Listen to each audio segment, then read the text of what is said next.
Good morning, Virgin Islands, colleagues, staff, and testifiers. The Committee on Disaster Recovery, Infrastructure, and Planning. I can't believe this happening to me. I'm sorry. I am very sorry about that. Please turn off your cell phones. So let me start again. Okay. All right. Good. You know, I probably needed that laugh. Good morning, Virgin Islands, colleagues, staff, and testifiers. The Committee on Disaster Recovery, Infrastructure, and Planning is hereby called to order.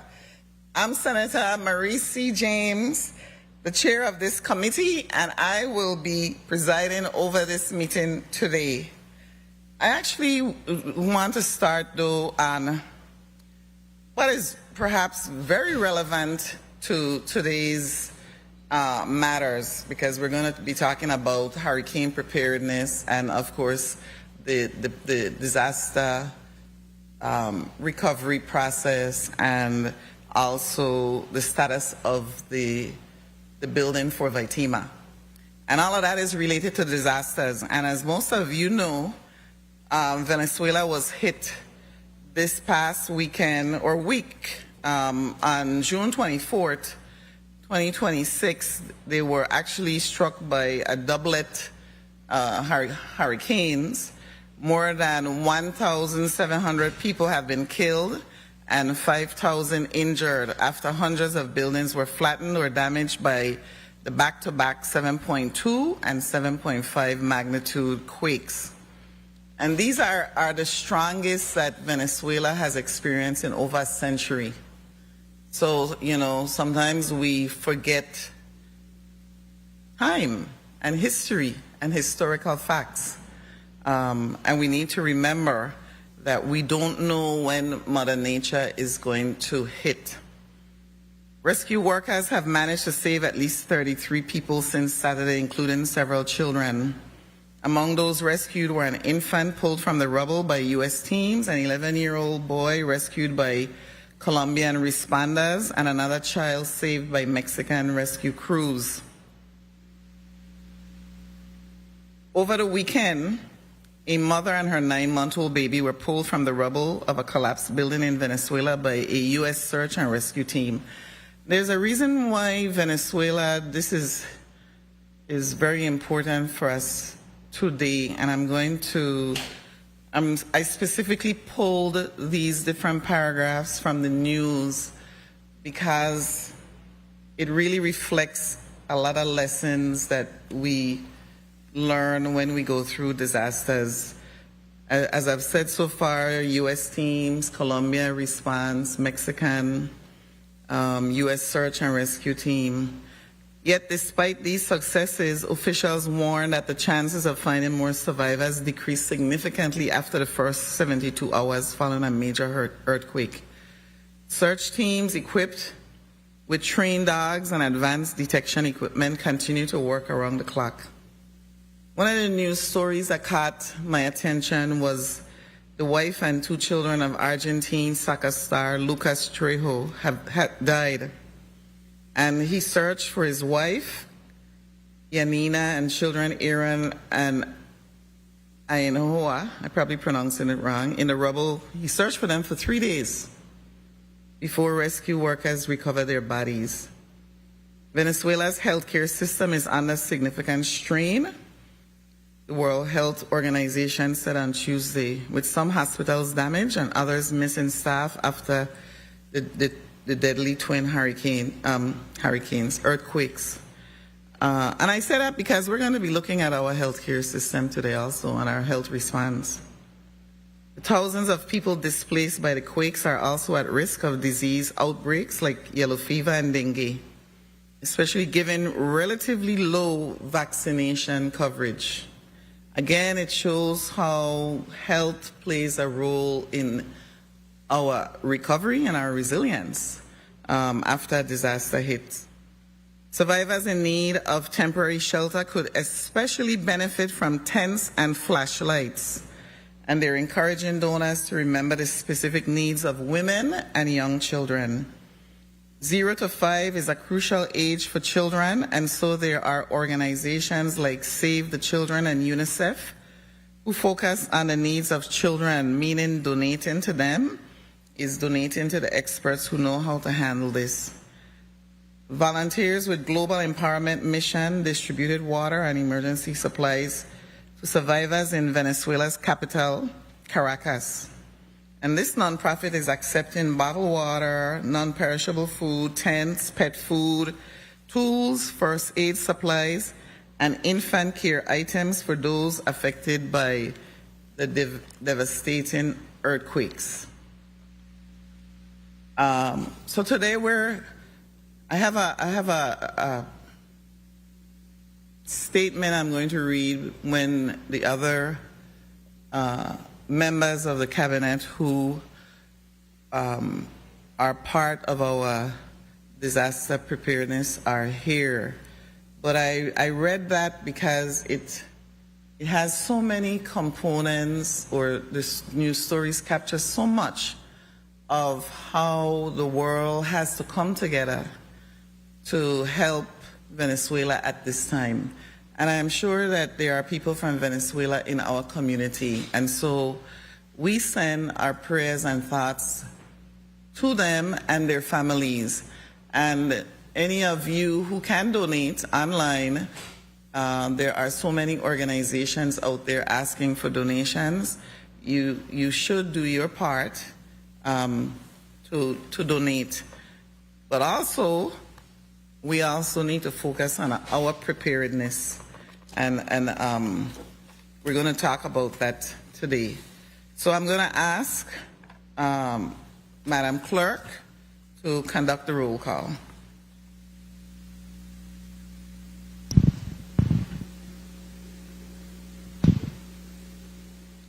Senator Angel L. Bolkes Jr. Present. Senator Bolkes Jr. present. Senator Dwayne M. DeGraff. Here. Senator DeGraff present. Senator Hubert L. Frederick. Senator Frederick absent. Senator Marie C. James.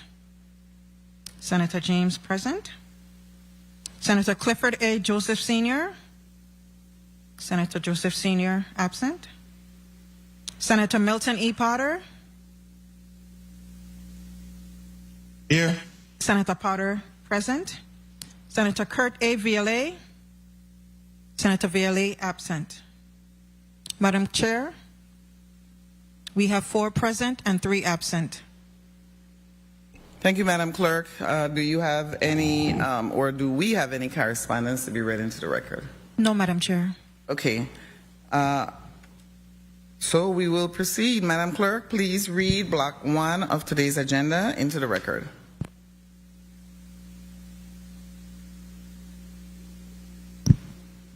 Committee on Disaster Recovery, Infrastructure and Planning, Tuesday, June 30th, 2026, 10 a.m., Frits E. Lawaetz Legislative Conference Room, St. Croix, U.S. Virgin Islands.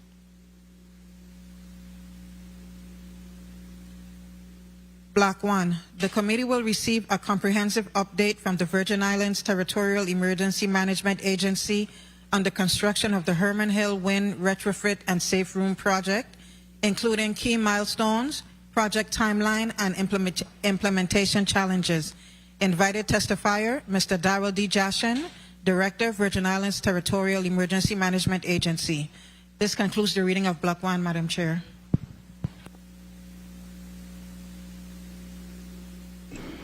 Thank you, Madam Clerk. I saw someone slip you a piece of paper, so go ahead and read it. Thank you. June 30th, 2026. Honorable Marie C. James, Esquire, Chairperson, Committee on Disaster Recovery, Infrastructure and Planning, 36th Legislature of the Virgin Islands, 3022 Estate Golden Rock, St. Croix, Virgin Islands, 00820. Dear Chairwoman, please accept this correspondence as a formal notice of my tardiness to today's Committee on Disaster Recovery, Infrastructure and Planning hearing, which is scheduled to begin at 10 a.m. in the Frits E. Lawaetz Conference Room on St. Croix. Please have all circulated documents shared with my office for my review upon arrival. Thank you for your consideration in this matter. Regards, Honorable Clifford A. Joseph Sr., Member of the Committee on Disaster Recovery, Infrastructure, and Planning. This concludes the reading of the correspondence, Madam Chair. Thank you, Madam Clerk, and please recognize Senator Hubert Lorenzo Frederick, who's also a member of the committee. He's present Point with of us. personal Thank privilege. you. Senator Potter, point of personal privilege. Go right ahead. Thank you so very much, Madam Chair. Good morning, colleagues. I just wanted to take a couple seconds to introduce you to my assistant for the day. I'm going to have him introduce himself. Good morning. My name is Trent Thomas. I'm 11 years old, and the school that I used to go to was Joseph Sibley, but I've graduated all the way to Lockhart, and I've been in Sibley my whole life, but this is my first time going to a new school. But good morning. And Madam Chair, may I ask one question? Why is there only 7 senators? There are only 7 senators in my committee, but there are 15 senators that make up the VI legislature. So this committee only needs 7 in order for us to conduct business. Okay, that was a really good question, by the way. Thank you for that question. Thank you very much, Madam Chair. Thank you, Senator Potter. So we now have the one testifier for this block, Director Daryl D. Jaschen. Please, well, you may as well just go ahead, put your name on the record, and then begin your testimony. Thank you. Good morning, Director Daryl Jaschen, my team director. Good morning, Senator Maurice C. James, Esquire, Chair of the Committee on Disaster Recovery, Infrastructure, and Planning, and all other senators present, members of the 36th legislative staff, and those in the viewing and listening audience. I'm Daryl D. Jaschen, the Director of the Virgin Islands Territorial Emergency Management Agency, VITEMA. Today I will provide an update on VITEMA's Hurricane Maria Hazard Mitigation Grant Program, HMGP, project known as the Hermon Hill Wind Retrofit and Safe Room Project located on the island of St. Croix. FEMA approved the Hermon Hill Wind Retrofit and Safe Room Project on April 19, 2020, with approximately $22.51 million in HMGP funding. Since that time, FEMA has approved several amendments to the scope of work to refine the project as engineering and federal reviews progressed. These amendments were one of the initial challenges to address the key items required by FEMA guidance. The successful processing of these amendments were the results of months of coordination between FEMA and the Territory with the support of the architectural engineering firm for this project, Springline Architects, LLC. Most recently, FEMA issued Amendment Number 4, dated July 1, 2025, updating the project's engineering, construction, and contingency budgets while maintaining the overall federal investment. The project is currently in Phase 1, engineering and design. Significant milestones for this project include the following. VITEMA was able to complete the necessary rezoning through the Department of Planning and Natural Resources petition to amend the official zoning map number SCZ-7 on January 26, 2023 for plots number 102-A remainder, 102B, and 102C Estate Hermon Hill, Company Quarter, St. Croix from R3 residential medium density to P or public, covering a total of 4.579 acres. The rezoning bill number 35-0021 was signed by Governor Bryan on May 3, 2025. This rezoning was one of the initial implementation challenges that has been successfully addressed. On May 20, 2025, VITEMA successfully completed the required federal consistency determination, known as FCD, hearing on project CZM-020, VITEMA EOC Estate Hermon Hill, St. Croix Demolition and Construction Project. Accompanying the passing vote by the board are 15 special conditions listed, which VITEMA is responsible for compliance and will be part of the project implementation. Our architectural and engineering design. Recently, Springline Architects completed a 60% design along with the required independent peer review. The peer review is required to process and to ensure that designs meet all necessary requirements as mandated by FEMA P-361 Safe Room for tornadoes and hurricanes. SLA is currently working on design adjustments based on the comments received from the peer review. As of May 30th, approximately $2.4 million have been expended on the architectural and engineering services supporting project development. Phase 1 engineering activities are scheduled to be completed by October 2026. Upon completion of the 100% design package, FEMA will review the Phase 1 deliverables. Following FEMA approval, the project will proceed to Phase 2, including procurement, demolition, construction, and project closeout in accordance with the approved schedule. Although this project has required extensive engineering, environmental, regulatory, and FEMA coordination, significant progress has been achieved. FEMA continues commitment to completing the remaining Phase 1 activities, securing FEMA approval of the final design package, and moving the Critical Emergency Operations Center and Safe Room into construction as quickly as federal approvals allow. Our details on our Hermon Hill FEMA facility. As shown for the senators in architectural design rendering Figure 1, the current building design shows a 3-story south wing 48 feet tall and a 4th-story north wing 68 feet tall with a corridor connecting the 2 wings, totaling 25,000 square feet. Due to the changes in elevation slope, the 4-story north wing will be equal height to the 48-foot south wing. This is a retrofit of an existing structure. FEMA requires that design architects provide design options that utilize the existing footprint. Under this constraint, the A&E firm is permitted to go up in elevation as additional floors, but may not expand beyond the 2-dimensional outline. The new Hermon Hill facility has been designed to support daily emergency management operations while providing surge capability and capacity during hurricanes and other disasters. The facility will support 1, an 8-station work 24-hour-a-day 911 emergency communications center, 2, an emergency operations center for territorial, federal, private sector, and nonprofit partners, 3, an emergency public information activity center, and 4, a continuity of operations location for government functions.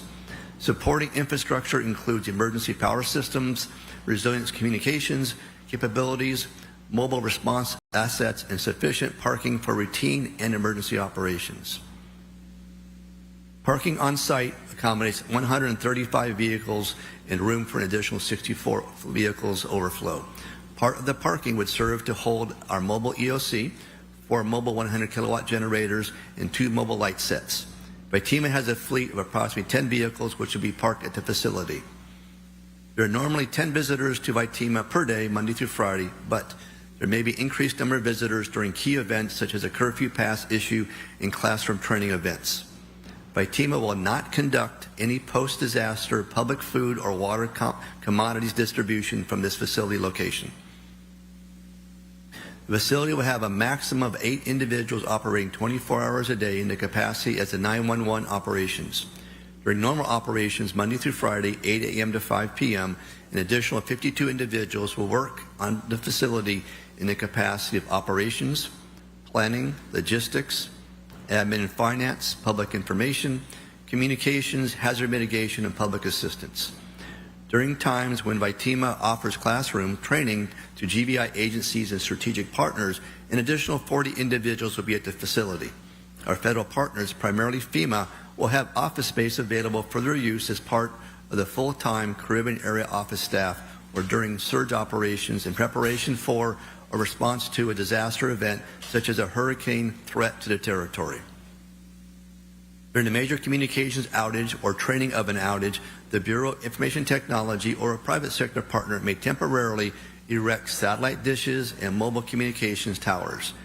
Normal 24-hour radio communications support 911 operations, and backup communications capabilities include devices connected to several antennas approximately 10 feet in height. No commercial cellular towers are identified to be placed on the facility site, but an emergency private provider, cell on wheels, or COW, may be required if 911 communication outage occurs. There is currently no plan or funding to place a helicopter landing zone at Hermon Hill. Backup power is provided by 2 generators, a primary and a backup, housed in a separate building next to the main facility. FEMA does not fund any solar microgrid temporary power solutions as part of this project. For our challenges, both during the hearings on the plot rezoning and a federal consistency determination, a concern was raised regarding having an owner representative at the Hermon Hill site to ensure monitoring and enforcement of the special conditions listed by the Federal Consistency Determination Board, as well as availability by neighboring residents to address any concerns.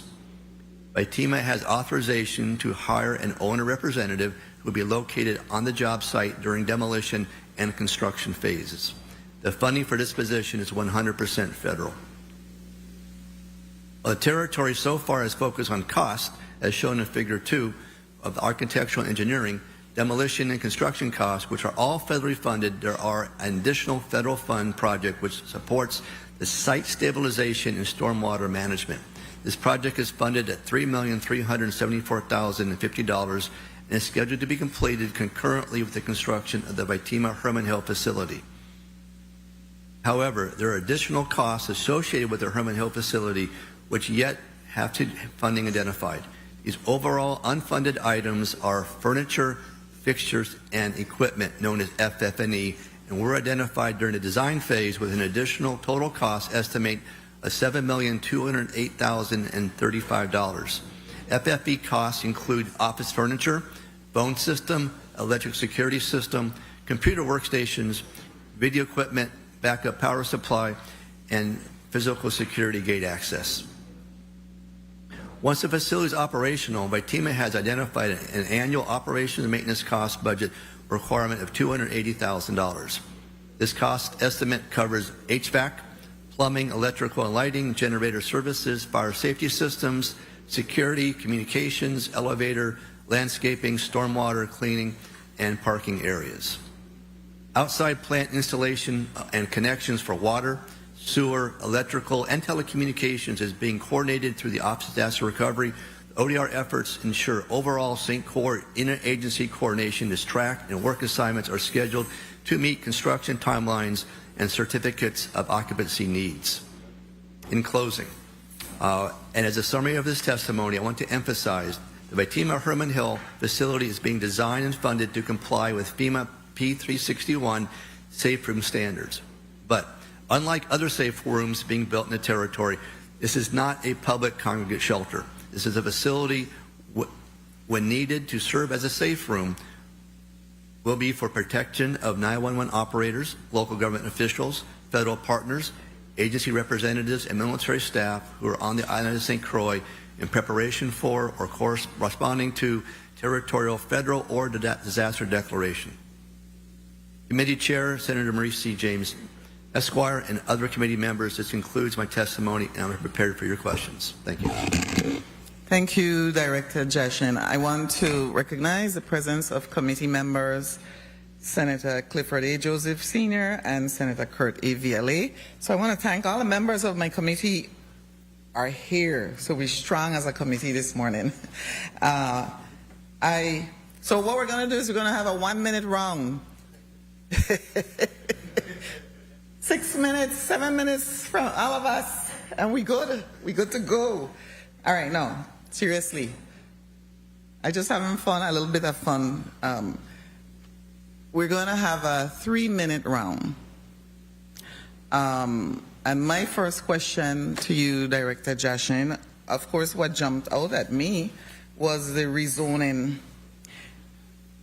The rezoning application was completed on January 26, 2023.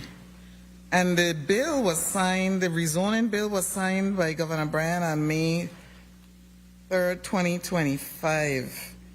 That's my entire first term. Why did it take so long for that to happen? Rezoning of a facility that is so needed.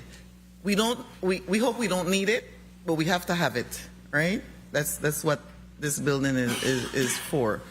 So why did it take so long? Well, Senator, I would say, the process is going through. I think we were one of the first ones to go through this as a team.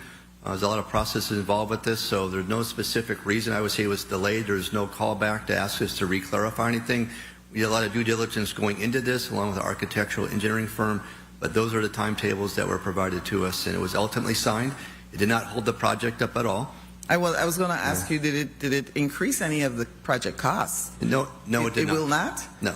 And this was a good deal for us because we wanted to make sure that we had proper rezoning and an additional, expansion if we need to, because the, 5 acres plus up there is a nice area. We know it's residential, but we want not want to just put ourselves in a corner. So we want to make sure that we had a properly zoned for future operations or other hazard mitigation projects that may come up. And we've talked to a couple agencies about potentially doing something up there in the future. Yeah, I understand that it needed to be rezoned. That's clear.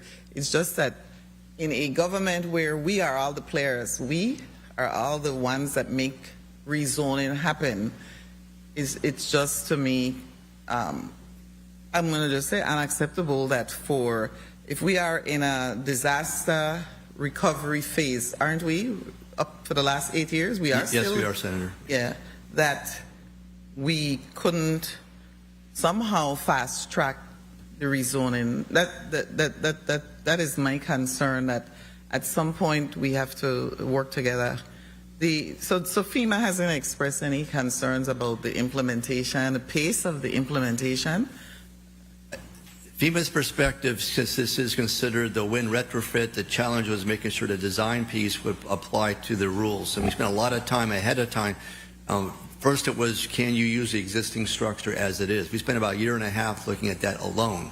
Then FEMA came back and we came back and said, no, we cannot do that. So then we went to the next level of this. So you're demolishing what's existing? Yes, yeah. If you go back to those who've been around for a while, it was an old racquetball, tennis place, and it's going to be. Was it by FEMA building before? I think in 2011 we basically came out of that and went down to Christiansted. But FEMA right now, there's a step-by-step process. The design work has been incredible on this. A lot of money has been spent to this. We've added more money to the design initially reported, but it's a process to go through with FEMA. It's one of the first projects that came out of the disaster to go forward as an application of hazard mitigation. There's a lot of devil in the details involving this location and its support. The design, though, is only 60% completed. Why would the design take so long to be completed? Because did you change the design over time? Is that what happened? I say we collectively work with the FEMA. We had a lot of reviews with FEMA, a lot of adjustments with this. Again, the huge challenge was a safe room designed, first of all, to put 200 people in it. That's no small requirement. So how do you put that within the footprint that you're designed with? A wind retrofit by design cannot go outside the spans of the current dimensions of that location. So we could not just start with a new slate. We had to stay within those 2 dimensions, but we were able to go up. So that was a lot of design, is how are we going to put that in the 3 stories on one side and 4 stories for the other. Okay. So there's been a lot of adjustments going back and forth with the design side of the house to make sure it would meet the requirements that FEMA has for that P361. Okay, I'm going to move forward with the round, and this is the order. Senator Angel L. Bulquez Jr., number 1. Dwayne DeGraff, M. DeGraff, 2. Milton E. Potter, 3. Hubert L. Frederick, 4.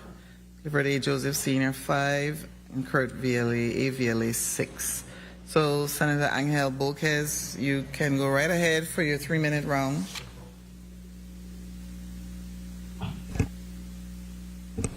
Okay, we're going to move forward with Senator Dwayne M. DeGraff. Senator DeGraff, you can go forward. Thank you, Madam Chair. Good morning, colleagues. Good morning, testifier. All of you listening and present. Director Jaschen, welcome. At the end of your testimony, you mentioned is not for community, individuals. You could explain that one a little more for me, because you said the building is supposed to hold approximately 200 people, and no one in the community, if need be, can shelter there, is what you're saying? Thank you for the question, Senator, and good morning, Director Jaschen from Baptiste. Yeah, we want to emphasize, I want to emphasize to this committee that this is really for the first responders that are coming down here in preparation for a storm hurricane. So we do have a huge challenge right now getting individuals down here. Where do they stay? Where do they keep themselves protected as they're getting ready to respond to us? So as you know, when we close the airports and seaports, they may not come open right away. So this will provide us an opportunity to pack more individuals in on St. Croix to get ready to respond. We had the conversation with some local residents. They were also concerned about, can we come here, or who's going to come here? We made it very clear this is not for a community. This is not a community safe room. As you know, we're building out other schools and other locations that may serve that purpose, but we want to be very clear that is not the purpose behind this. This is a functional purpose. It's not going to be repurposed for something after the storm. It's going to stay Emergency Operations Center with federal partners, local partners, to serve the purpose for the community to get us back as fast as we can for saving lives and protection of property, Senator. Okay, so do you have a cistern? What size cistern do you have for the property? We're going to have a combination of water power authority come in with water, local water, as well as a cistern that is going to back us up. I believe it's going to be a 40,000 gallon cistern, a rather large cistern because of the capacity of the individuals we have to serve there. Okay, what about your sewage system? What size septics and stuff do you have? Originally, Senator, that location had a septic before, but the design we went through, because of the size, it will not be allowed to have a septic there, so it will be tying into the Waste Management Authority location sewer, which is just up to about a quarter mile away from the current location of where Baptiste is. Okay, because those are major issues for 200 plus people who come here to help save us, and so those are the foundations we need to make sure. How many changes have you made to the infrastructure plan, to the A&E plan thus far? I've been working on this for 7+ years now. We internally have probably made close to 40 different changes. That's from our side, I'd say, is Baptiste. As I bring in different staff or agencies or look at this different perspectives. From a FEMA perspective, though, we just went through our fourth amendment. So once we finish our perspective, it goes back to FEMA for their review. And I got to tell you, Senator, this is not unique to us. The individuals that started this program from FEMA 7 years ago, they've rotated out. So we're probably in the third or fourth iteration of FEMA staff on doing this, which is great because it's the same standard. But a lot of questions are coming back and adjustments are being made because we haven't had the consistency. But we still have FEMA individuals there with the same architectural engineering firm. It's been great to work with. But we've gone through four iterations right now. Time. Okay, I'll just wrap up, Madam Chair. Sure, go ahead. Is there a... Let me see which one of my 6 questions. Okay, and when is the sunset date for this funding?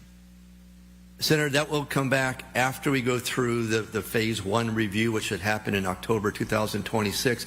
They will come back with what they call a phase 2, which will give us a timeline for the contract negotiation, for the demolition, for the construction. I would say ballpark, the preliminary, we're talking about 25 months from once we get the get-go. But don't hold me to that because it's ultimately FEMA comes back and gives that to us. Okay, and finally, is there a flood zone around access to and from that facility? Yeah, Senator, thank you for the time, Madam Chair. Yeah, we're on top of the hill at Hermon Hill, so we do have a retaining pond that's there. Talking to the local residents, it's always been a flood area concern. Like looking at Public Works in the last 2 years, they put some tremendous improvements of both runoff for the water as well as the road conditions up there. They've improved, I want to say, about 100% over the last 3 or 4 years. But we do have that in consideration. And I mentioned a separate project, a little over $3 million, is a slope stabilization project that goes with this.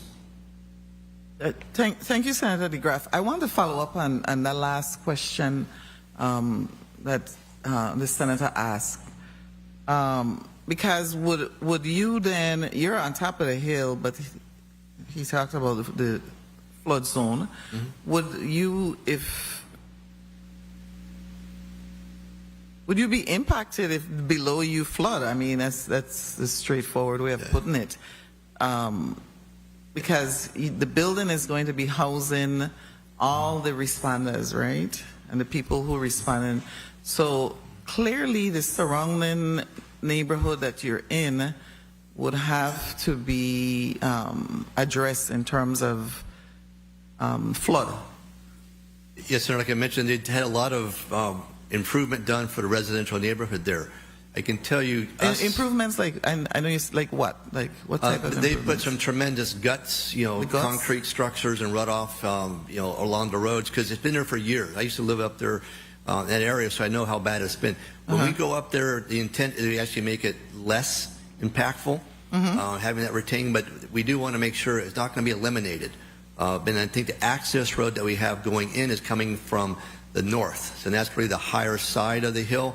It's that back side or south side of the hill that has more of the concern with the community back there. But there is, again, the intent in talking to the Department of Planning and Natural Resources to make sure you put the proper methods to not make it any worse, but it's going to actually be better. Okay. And as part of the concern working with the community there, and that retaining pond is so important also to have that measure of support there. Okay, thank you. Senator Angel Boquez, you are recognized for your 3 minutes. Thank you, Madam Chair. Good morning, Madam Chair. Good morning, colleagues. Good morning to the listening and viewing audience. Good morning, Central staff, my staff, and Director Jaschen from the Virgin Islands Territorial Emergency Management Agency. First, I wanted to share my heart to the people of Venezuela and what they're going through. I'd also like to welcome Mr. Trent Thomas, who was introduced by the Mr. President just moments ago. I understand he likes science and social studies, so I'm going to give him a quick civic moment here. Mr. Thomas, I would have you know that we are beginning Freedom Week, or some call it Emancipation Week. And during Freedom Week, locals and visitors, the ones that want to participate, they honor our ancestors and our traditions that date back to July 3rd, 1848, which is a major holiday here for us in the Virgin Islands of cultural commemoration, and it marks the 1848 rebellion on St. Croix, where enslaved people forced the then Governor General Peter van Scholten to grant them their immediate freedom. So I know you like social studies, so there was a social study moment for you. And we'll talk a little bit more about that afterwards. What I wanted to ask you, Director Jaschen, and how are you doing today, this morning, sir? Doing very good, Senator. Good to see you this morning. Excellent. Good to see you, too. You mentioned FEMA originally appropriated $22.5 million for this project, and the scope has since been amended several times. What drove those additional amendments to the scope? Senator, the scope has not really changed per se, but the discussions about actually what we can do as far as what we can put in that safe room, a lot of conversations about 1 generator, 2 generators is backing up.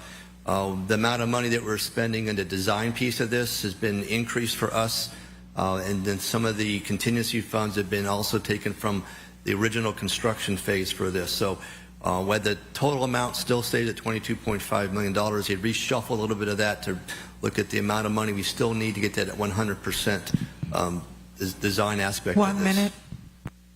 And you're saying that now the estimated project cost is at 54.2 now, correct?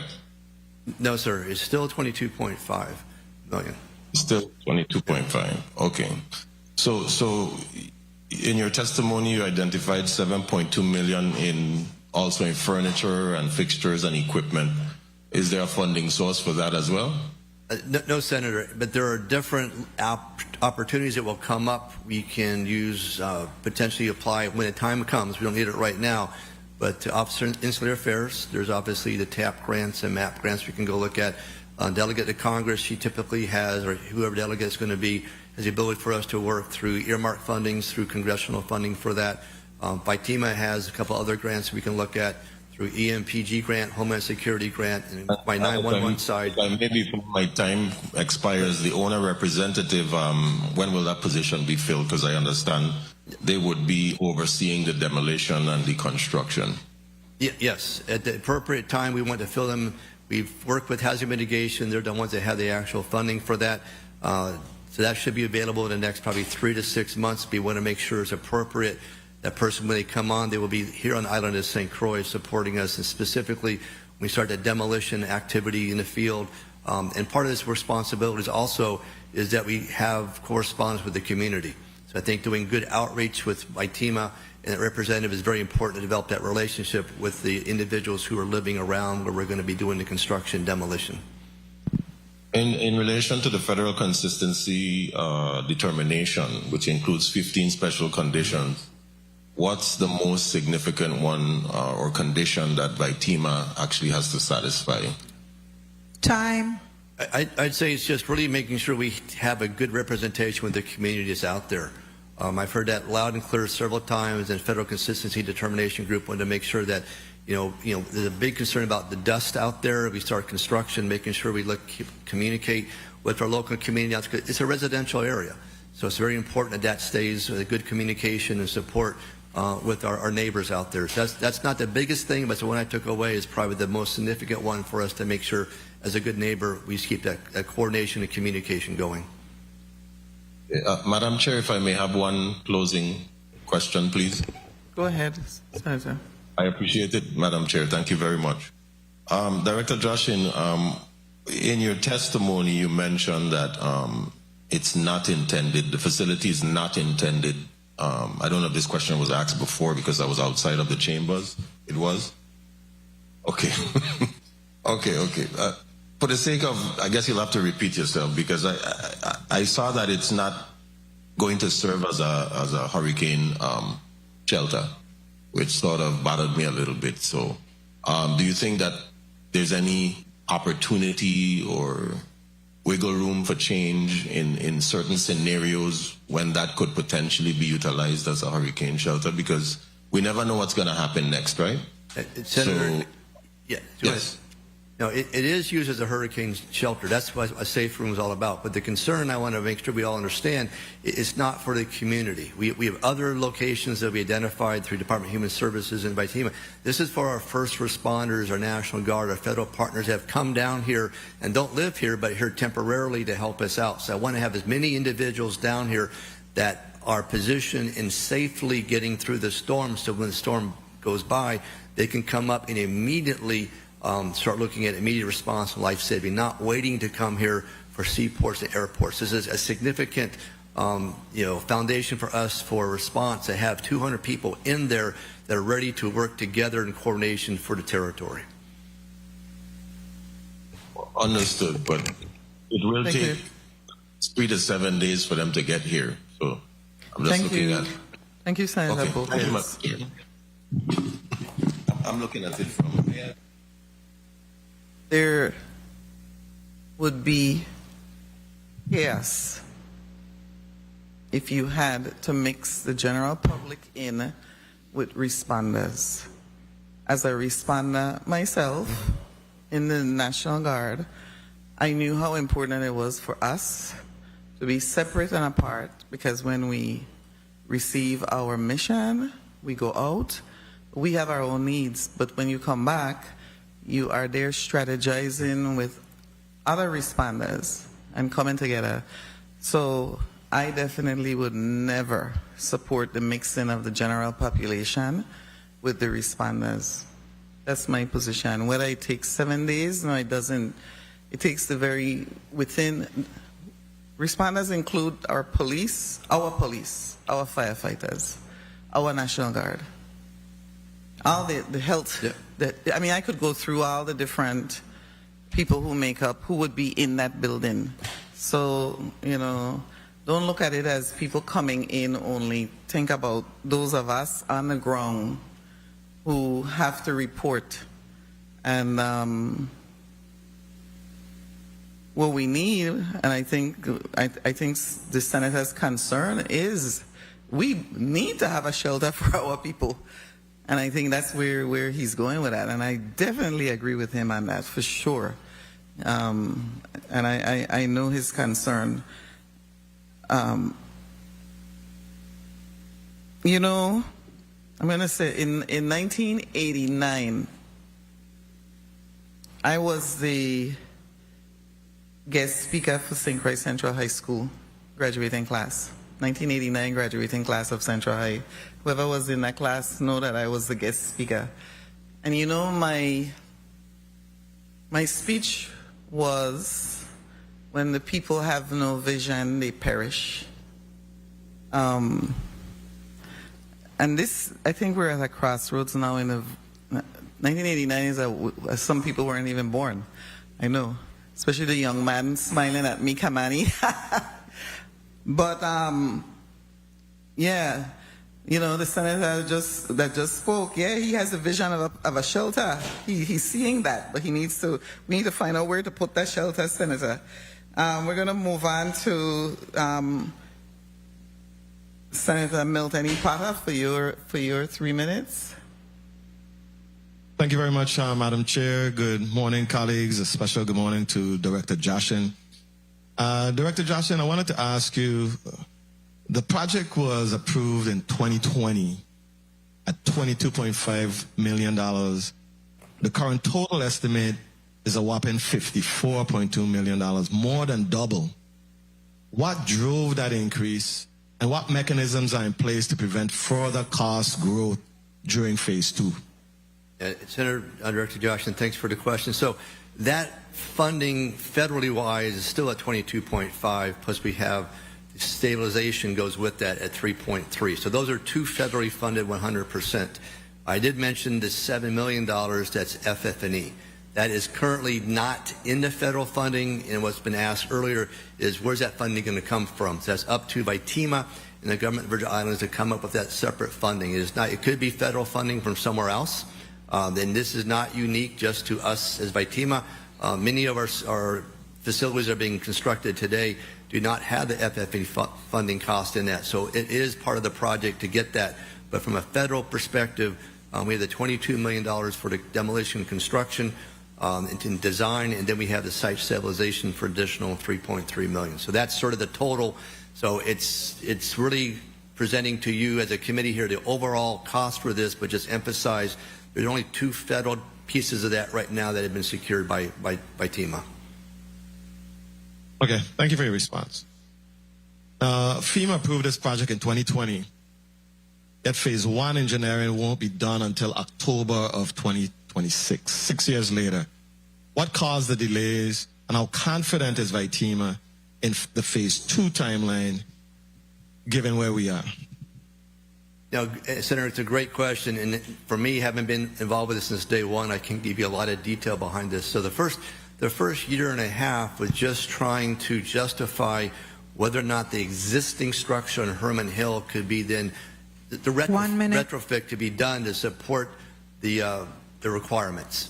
And after a year and a half of studies, and not just sitting down, but architectural design studies, we presented to FEMA, and they agreed that we cannot do it with the existing structure. So we're able to take that structure down or raise it, but the constraints are we have to stay within the two-dimensional sides of that footprint, if you will, but we can go up. So that's what we've done since then, is come up with the 3-story and 4-story building for that. But that was a long time to go through with FEMA to try to see if we could use that, because the word retrofit means you take an existing structure and you use that. So that was the discussion we had for FEMA, and that's why it took so long, Senator.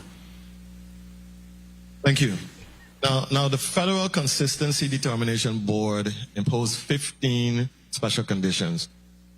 Which of those are most operationally burdensome, and how will VITEMA ensure ongoing compliance once the owner representative role ends after construction? Oh, thanks, Senator, for that question. So the federal consistency was really only on the construction and demolition and construction phase.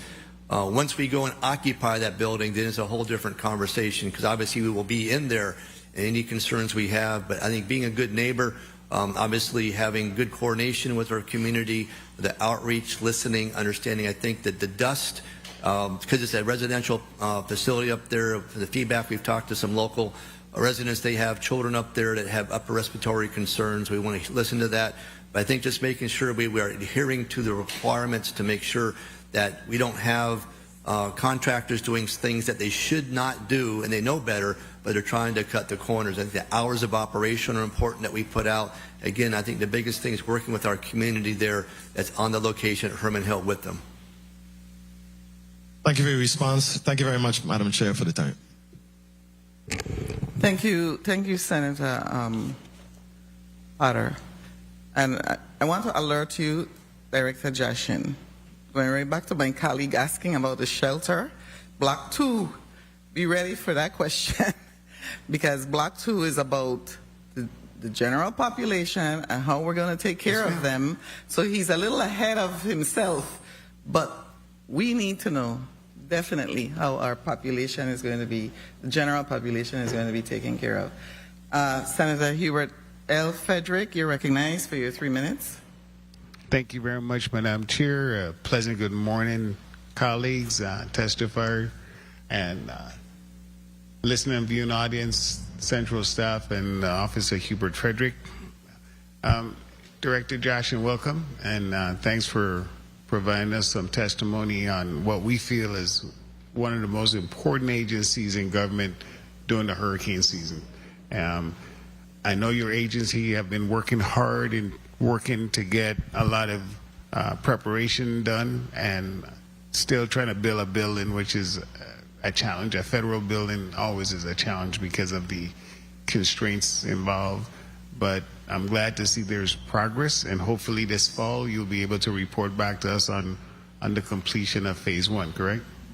I hope to be invited back to give you an update. Yes, Senator. I need this building to be along the way before a change in administration, so at least we could get some momentum with the project. I would hope so. We have a lot of work to be done, but we definitely we're in agreement with that, sir. So I'm going to start off with my senior citizens, which is one of those affected groups that we, and anyone with any type of disability that seems to be a big concern to most of the general population. Where are we in terms of our preparation if we were in fact introduced with another disaster, in terms of making sure these people are taken care of, and where can they go given that so many of our schools are under construction, so they might not know where to go? Senator, you're leading down into the shelter discussion. Can we hold that off till this afternoon? Okay, no problem. We'll punt, but yeah. Keep that thought. All right. In terms of the business side of what VITEMA does, there's a Business Emergency Operations Center as well? The private sector, we come together and they put together the BEOC, which consists of both St. Thomas and St. John. They use what's called the community lifelines, 8 different areas or volunteers that come in. They mirror what VITEMA does. And so as we have coordination and needs, we talk to the private side, we talk to the VITEMA side together to help solve the problems, because not just government-only services and equipment and challenges. We want the private sector that can't open the stores up unless the stores are open. That's what's very important to work with the private sector on. So that relationship is very important to maintain. And how long has this relationship been established? This is our 3rd year going in. We modeled it after Puerto Rico. It's a very strong group, both in St. Thomas and St. Croix. It's actually managed through the Department of Licensing and Consumer Affairs. I have great support with them, and the group is a very strong group. What about St. John? St. John is underneath with St. Thomas, so it's a district to district. Okay. One other question about St. John. I tend to always think about St. John because sometimes I feel parts of St. Croix feels like St. John isolated. There's no National Guard presence in St. John, and the last storm we had, it was pretty stressful for the residents. What's in place now to improve that situation so they have a little bit more assistance? No, it's a great question, Senator. The Adjutant General, Major General Knox-Limbacker, and I are in great coordination with this. We pre-position vehicles over on the island of St. John. So that's a key thing. We pre-position at least 4 or 5 vehicles over there, both at VI Fire EMS and up at VITEMA, and then they will surge a small group of about 10 individuals into the island from St. Thomas to co-locate with the VI Fire EMS. They call it a FIT team, Functional Integration Team. So right after the storm, they're out and about and they're helping support the community, either Public Works or they can support VI Fire EMS. Madam Chair, I want to thank you for the additional time. Thank you for the response, sir. Sure, Senator Frederick. I recognize Senator Clifford A. Joseph Sr. for your 3 minutes. Thank you, Madam Chair, and good morning. Good morning, Director Jaschen. Why the chase to the retrofit and not just rebuild from the beginning? Senator, this is a hazard mitigation project funded. So hazard mitigation in its pure nature is usually going back and repairing something or improving something that has had compromise in the past. So that's what the funding arm is from this. They won't fund a total start from square one. But we've been very close to start from square one because we are able to raise it and take it down to the bare bones, but we have to stay within that template of the footprint. Those are the rules we work with FEMA on a hazard mitigation project for this particular case.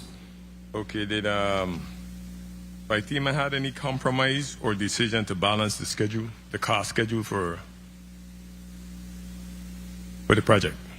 The only concern I would have with cost, there's a $22.5 million back in 2020. We're now at 2026, probably 20. So we would probably look at asking for some increases in the funding based upon just the cost of construction. And does the agency anticipate any operational cost increase because of this project? Staffing, utility, maintenance. Yes, in my testimony, I think we identified about $280,000 a year for annual O&M, which is a much larger facility than we have currently on St. Croix. St. Croix, I rent the facility, but now that we're going to own it, I don't have rent to pay, so that'll be good. The intent is a lot of that rent money I can use for O&M, but it's a new facility. And part of the Federal Consistency Board was very good to ask this up front, is I need to present to them the expected cost for annual maintenance. Typically, you don't have that. You have to put it in to maintain and keep that. But we don't anticipate hiring any additional staff, if you will. It's just reoccupying that location. Okay, since I heard you said the schools do you have a particular school that's going to be the site for an incoming storm? Right now in the island of 1 St. minute. Croix, I think our strongest candidate is going to be Arthur Richards School, which is down in Frederickstead. Right now, based upon the construction projects, talking to Director Williams-Auckland, that should be opening up this year for school, which would probably be August, September timeframe. But again, it's up to the project. That has a safe room design already in it. So it's fantastic. It has a photovoltaic and it has a battery backup system in there. There's no generator with it, but I've already talked to FEMA. That's the first priority for us following the storm, to put a generator in if we're going to open it up as a shelter. So that's a strong candidate for this hurricane season. Okay, but that school's supposed to be completed in August. Yes, sir. So if something happens before August, what's the plan? I can talk about shelters right now if you'd like to talk about shelters. That's right what now. I want to hear. Okay, so the island. No, sorry. That's in the next block. This is the chair, Paul Singer, definitely take control of this meeting today. Thank you, Madam Chair. No. Thank you, Director Jaschen, for your response. Thank you, Madam Chair. Good. Thank you for the time. And Senator Joseph, no, he and I don't work well, You're right. We have that unlocked.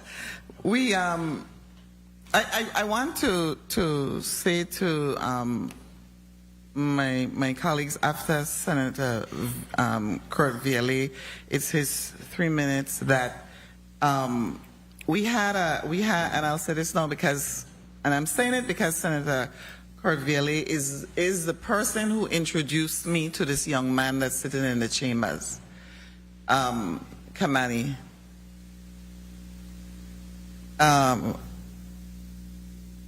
We were supposed to have him here today with the Commissioner of Labor, but he couldn't make it. But I asked him to remain because if we ended a little early today, I still wanted you to present what you do to the public. And it was, I interrupt Senator Viele because he was the one who introduced you to me and Miss Russell on Just Jamila. So don't leave, because I do want to give you, I want to give you some time. It's very important, and I thank Senator Viele for introducing us. So, Senator Viele, your 3 minutes. Thank you, Madam Chair. Good morning to the people of the Virgin Islands. Good morning, colleagues. Good morning to the Testifier. This project has been spoken about for a while. The Hermon Hill, Vaitima, a building. And I say it every day because I live in that area. So I pass this particular site every single day. In terms of flooding, there's no more issue with flooding there. Hermon Hill is all guts, and they did a lot of work on the road in the back for the water to be able to transition off of the property. So even with the heaviest of rains in the last 10 years, we have been able to drive the road. So I'm not worried about flooding. What I'm worried about is the feasibility of the project being completed, because I know that $22 million was set aside and then $3 million for some mitigation work, but the budget is $54 million. So it is, where are you actually going to get the additional funding from to be able to complete the project? Yeah, and Senator, it's a great question. And again, the funding we have for now will basically stabilize the location there, will build the building, but it won't put my furniture in there. So my options right now, I would say Office of Interior Affairs. I can look at TAP grant, and I have MAP grant, or two of those. EMPG grant is something I have that comes in every year. I have my 911 services fee. I can use my 911 for that. Also, the delegate to Congress typically has what's called a congressional earmark fund. So when we get to that point, we will be applying for those funds. Okay, because the building construction alone is $37 million projected. So to build a building with $22 million, you probably have to not build an entire floor in order to complete it. My worry though is whether or not it seems like consistently projects are being designed above the budget that was appropriated. This is the same thing that happened with Department of Health and the mental health 1 minute. facility, where they know that there was $20 million and they designed a project for $148 million.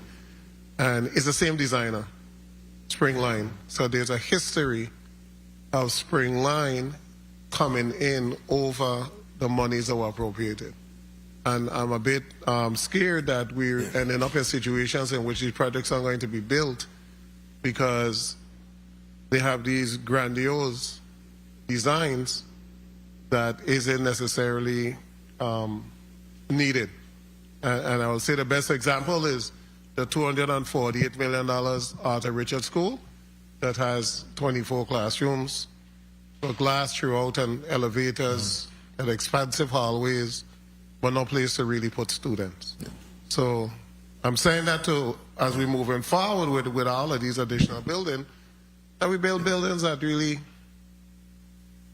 fit the purpose and fall within the budget. I see it's a beautiful rendition here. 4 stories, a beautiful rendition. Time. But I am hoping that we are able to find the $55 million, $54 million, and that by October the cost will increase to $75 or $100 million. So I'm hoping that isn't the case. I see that we have already paid the contractor $2.4 million for A&E for 60%. Yes, that's to get that. We still have about another $1 million left to get to the 100% in the budget for them. I can tell you, Senator. So their budget is 3.4 for 100%? Yes, sir. That was additional funds that was provided.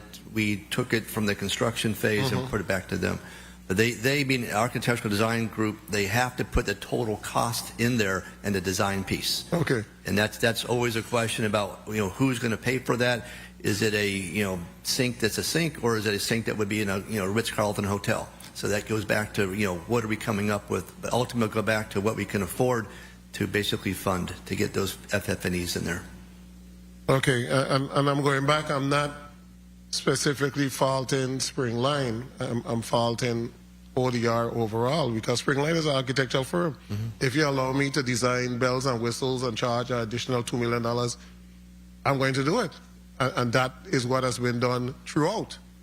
So you're seeing Charlotte Amalie High School, all glass in the front. I mean, we're seeing all kind of crazy design that we really need to be careful. Thank you so much, Madam Chair.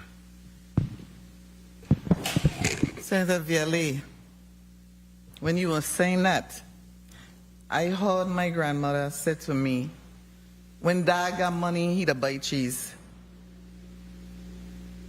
It applies exactly to what you just said. When dog got money, he to buy cheese. I understand that, right? And that's what we did. Yeah, that's what we did. I only have one. When you said it, I was like, that's exactly what's going on here. I only have one question, really. I was my colleague earlier asked about the owner representative, but how is that person somebody local? You put out a announcement, or is that somebody that is part of your staff that you will just move into that position?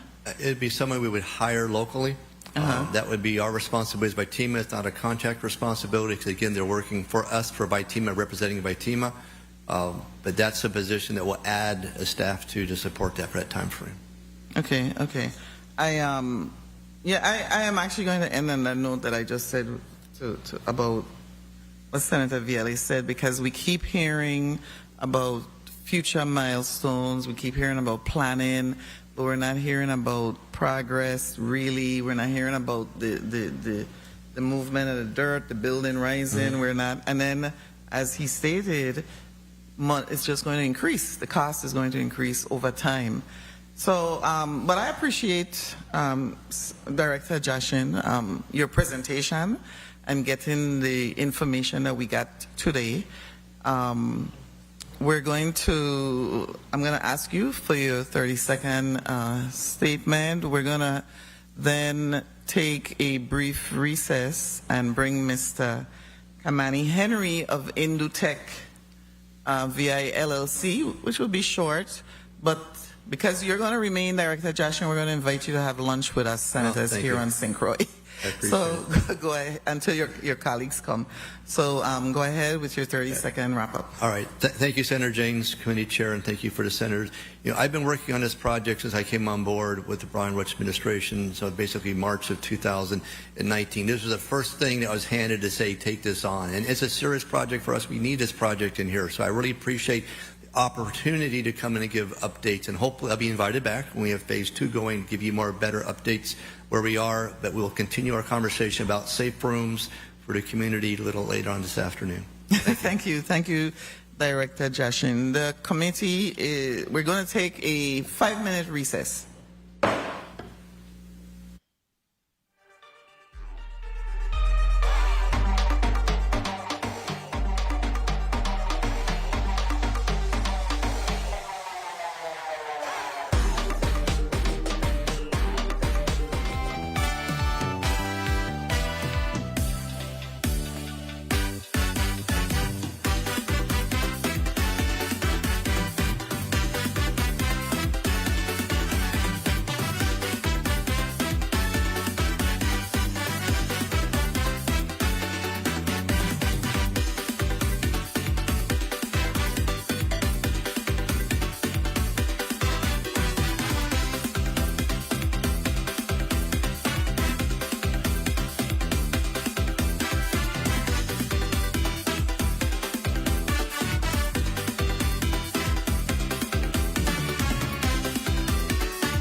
The committee is back on the record, and I have the privilege of having a young man here who Senator Corvielli introduced me to.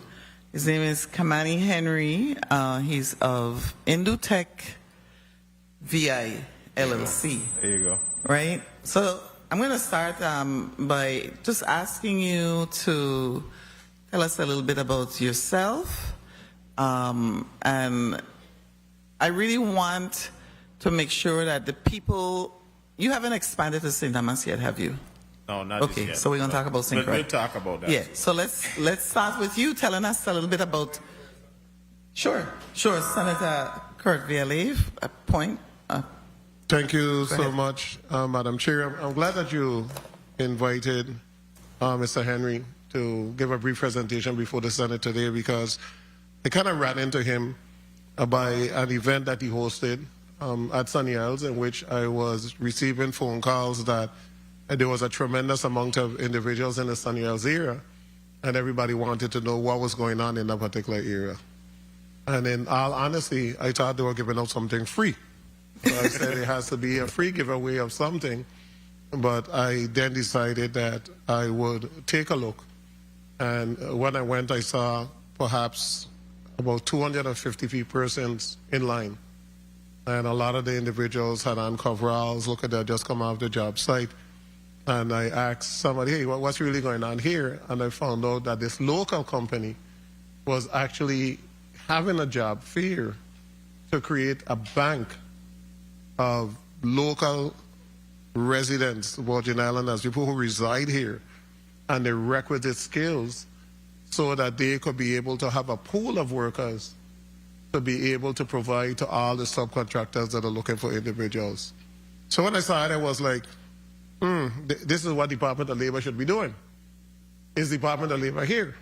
And Department of Labor did have some representatives there, but this young man and his dad and the company, not to make it sound bad, but literally did what Department of Labor should be doing, and had the greatest turnout that I've seen in St. Croix in reference to individuals who have skills. And I spoke to a number of the individuals in the line. Some were looking for work, but a lot of them was, hey, I'm a carpenter, I'm a plumber, I'm a mason, I'm working on this project, but it's going to be finished in a month, so I'm trying to see what else I could get. A lot of them were skilled workers. And then he did a whole interview process and all of that. So I just wanted to personally say, hats off for what you did. Hats off for helping to expand the business to a different level. So thank you so much, Madam Chair. Thank you, Senator Vialli. So, Mr. Henry, Yes. we're going to start with you telling us a little bit about yourself. Right. Okay, well, good morning to all the senators and listening audience. Thank you for the time. My name is Kamani Rogers Henry. I'm 24 years old, born and raised on St. Croix. About 2 years ago, we started a new company, Indutech VI. We're formerly known as VI Industrial Services, but, with me transitioning into leadership and taking over, we decided it was best to, start a new company, clean slate, and, run it like that. We are the primary maintenance contractors for Ocean Point Terminals. We mostly over there, but we've done work at WAPA, we've done work for the airport. I currently have a crew at Arthur Richards. Hopefully looking to expand with MCN over to Complex when they start that up. We're, like I said, we're a local company, just looking for opportunities to tap into the construction industry outside of Ocean Point and, refining. That's a little bit about us. Okay, well, let me ask you, because Senator Vialli said you had all those people in line. Yes. What pool So do you have? That day, we had 1,027 applicants show up. We did over 300 in-person interviews. So I've been getting a lot of questions if we're a temp agency. No, we're a subcontractor. Okay. So when we get calls from some of the primes, they need people to facilitate certain jobs. We had applications on file, but we wanted a fresh stack just to see what's out there, who's looking. And, that became the event. So yeah, that's Okay, this committee that you're in front of is the committee that has to do with disaster recovery. Right. Okay, infrastructure and planning. And disaster recovery is about having the people to do the work. exactly. I have asked you so many questions already on the radio show that I am going to pass it on to my colleagues, though, and I wanted the people of the VI to know who you are also, Yes, because you are you're turning out to be a force in terms of disaster recovery. Right. So I'm going to begin with someone who is young, but he's older than you, Senator Angel L. Bolquez Jr., so he can begin his questions. Sure. We're going to have 3 minutes. Yeah, and if we have some extra time, you know, if the senator wants to, he can, because I'm sure, Senator. So I know, Kamani, I hope that you went and registered to vote. You know. Oh yeah. Okay, good. Definitely. So let me explain. The senator that we're going to be speaking to right now is the at-large senator, Okay. which means that he runs from St. Croix. This is for you and all the young people out there. Right, okay, right. You probably know already, but he is at large, which means that he has to get votes from all 3 islands. Right. So we're going to start with him, which is fitting, okay, because he has to make sure that everything is going right on the island of St. Croix also. Exactly. I hope I didn't put Senator Angel Bolquez on the spot, but Senator Bolquez, go ahead, please, with your questions. Thank you, Madam Chair. I appreciate the plug. And good morning to you, Madam Chair. Good morning, colleagues. Good morning to the listening and viewing audience, central staff, my staff, and Mr. Kamani. I didn't catch the last name over here, so I apologize. Could you just state it one more time? Rogers Henry. Rogers Henry. That's right. A pleasure to meet you, man. How old are you? 24. 24. Okay, young and vibrant. Very good. Sure. And what inspired you to do what you're doing now in this space? Well, from a very young age, you know, I grew up with an entrepreneurial mindset. You know, my grandfather, he's had a plethora of businesses. My father has had several businesses. So from a young age, I've always been around, entrepreneurs. So, naturally, when I got older, I decided, of course, I'm going to follow in those same footsteps. So, yeah, that's kind of what brought me to this point. Okay, and I wanted to mention, as we heard your introduction from the senator who is the committee chair for education, he mentioned that it was a very, very successful event that you pulled off. What were some of the things for the listening and viewing audience, or maybe even some of the departments who watch this station regularly? What are some of the things that you could share that you did to be able to attract so many individuals for this event that you pulled off? With the services that you provided? I'll be completely honest, Senator. When we decided to do this event, we thought maybe 100 people would have showed up, and that would have been fine for us. As far as advertisement, we did, just word of mouth, social media. We had a young lady do a video commercial for us, and it just spread like wildfire. But what I think really caused the crowd to come is when one person came and realized what was going on, they called 3 people. And then when those 3 people showed up, another 3 people got called to come, and it just continued to grow like that. Yeah, the word of mouth, or some say the coconut telegraph. Yeah. It's always the best. And I want to tell you that what you did, echoing the sentiments of the chair of the education committee as well, is you really supplied or provided the general public with a service that is very, very much needed. That space is an area that we're having some challenges with, in the sense of attracting individuals to fill many, many vacancies that exist across the government of the Virgin Islands and even in the private sector. And we really need to try to mobilize our workforce and get them certified and put them in positions where they can do the best for our Virgin Islands, because we're in the middle of a transitional period of growth. And of course, we want to do it the right way, and we want to empower our people to be able to achieve everything that they would dream and hope of. And I see as you as a young man, I can see that you definitely are inspired to dream high and big, and you're actually applying some action behind of it, which is important, because we can sit down and think about things all day long, but if there's no action behind of it, nothing will ever happen. Right. So I commend you and thank you, and I appreciate you coming here before us today. And we'll be looking out for you. We see bright things in the future for you. Thank you so much for the time, Madam Chair. You're welcome, Senator Bolquez, and that's true. We can dream, but we have to take action. You have to take action. Senator, when he said the chair of the Committee of Education, that's Senator Vialli. Okay. Senator Dwayne M. DeGraff. For your thank 3 you, Madam minutes. Chair. Okay, good. That's good to hear. You know, 24 years old. I was just 24 the other day, so I know how I can see that. it is to be 24, and to hear you doing great things like this is a plus. Okay, to start off, I would like for you to put on the record, on the air, how do people get in contact with you? Wherever means, put out your information right now, please. Sure. So my email is khenry@indutechllc.com. We also have a company-wide email, which is info@indutechllc.com. You can reach us at our business office number is 340-719-2022.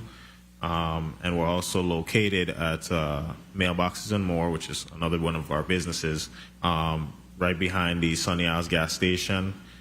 Feel free to stop by between the hours of 9 and 5 p.m. Come by, get an application. Feel free to ask questions. We're very welcoming. So, okay, spell Indotech. It's INDUTECH.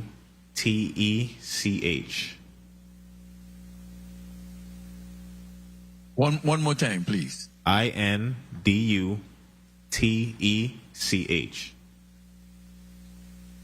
Good. And you know why I asked that is because you mentioned about word of mouth, word getting out, but that's old school stuff. So to hear word of mouth is what got you that big word turnout. of mouth is working and then in still. this day, yes, exactly. And that was the reason why I mentioned I was just 24 the other day, because the things that are working for you, stick with them. It's a breath of fresh air when you have a young man.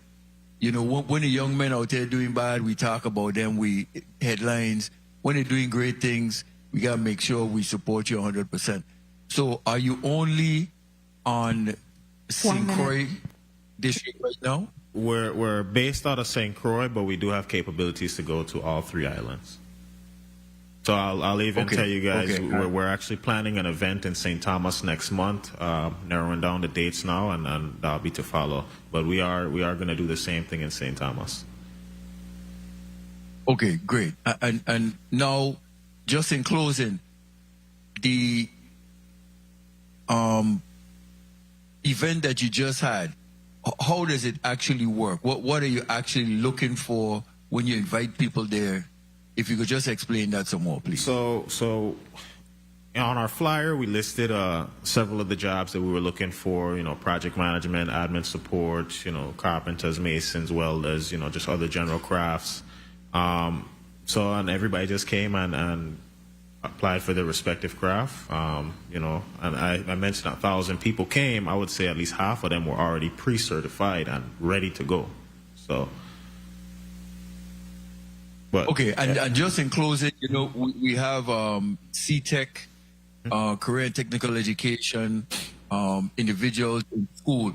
Do you take your business to the younger generation that are in elementary, middle school, high school, and the university? Are you doing that? So that's all a part of our plan going forward, is to do a little bit more community outreach, get into the schools, offer training programs. We're working with some other people on setting up some, getting people certified as welders or carpenters and other stuff like that. So we're also in the workforce development piece too.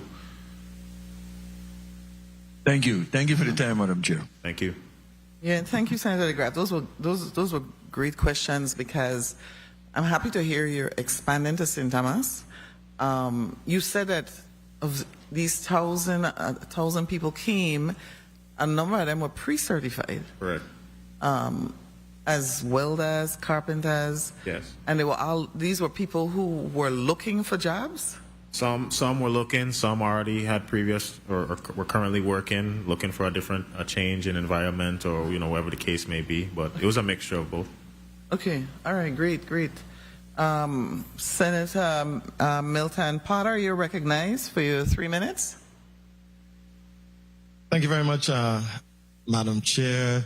24 years old? Hey, boy, I am very impressed.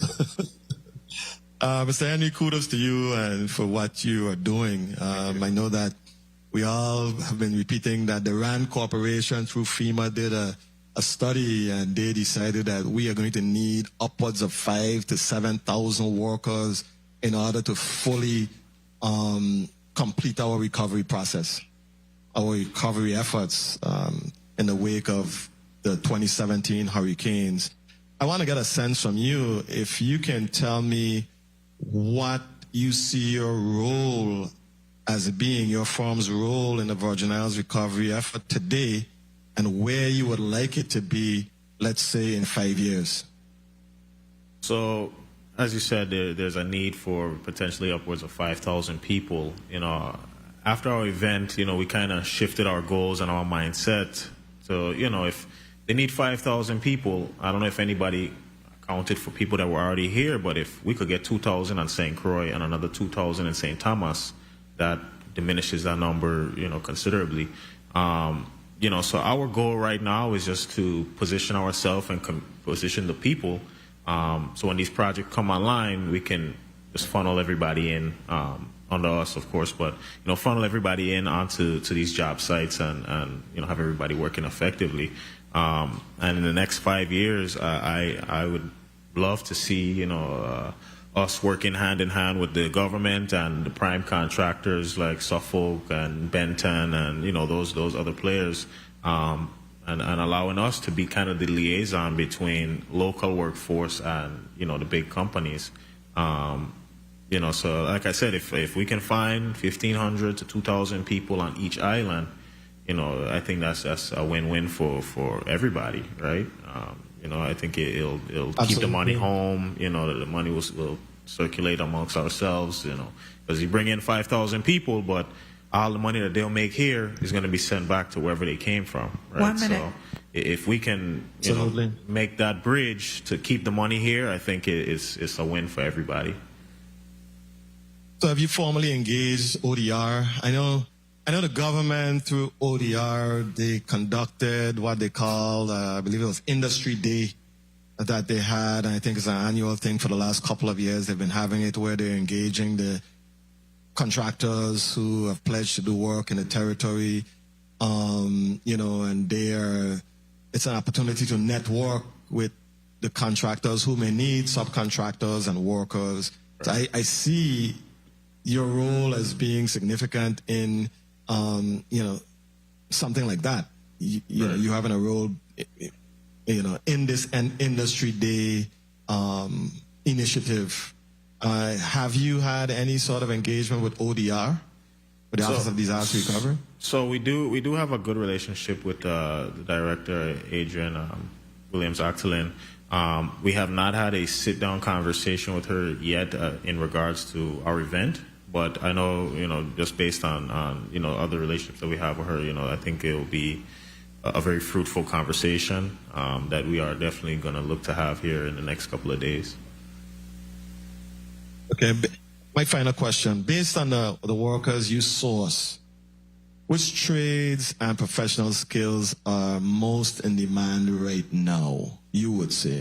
For example, electricians or plumbers or carpenters or heavy equipment? I would say for the school projects, there's going to be, considering these schools are going to be almost like bunkers, it's going to take a lot of concrete. I would say masons would be a big one.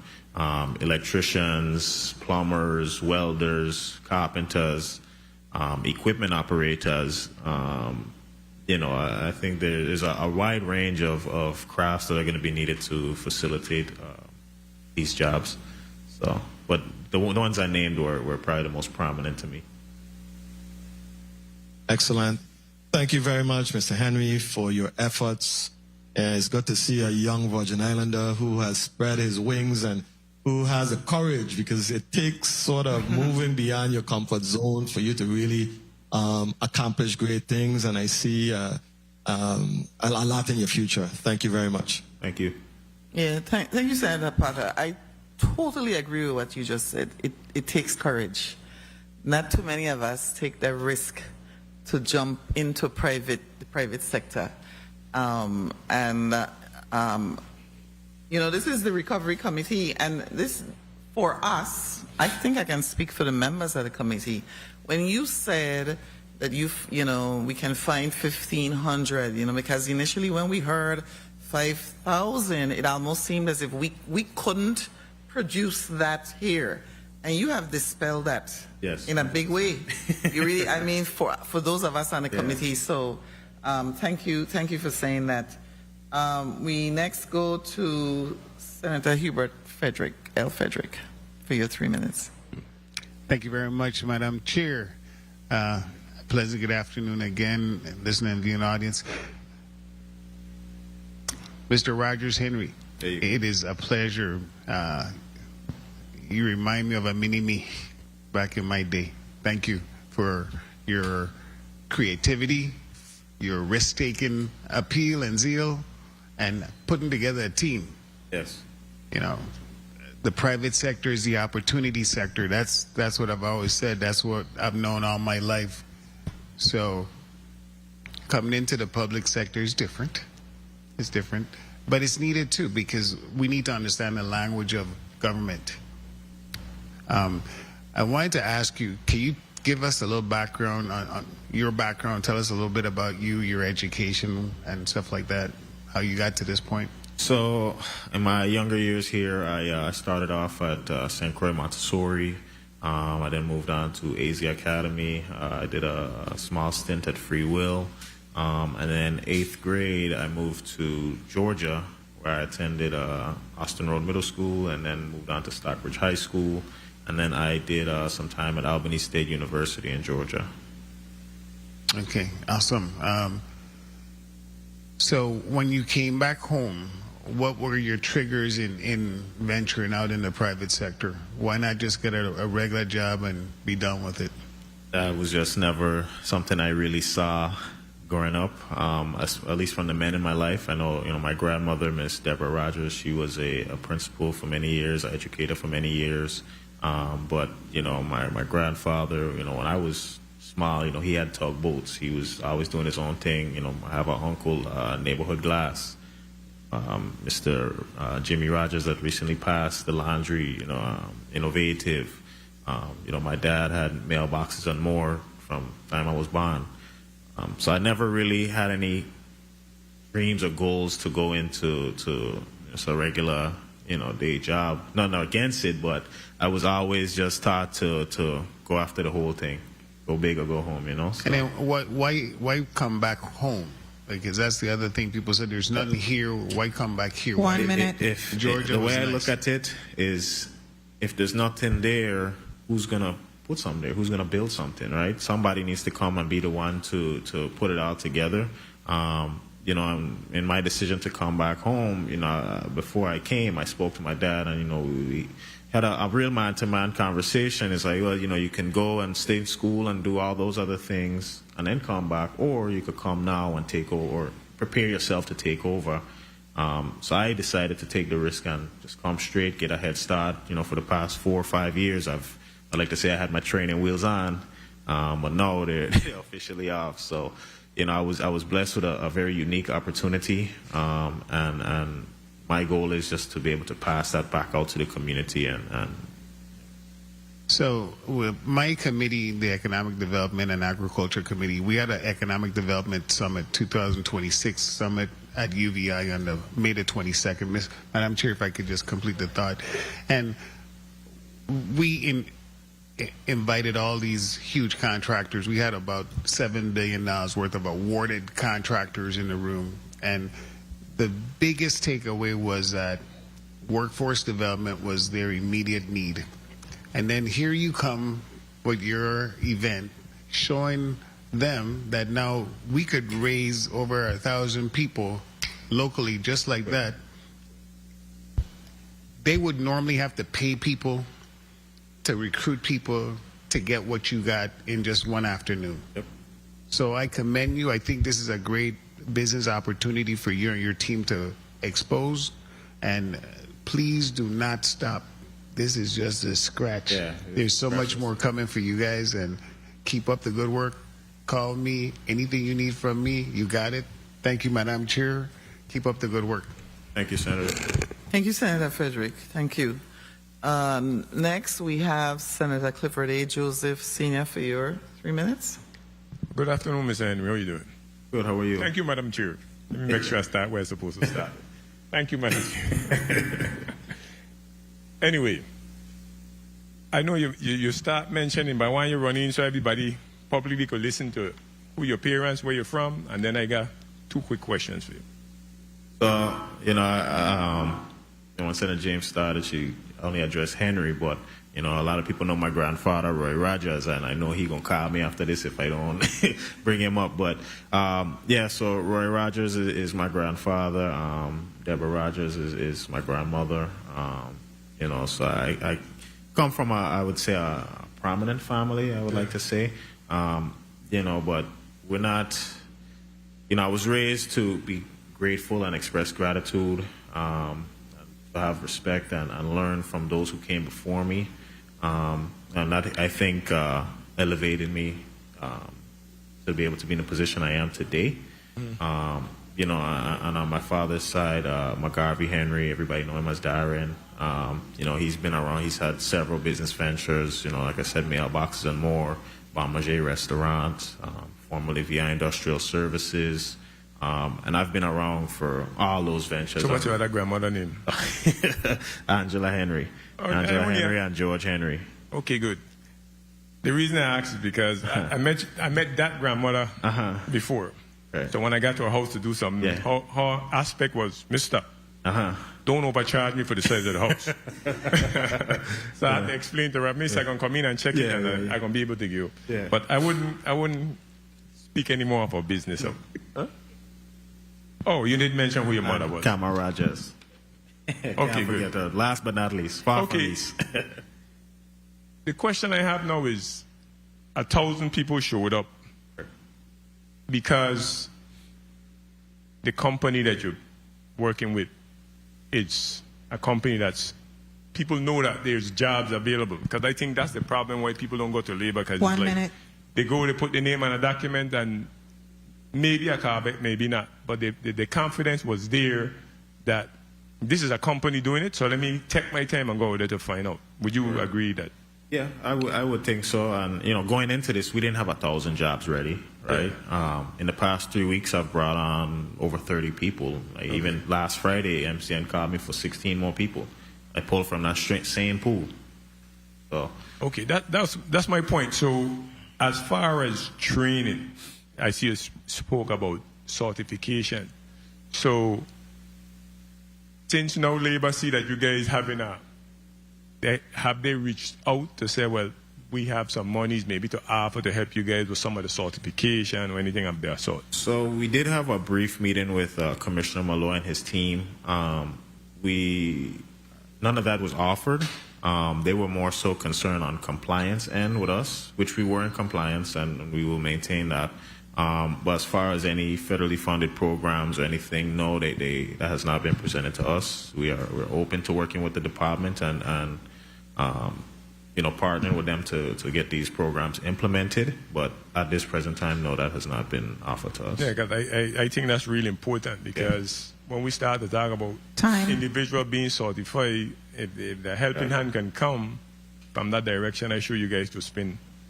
The 1,000 could go over in a hurry because then you'll have certified skilled workers that you could start up. Right, exactly. To move on. Like I said, out of that 1,000, at least 50% of them were already pre-certified. Some through the Department of Labor. Some went out and got their own from Tang Hao and CTEC and all those other places. So which particular trade is the highest rated from the 1,000? Like how much you get more carpenters, or you had more welders, you had more masons? I saw quite a bit of electricians actually. Okay. There was a good number of carpenters.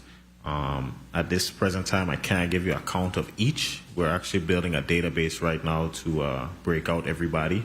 So at a later date, I could definitely share that with you. But I personally saw, when I did my interviews, I saw a good bit of electricians and carpenters. And, there was some that just came for general laborers. Some wanted fire watch, simple stuff. But I did see a lot of those. But 24 is a good number. I born on the 24th of February, so that's a good number. So, I mean, you ain't going to be 24 forever. That's the difference. Anyway, thank you for your response. Thank you, Madam Chair. Thank you, Senator. Thank you, says Senator Joseph. You said something that was a little concerning to me. You said you met with, so I want to make sure that I heard you. You said when you met with labor, they wanted to make sure that you were in compliance. In terms of what? What was that about? Well, so yeah, it was, majority of the meeting was about compliance, about posting jobs and, stuff like that. So, yeah, that was most of it. Ms. Commissioner Malloy did put us in touch with Director Hodge out of St. Thomas. I guess their workforce development head. So we look forward to continuing conversations with her. But like I said, even when Senator Villalay mentioned that they were there, they said they stopped in to make sure we were in compliance. Right? Okay. That we didn't hire anybody on the spot because obviously no jobs were posted yet. But again, they were coming to do their due diligence and make sure that we were in compliance. And I'm sure you're doing your due diligence. Yes. That's so why we don't want no problems. That's right. It's always important that when we start businesses, that we follow the law, that we follow the rules, so that no one, right, can accuse us of anything. Exactly. That's very important, because we have a tendency sometimes to put more pressure on our own than we need to, but we have to be the ones to say, if they come and check on me, I've already checked that box. I've already done what was necessary. We were on top of it when they came out. Everything they asked for, we were able to provide. And I guess they did it on their end as well and did see that we were fully in compliance. So all the company, and then you said MCN contacted you about getting additional workers. So all these contractors now are aware of your existence and that you are able to provide when you have a pool available of whether it's the electricians, the plumbers, they're aware of you. Yes, so prior to the event, we did have a small team at MCN already, a 6-man crew. We have been to just about all the Suffolk CBNA events. We're pre-qualified with them.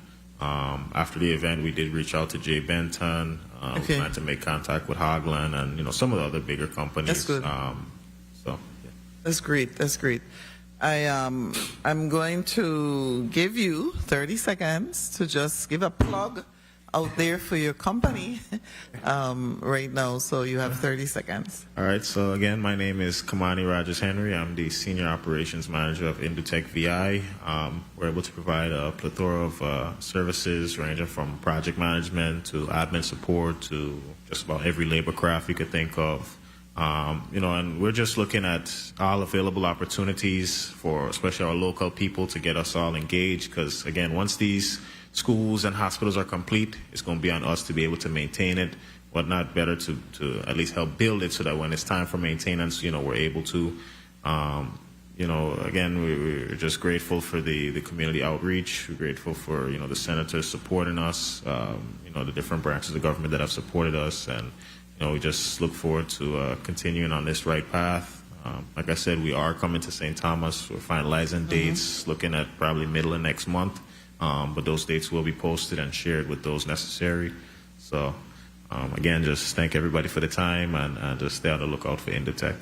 Thank you, thank you. I really want to commend you, and for 24, you're very poised, very, very grounded. You know, you talk about your family, which is a prominent name, but one thing about them is they're very grounded, very real people. You know, you understand what I'm saying, right? Exactly. Yeah, and I feel that in you also. So I just want to commend you and your family, Thank you. you know, and this business. And I want to tell the public that we're going to come back at 1 o'clock because we're going to be talking about hurricane preparedness, which we are in hurricane season. It's important. So the Committee on Disaster Recovery, Infrastructure and Planning is on recess until 1 p.m. Thanks, everybody.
The Committee on Disaster Recovery, Infrastructure and Planning is hereby called out of recess.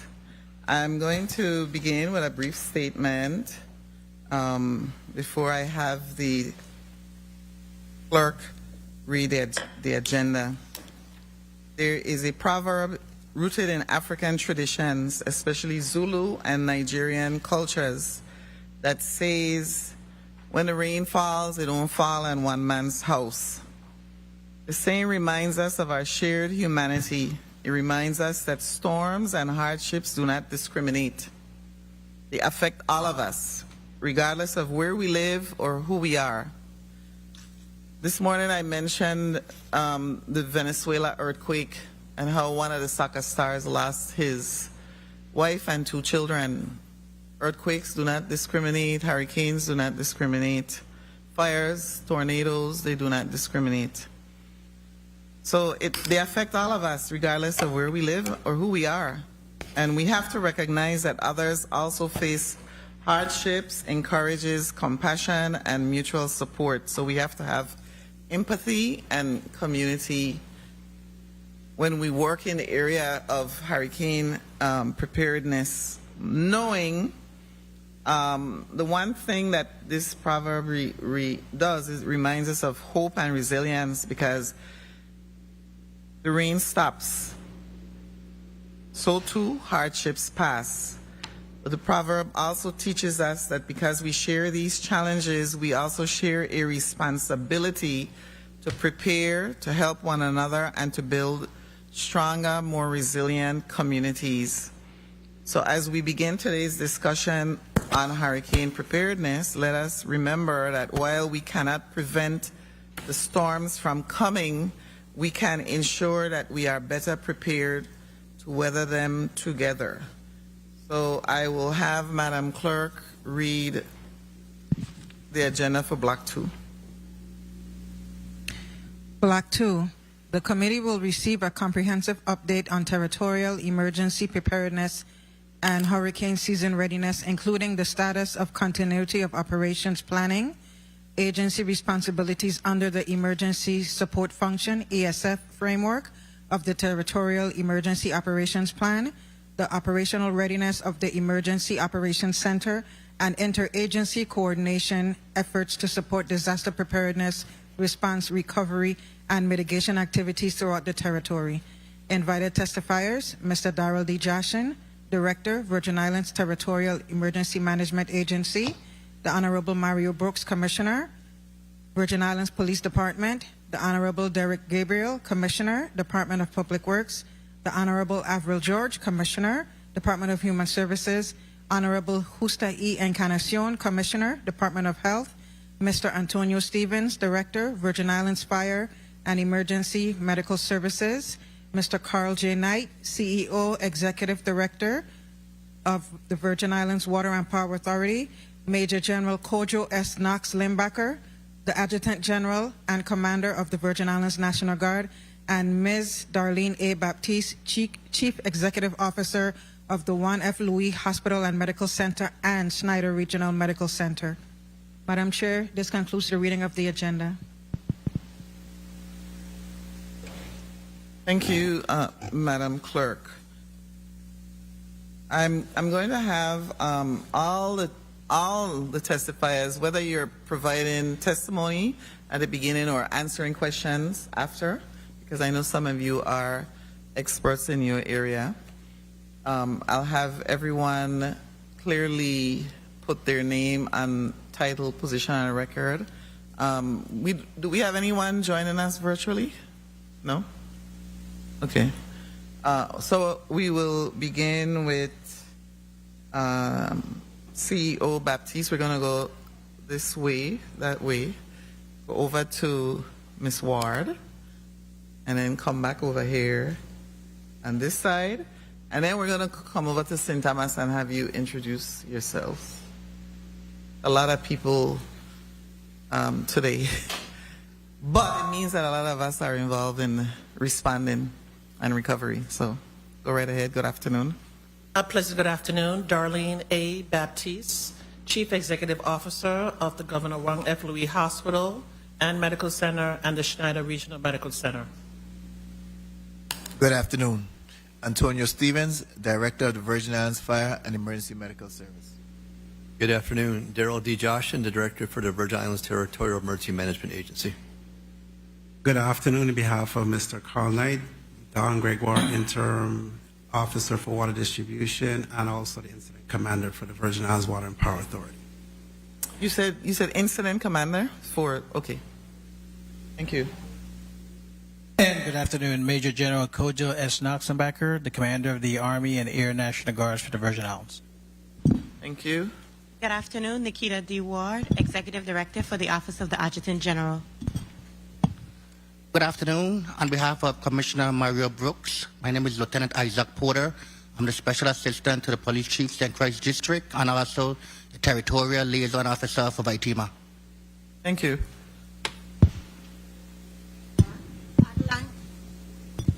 Good afternoon, everyone. Adeline Williams Connor, Chief Operating Officer, Schneider Regional Medical Center. Mike, we're going to have you do it again. CEO. Better? Go ahead. Good afternoon, everyone. Adeline Williams Connor, Chief Operating Officer of Schneider Regional Medical Center and Juan F. Hospital. Okay.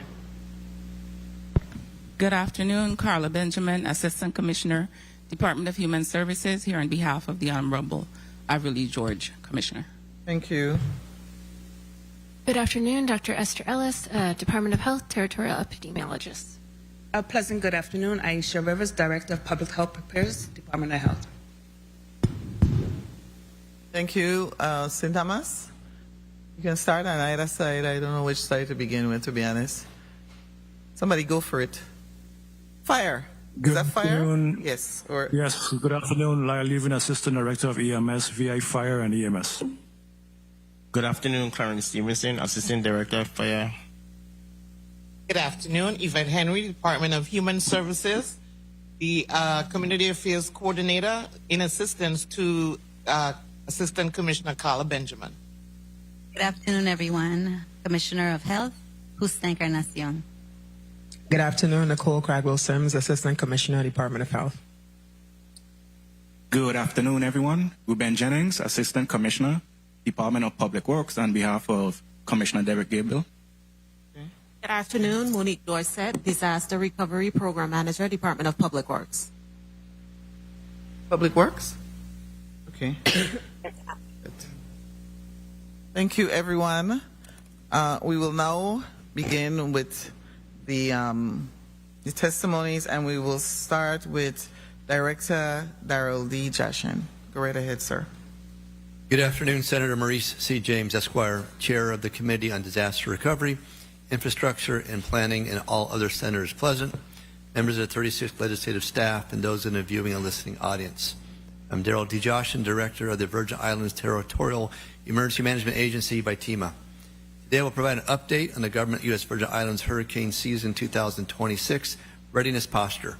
My prepared testimony today, topics covered will include the status of TEMA's Emergency Operations Centers, support to the Department of Human Services and health and welfare checks following a major hurricane for individuals on their senior registry, and the coordination activities completed with the Territorial Emergency Support Function lead agencies.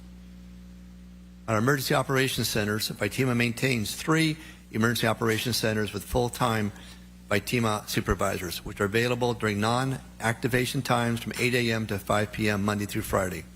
The EOC on St. Croix is a rented 3-story building in downtown Christiansted. The EOC, able to accommodate 35 individuals, has a working 150 kilowatt generator and a fuel supply for 5 days. And emergency backup communications to include very high frequency radio and high frequency radio. There are 15 satellite phones located in the EOC to be issued out to pre-designated Virgin Islands government officials and senior leaders. And there are 2 backup internet connections available via Starlink antennas, a standard V3 and a mini. Emergency fuel contract exists and the account is paid up. An alternate EOC is located at TEMA's Emergency Operations Center, COOP, located at the Bureau of Information Technology facility approximately 3 miles away. TEMA has conducted 1 separate exercise activation from the alternate EOC. The EOC on St. Thomas is able to accommodate 35 individuals, is located across from the east of Cyril E. King Airport runway, and is owned by the government of the U.S. Virgin Islands. EOC has a working 430 kilowatt generator and a fuel supply for 5 days, and emergency backup communications identical to that on St. Croix. The emergency fuel contract exists and the account is paid up. Due to phase 2 of our Hurricane Hermon Public Assistance Recovery Project, the St. Thomas EOC will not be available for approximately 365 days once the repairs begin. Currently, VITEMA has a construction contract bid process, but anticipates beginning repairs in August of 2026.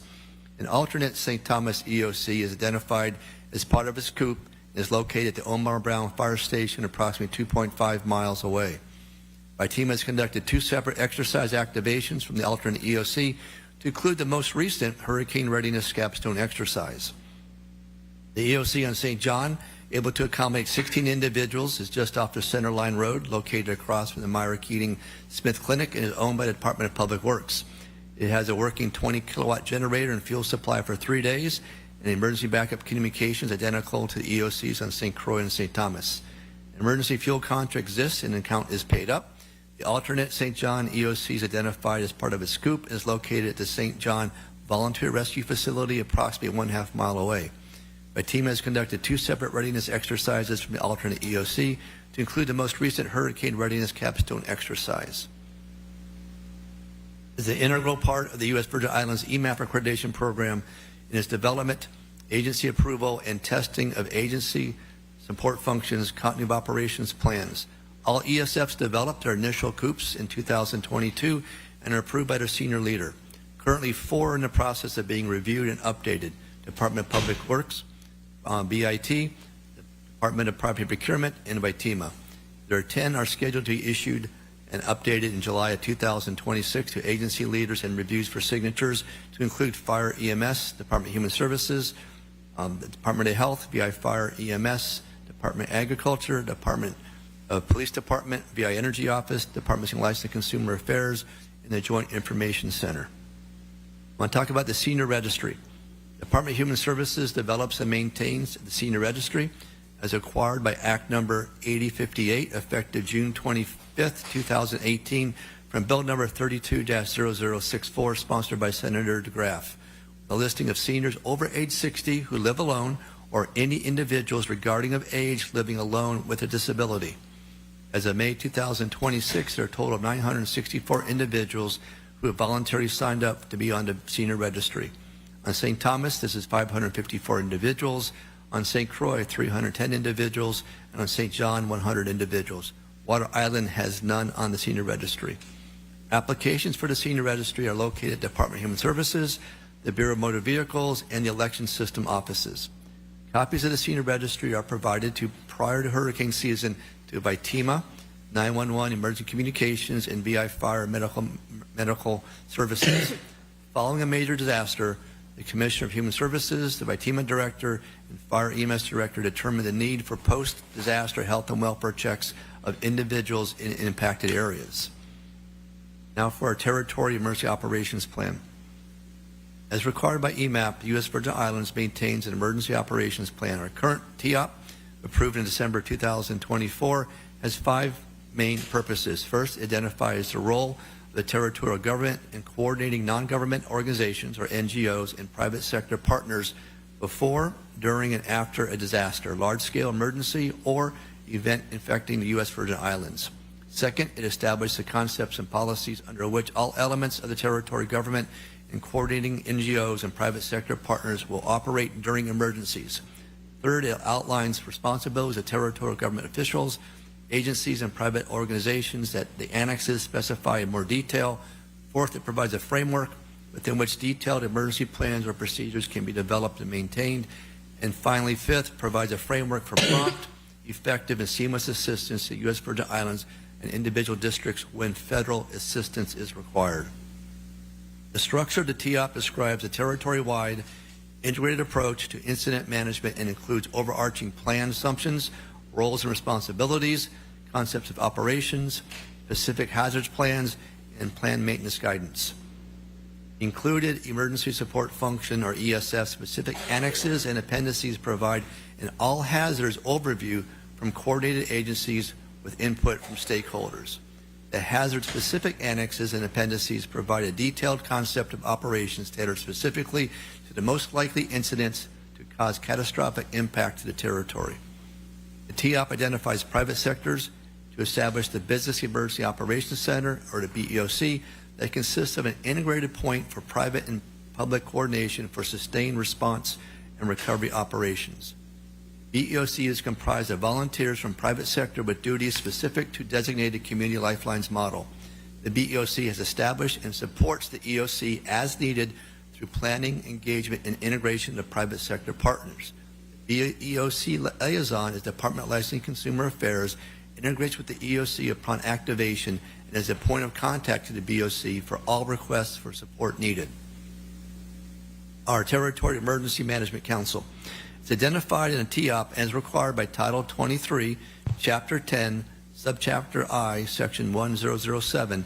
FITEMA establishes and maintains an active Emergency Management Council.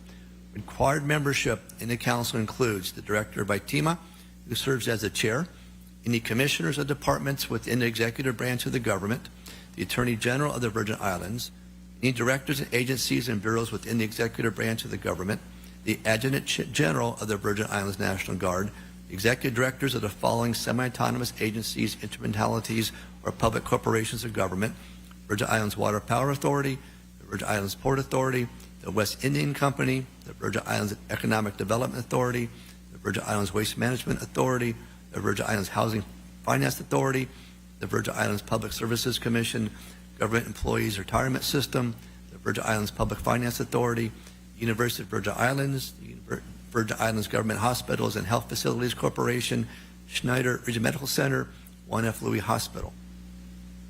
Corporations and other business entities that operate in the Virgin Islands as a public utility regulated by the Public Service Commission per Title 30 of the Virgin Islands Code. Private sector entities, including but not limited to the Chambers of Commerce, hotel associations, or other entities which may be invited to serve in the EMC by the Governor in consultation with the Director. The Emergency Management Council under the Brian Roach administration meets monthly, usually the third Thursday of each month, with territory senior leadership represented by the Governor, Lieutenant Governor, or Chief of Staff. Invitations go out to 75 different government, public, and private sector leaders, to include FEMA, U.S. Coast Guard, and the National Weather Service, with a consistent 60% attendance.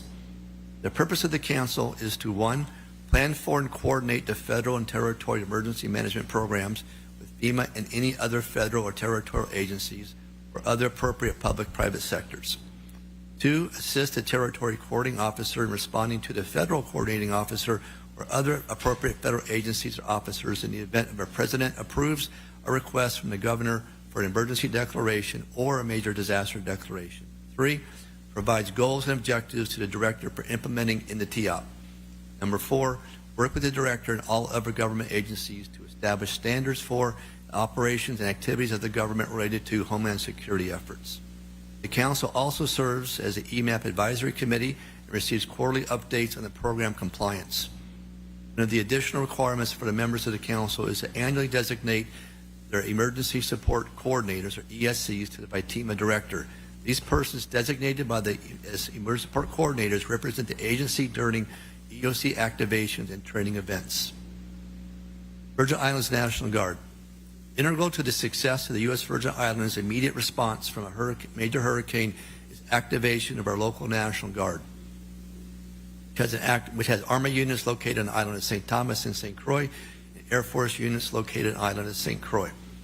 Joint Force headquarters are located on the island of St. Croix. Currently, there are no National Guard units positioned on the island of St. John or Water Island. The National Guard is prepared to support our local agencies in territorial state of emergency or federal major disaster declaration in a territorial active duty or TAD status, covering the following mission assignments: immediate response teams to support VI Fire EMS in urban search and rescue, route clearance in support of Department of Public Works, debris removal in support of the Virgin Islands Waste Management Authority, public shelters in support of Department of Human Services, points of distribution in support of Department of Human Services, traffic control points in the support of the Virgin Islands Police Department, critical infrastructure recovery in support of the Bureau of Information Technology, Department of Public Works and Department of Health, patient movement and support of Department of Health and U.S. Health and Human Services, and a dual status commander in support of the Governor and the President of the United States. As far as our capstone exercise, VITEMA, FEMA, lead emergency support function agencies conducted 2026 hurricane readiness capstone exercise from 1 to 5 June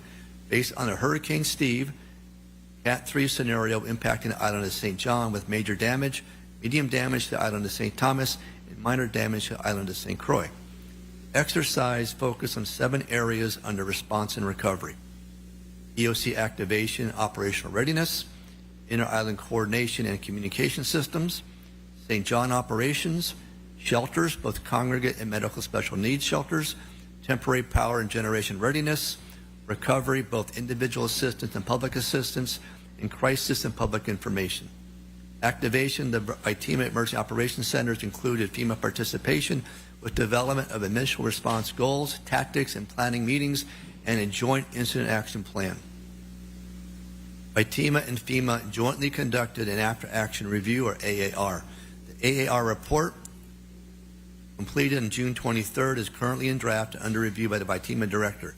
The report identifies 7 strengths or sustains and 5 areas of improvement, with each of the areas having recommendations for improvement. The overall summary of the capstone event captured in the AAR report reads as follows, and I quote, "The 2026 Capstone Readiness Initiative demonstrated meaningful progress in joint incident action plan development, federal partner integration, and EOC activation procedures. The achievement of a published joint incident action plan for the first time represents a significant milestone in inter-island coordination. However, consistent themes across the review to include WebEOC software underutilization, St. John operational gaps, shelter staff vulnerabilities, points of distribution, role confusion, and communication quality reflect systemic challenges that require structural correction actions before hurricane season. Several of these findings parallel gaps identified in past events, proving that priority recommendations from other reports have not yet been fully implemented. Aligning corrective actions through the Continuous Improvement Working Group and the Continuous Improvement Plan will strengthen accountability and focus recommendation efforts where they are most needed.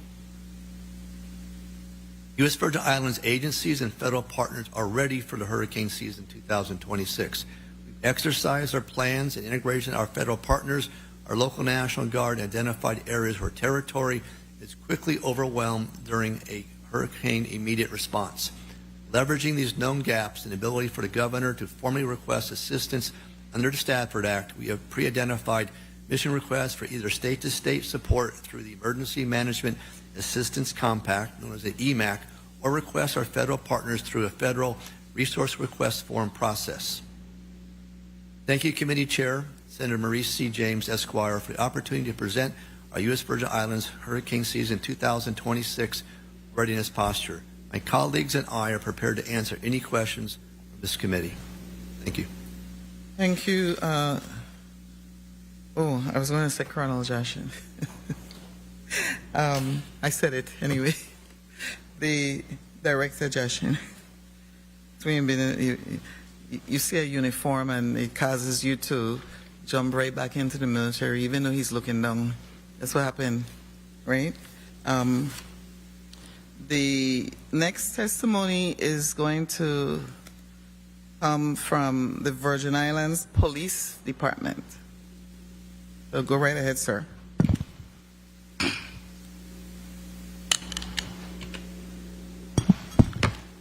Good afternoon, Madam Chairman, distinguished members of the Senate. Thank you for the opportunity to testify today in this matter. I am Lieutenant Isaac Porter, Special Assistant to the Chief of Police and Croix District, and Territorial Liaison Officer to VITEMA for the Emergency Service of the Police of the Virgin Islands Police Department. On behalf of Police Commissioner Mario Brooks, I submit this testimony as a summary of the Virgin Islands Police Department disaster preparedness and hurricane season readiness efforts, including emergency response planning, continuity of operations, interagency coordination, recovery support activities, and the Department Emergency Support Function responsibilities under the Territorial Emergency Operations Plan. The Virgin Islands Police Department respectfully submit this summary of its preparedness, activities, and operational readiness efforts for the 2026 Atlantic hurricane season. As the Territory Primary Law Enforcement Agency and the lead agency for emergency support function, ESF 13, public safety and security under the Territorial Emergency Operations Plan, TEOP, the Department maintains a critical role in protecting lives, preserving public order, safeguarding critical infrastructure, and supporting emergency response and recovery operations throughout the Territory. The Department preparedness efforts encompass emergency response planning, continuity of operations, personnel and equipment readiness, interagency coordination, disaster recovery support, and participation in territorial emergency management activities. These efforts have been implemented across the District of St. Thomas, St. John, and St. Croix in collaboration with territorial, federal, and private sector partners. The Virgin Islands Police Department remains an active member of the Territorial Emergency Management and Homeland Security Council, commonly referred to as the Emergency Management Council, as established pursuant to Title 23 of the Virgin Islands Code. Through its participation on the Council, the Department works closely with the Virgin Islands Territorial Emergency Management Agency by TEMA, executive branch agencies, federal partners, non-governmental organizations, and private sector stakeholders to ensure a coordinated all-hazard approach to preparedness, response, recovery, and mitigation. The Department continues to support the Governor's emergency preparedness priorities through active participation in planning meetings, training activities, emergency management exercises, operational readiness assessments, and Emergency Operations Center EOC coordination activities. The IPD leadership and operational personnel remain fully integrated into the Territory's emergency management structure to ensure a unified and coordinated response during disasters and major emergencies. Under the Territorial Emergency Plan, Operational Plan, the Virgin Islands Police Department serves as the lead agency for emergency support function, public safety and security. In this role, the Department is responsible for coordinating and supporting law enforcement and public safety operations before, during, and after disasters and emergencies. Our core responsibilities include law enforcement and public safety operations, traffic control and evacuation support, protection of critical infrastructure and government facilities, curfew enforcement and anti-looting operations, security patrols and crime prevention activities, search and rescue support, criminal investigation and intelligence coordination, mutual aid coordination and integration of external law enforcement resources, security support for shelters and mass care facilities, public safety support for disaster response and recovery operations. The Department works closely with supporting agencies including the Virgin Islands National Guard, Virgin Islands Fire and Emergency Medical Services, Department of Health, Department of Public Works, the Bureau of Corrections, Virgin Islands Port Authority, the Bureau of Motor Vehicles, Department of Justice, federal law enforcement partners, and other emergency support function agencies to ensure a unified territorial response capability.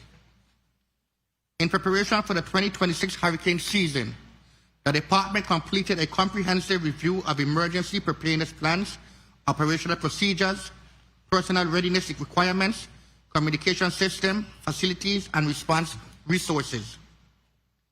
The Department conducted a territory-wide review of staffing and deployment requirements, including verification of emergency contact information for all our employees, validation of emergency staffing roster and deployment assignments, identification of mission essential personnel, review of employee accountability procedures, refresher training on incident command principle and emergency operations, and review of emergency housing and support arrangements for critical personnel and their families. The Department completed inspections and readiness assessments of patrol vehicles, marine assets, specialized response equipment, generators, communication systems, and emergency response resources. Additional preparedness measures included inventory and replenishment of emergency supplies, verification of fuel reserves and fuel distribution procedures, inspection of traffic management equipment, validation of alternative communication capabilities, testing of redundant communication systems, and operational assessment of marine and our unmanned area support resources. Police facilities throughout the territory underwent hurricane readiness inspections to ensure operational sustainability before, during, and after storm events.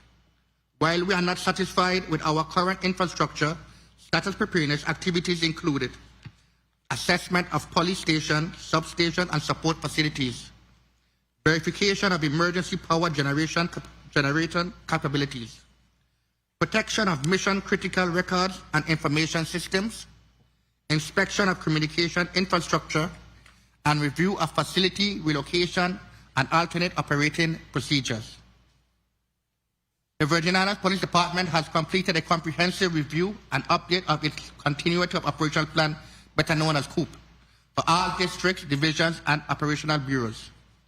These plans are designed to ensure the uninterrupted delivery of essential law enforcement services during emergencies, disasters, and catastrophic incidents.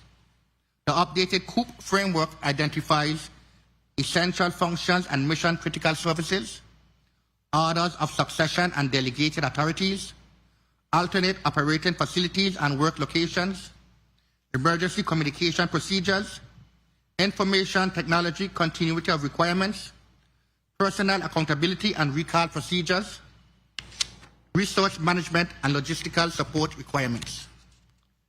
The police chiefs, their district commanders, and the bureau directors have reviewed and validated continuity procedures to ensure the department can maintain operational effectiveness under degraded or disrupted conditions.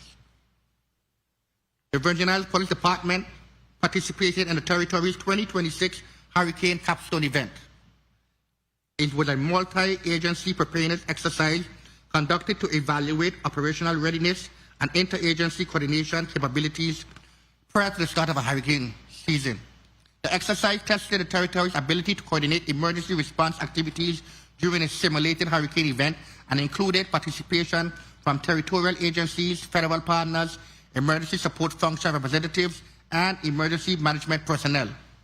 The exercise objectives included emergency operations center activation, incident command system implementation, emergency communication interoperability, resource management and allocation, evacuation and transportation coordination, critical infrastructure protection, shelter security and support operations, search and rescue coordination, and disaster recovery planning.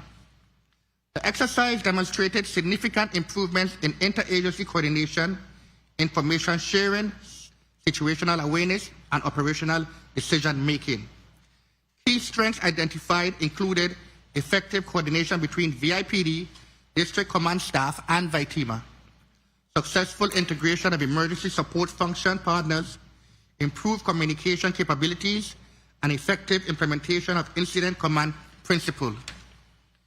Areas identified for continued enhancement include expanding redundant communication capabilities, increasing cross-training opportunities for emergency operation personnel, strengthening resource tracking system during extended incidents, and further refining evacuation and transportation coordination plans.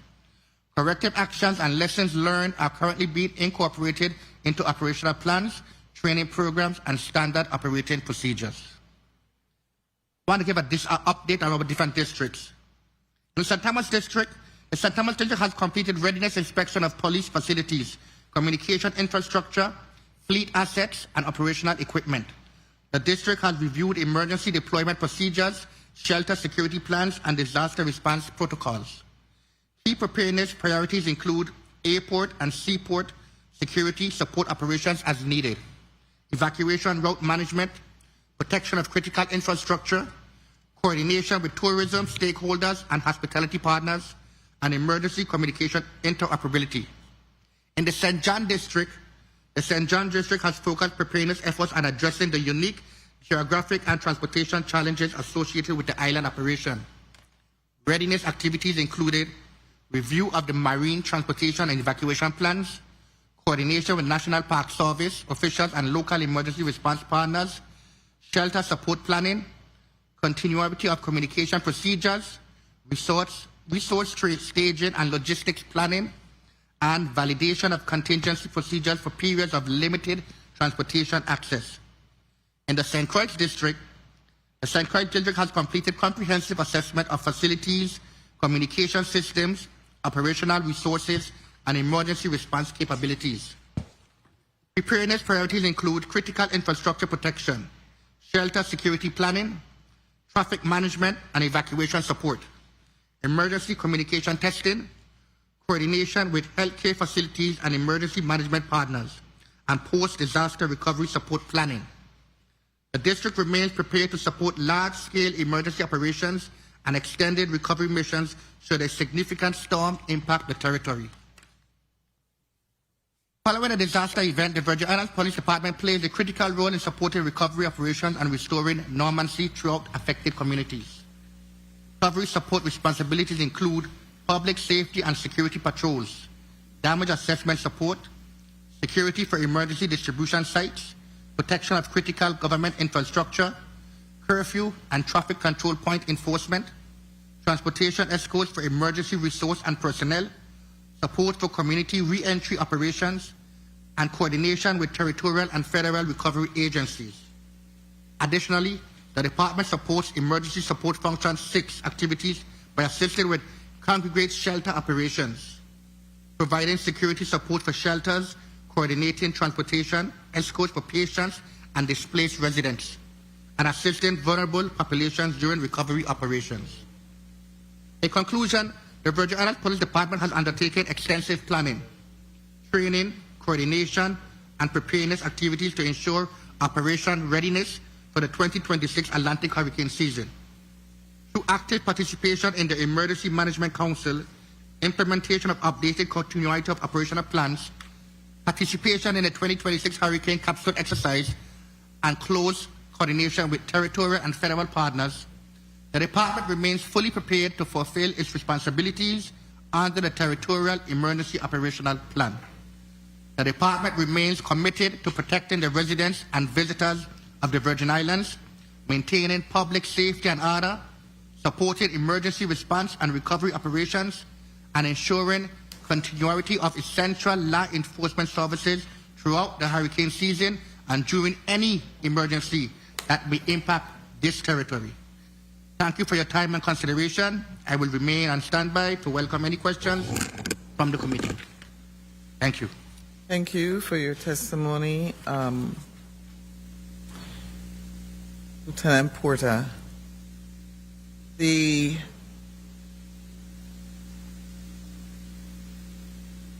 think what's going to happen today is we're going to be in here a long time, and I'm going to tell you why before we even go on to the other testimonies.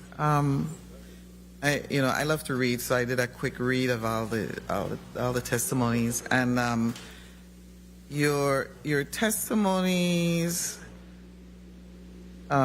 create so many questions in my mind, and so I'm stopping only to say this because I know it's going to happen with my colleagues also.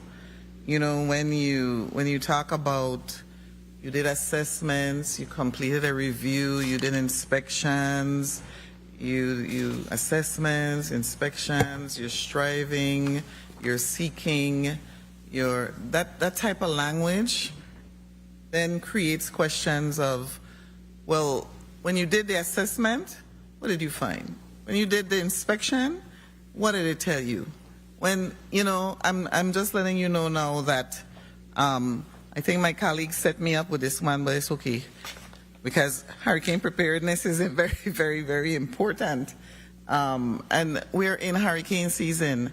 So at the end of the day, after we read our testimonies and all of us in here, elected and appointed officials, all the people are going to care about is that when something happens, they get help. So we need to be very honest in this room today that if something happens, and I think I'm a little more sensitive because of Venezuela, and the fact that we are so isolated even more. Those of you who went through Hurricane Hugo, and I did, and feeling isolated for days and not knowing what was going to happen and all of that. And even after Hurricane Irma and Maria, you know, people not knowing where people were sent, those types of questions. So the purpose of my colleagues really, and and I'm glad they insisted that I have this today, thanks to Senator Clifford Joseph, who volunteered me, Senator Clifford Joseph. Thank you. Initially I was like, but then I think Venezuela just simply created an entire different feeling in me all of a sudden, like, this is real. This is real. So if something happens, are we ready? Can we respond? You know, can we help the people of St. Croix, St. Thomas, St. John? And I have really strong memories of St. John after Hurricane Irma, and then obviously St. Croix after Hurricane Maria, and St. John specifically because we couldn't even get in touch with them. So I'm going to move on to the Assistant Commissioner for Public Works, Mr. Jennings, for your testimony. You may proceed.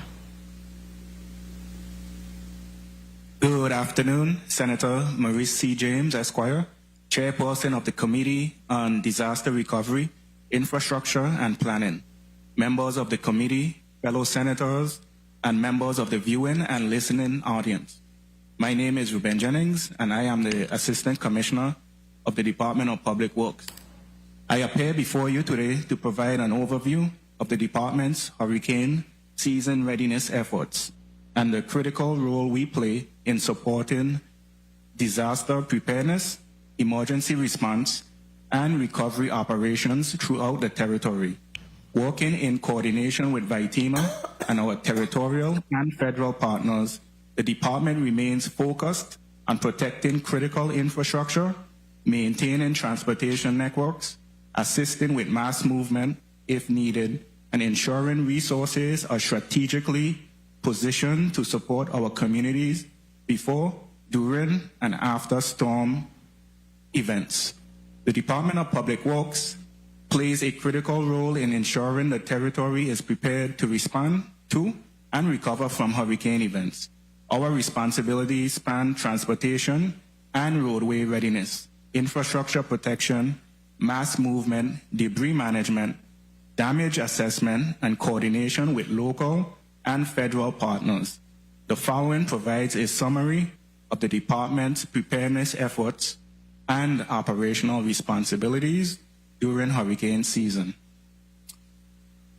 Preparation for hurricane season begins well before the first storm enters the region. Each year, the department conducts assessments of critical transportation corridors, drainage systems, bridges, and roadway infrastructure throughout the territory. The department conducts routine inspections and maintenance of critical drainage infrastructure, including guts, culverts, swales, and drainage systems throughout the territory. These activities help reduce flooding, protect public infrastructure, and improve roadway safety during periods of heavy rainfall. Maintenance efforts are prioritized based on operational needs, field assessments, and areas identified as vulnerable during storm events. In addition, the department continuously evaluates critical transportation corridors and roadways to identify potential vulnerabilities and ensure accessibility for emergency responders, utility crews, healthcare personnel, and residents before and after a storm event.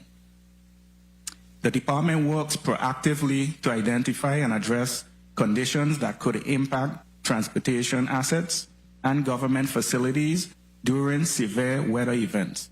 Engineering personnel conduct pre- and post-storm field assessments of roads, bridges, drainage systems, and public facilities to identify vulnerabilities and to prioritize maintenance and repair activities. Through these efforts, the department works to enhance infrastructure resilience and support the continuity of critical transportation networks before, during, and after storm events. Sand distribution and community preparedness. In partnership with VITEMA, the department supports sand distribution efforts throughout the territory. On scheduled dates and predetermined locations, DPW and other key stakeholders provide blue sky sandbag distribution, where residents receive up to 6 pre-filled sandbags per household. In partnership with VI, Fire, VITEMA, and the Governor's Office, sandbags are delivered to the disabled, elderly, and shut-in. Before landfall, designated distribution sites are established to provide sandbags and filling equipment for government agencies and residents preparing for potential storm impacts. Pre-filled sandbags are reserved for elderly and physically challenged individuals to ensure vulnerable populations have access to essential last-minute storm preparedness resources. Debris management and emergency response. A key component of the department's preparedness efforts is maintaining its roadside clearance and debris removal action plans. Department personnel, roadside contractors, and emergency contractors are strategically positioned throughout the islands to support rapid response operations.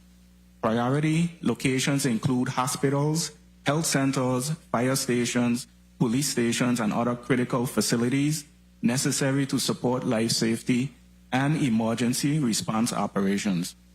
Following a storm event, crews focus on opening roadways, restoring access to critical facilities, and supporting emergency response agencies. Once primary transportation routes are cleared, operations transition to debris removal and disposal in accordance with local and federal requirements. DPW currently has emergency contracts for roof repair, debris monitoring, and route clearance on all 3 islands. In May, contractors participated in tabletop exercises to prepare and expose possible gaps in emergency services. We anticipate having refresher trainings in the coming months for our in-house personnel and contractors just ahead of the peak hurricane season. Recovery operations. The department's engineering and construction management teams conduct preliminary damage assessments following a storm to evaluate impacts to roads, bridges, government facilities, and other public infrastructure. These assessments provide critical information to the governor, VITEMA, and federal agencies regarding disaster impacts and potential eligibility for federal assistance programs. The department works closely with VITEMA, VIPD, VIFEMS, and VI Water and Power Authority, the Virgin Islands National Guard, and other territorial and federal partners before, during, and after storm events. As part of the Territorial Emergency Operations Plan, the department supports several emergency support functions, including transportation, public works and engineering, debris management, damage assessment, and continuity of government operations. VITRAN provides mass transportation support once requested through the Emergency Operations Center. I want to take this opportunity to encourage our elderly, disabled, and medically challenged population to register with VITRAN Plus paratransit services, as only registered residents are eligible for emergency transportation. Through year-round planning, maintenance, and coordination, the department remains committed to strengthening the territory's resilience and ensuring we are prepared to respond when our communities need us most. Madam Chair, this concludes my testimony. Thank you for the opportunity to provide an overview of the department's hurricane preparedness efforts. I remain available to answer any questions the committee may have. Thank you. Thank you, Assistant Commissioner Jennings. We will now go to the Assistant Commissioner of the Department of Human Services, Carla Benjamin.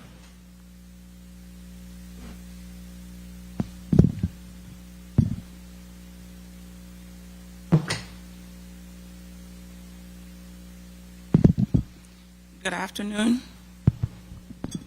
Good afternoon, Madam Chairwoman Marie C. James, Esquire, members of the Committee on Disaster Recovery, Infrastructure and Planning, fellow agency leaders and staff, and the viewing and listening public. My name is Karla Benjamin, Assistant Commissioner of the Virgin Islands Department of Human Services.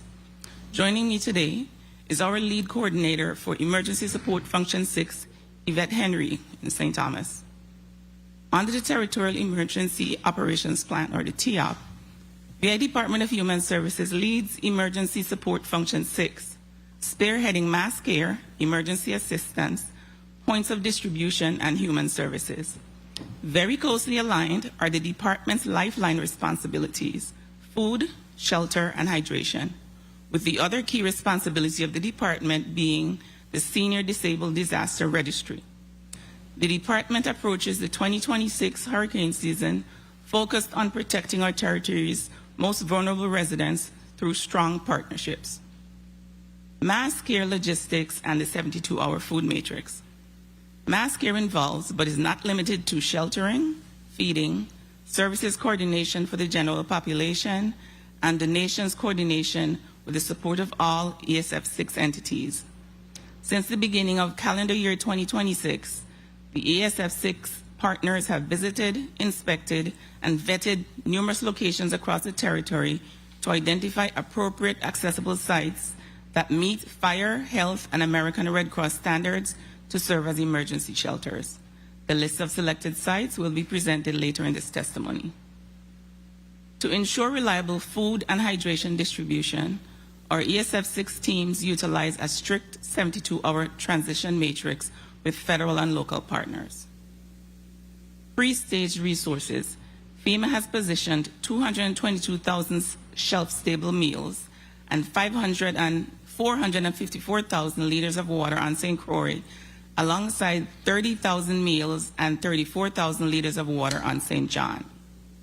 The 72-hour ARC, or American Red Cross pivot.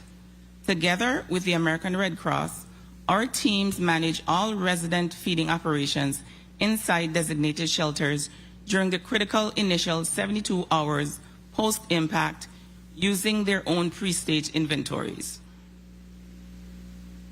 Day 4, VI Department of Education transition. On day 4, the Department of Education assumes territory-wide feeding utilizing industrial kitchens at Julius Sprov on St. John, Bertha C. Shelter Middle School on St. Thomas, and the Educational Complex on St. Croix. To prevent dehydration among elderly and medically fragile residents, VIDHS takes direct responsibility for pre-staging local bottled water at every designated shelter. Beyond shelters, our teams are prepared to activate localized neighborhood pods or points of distribution to distribute supplies. Following a federal disaster declaration, VIDHS stands ready to launch Disaster SNAP, or DSNAP, to quickly provide electronic food benefits to residents facing severe food or income loss. 2026 shelter capacities and physical status. Before a hurricane makes landfall, congregate shelter space is calculated at 20 square feet per person to maximize immediate safety. After landfall, safety regulations require doubling that space to 40 square feet per person for longer-term stays, cutting total capacity from 2,209 available slots pre-landfall to 1,136 slots post-landfall. On St. John, the Adrian Senior Center provides 27 pre-landfall and 13 post-landfall slots. The Head Start Cruise Bay Community Hub provides 49 pre-landfall and 24 post-landfall slots.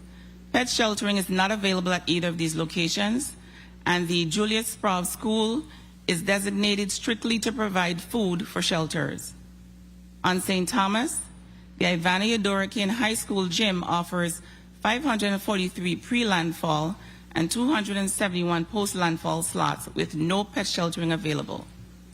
The Bertha C. Shelter Middle School gym offers 360 pre-landfall and 180 post-landfall slots, while the Lockhart K-8 facility provides 248 pre-landfall and 124 post-landfall slots.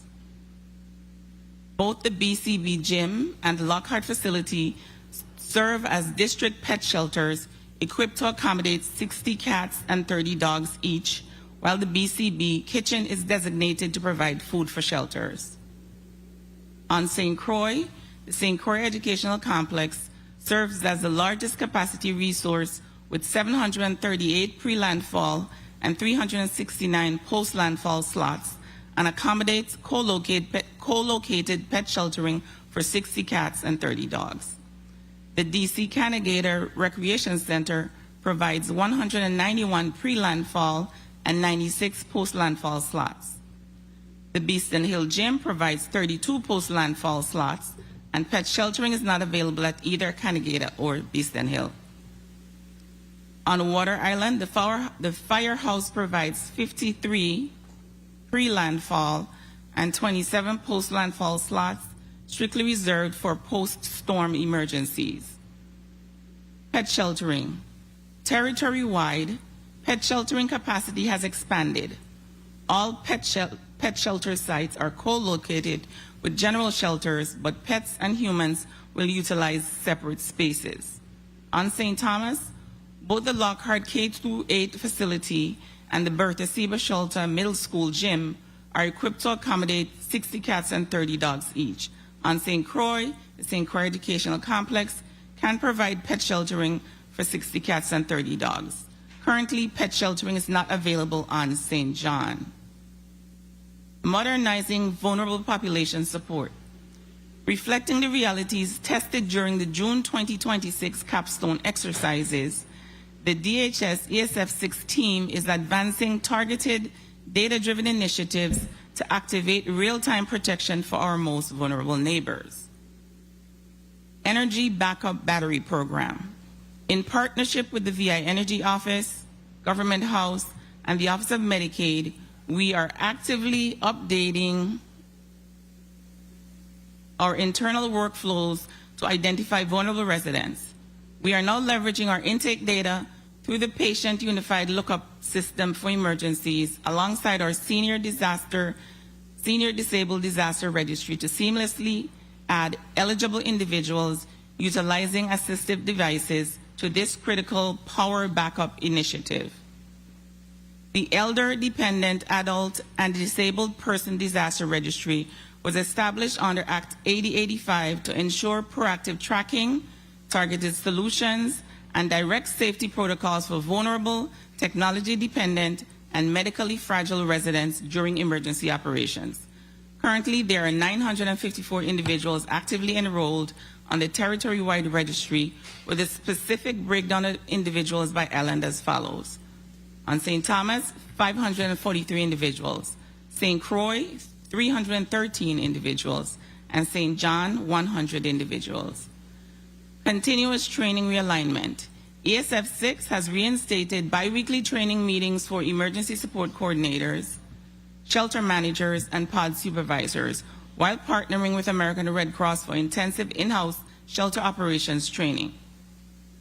In conclusion, the Department of Human Services extends our sincere thanks to our partners at VITEMA, FEMA, the Virgin Islands National Guard, the Department of Education, the American Red Cross, Virgin Islands Police Department, our emergency support function agency partners, and our dedicated volunteer organizations for their ongoing collaboration. Thank you, Chairwoman James, for allowing us the opportunity to testify. We are happy to respond to any questions you or the committee members may have. Great. Thank you, Assistant Commissioner Benjamin. And I appreciate the detail in your testimony. Thank you. The next testifier will be from the Virgin Islands Water and Power Authority, the Interim Chief Operating Officer, Mr. Gregoire. Good afternoon. Good day, Honorable Marie C. James, Esquire, Committee on Disaster Recovery, Infrastructure and Planning, and Honorable Senators present and listening and viewing audience. I am Don Gregoire, Interim Chief Operating Officer of the Water Distribution Department and Incident Commander of the Virgin Islands Water and Power Authority, hereinafter WAPA or the Authority. Joining me today are members of the authority's management team, Chief Operating Officer of Electric System, Lemuel Lavenier, and Chief Administrative Officer, Mr. Anthony Thomas, and also attending is Mr. Colin Brown, Director of T&D. Thank you for the invitation to appear before you today alongside with the other esteemed testifiers. We are here to provide a comprehensive update on WAPA's territorial emergency preparedness and hurricane season readiness, including the status of continuity of operations, planning, responsibilities under the Emergency Support Function, ESF, framework of the Territorial Emergency Operations Plan, and integrating coordination efforts to support disaster preparation, response, recovery, and mitigation activities throughout the territory. As the incident commander, my role is to oversee the authority's emergency preparedness and response efforts to ensure we are positioned to protect our employees, our infrastructure, and the people of the Virgin Islands before, during, and after a storm event. While hurricane preparedness is often viewed as seasonal activity for WAPA, much like the other testifiers, it is a year-round commitment that involves planning, training, infrastructure improvement, resource management, and close coordination with our local and federal partners. The authority enters the 2026 hurricane season with significant improvements to our overall readiness compared to previous years. Over the last year, the authority has continued to advance multiple FEMA-funded mitigation and reconstruction projects, translating disaster recovery funds into tangible, resilient improvements that will benefit the territory for decades to come. Wooden poles have been replaced with 10,213 composite poles designed to withstand wind speeds up to 200 miles per hour. These poles are stronger, more durable, and better suited for harsh environment conditions within the territory of the Virgin Islands. In addition, approximately 40% of critical portions of our electrical distribution system has been converted underground, reducing exposure to high winds, fallen vegetation, and flying debris.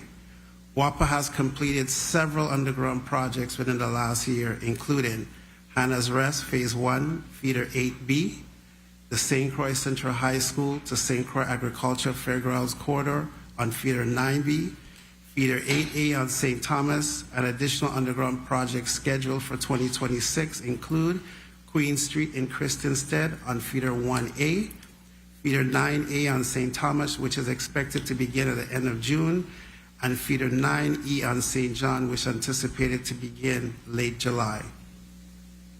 On the water side, WAPA has leveraged EPA funds to make targeted investments on the water infrastructure improvements and aim to reduce water loss, strengthening system reliability, and enhancing resilience during emergency events. Over the past year, the authority has completed 2 water system rehabilitation projects in Campo Rico and Hannah's Rest, replacing approximately 41,500 linear feet, which is equivalent to 7.9 miles of aging water mains with new PVC lines designed to improve service reliability and reduce the frequency of leaks and service interruptions. Since last year's hurricane preparedness update, WAPA has expanded its vegetation management efforts to establish a dedicated tree trimming crew in each district. These crews are prioritizing preventive maintenance along critical transmission and distribution corridors.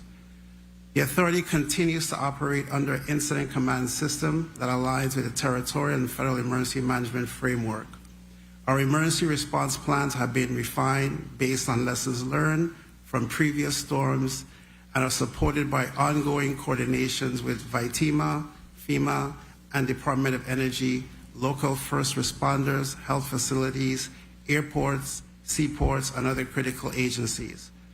Over the past year, WAPA's personnel have participated in emergency preparedness training, incident command refresher courses, and coordination exercise with the territorial and federal partners to strengthen response capabilities and improve operational readiness.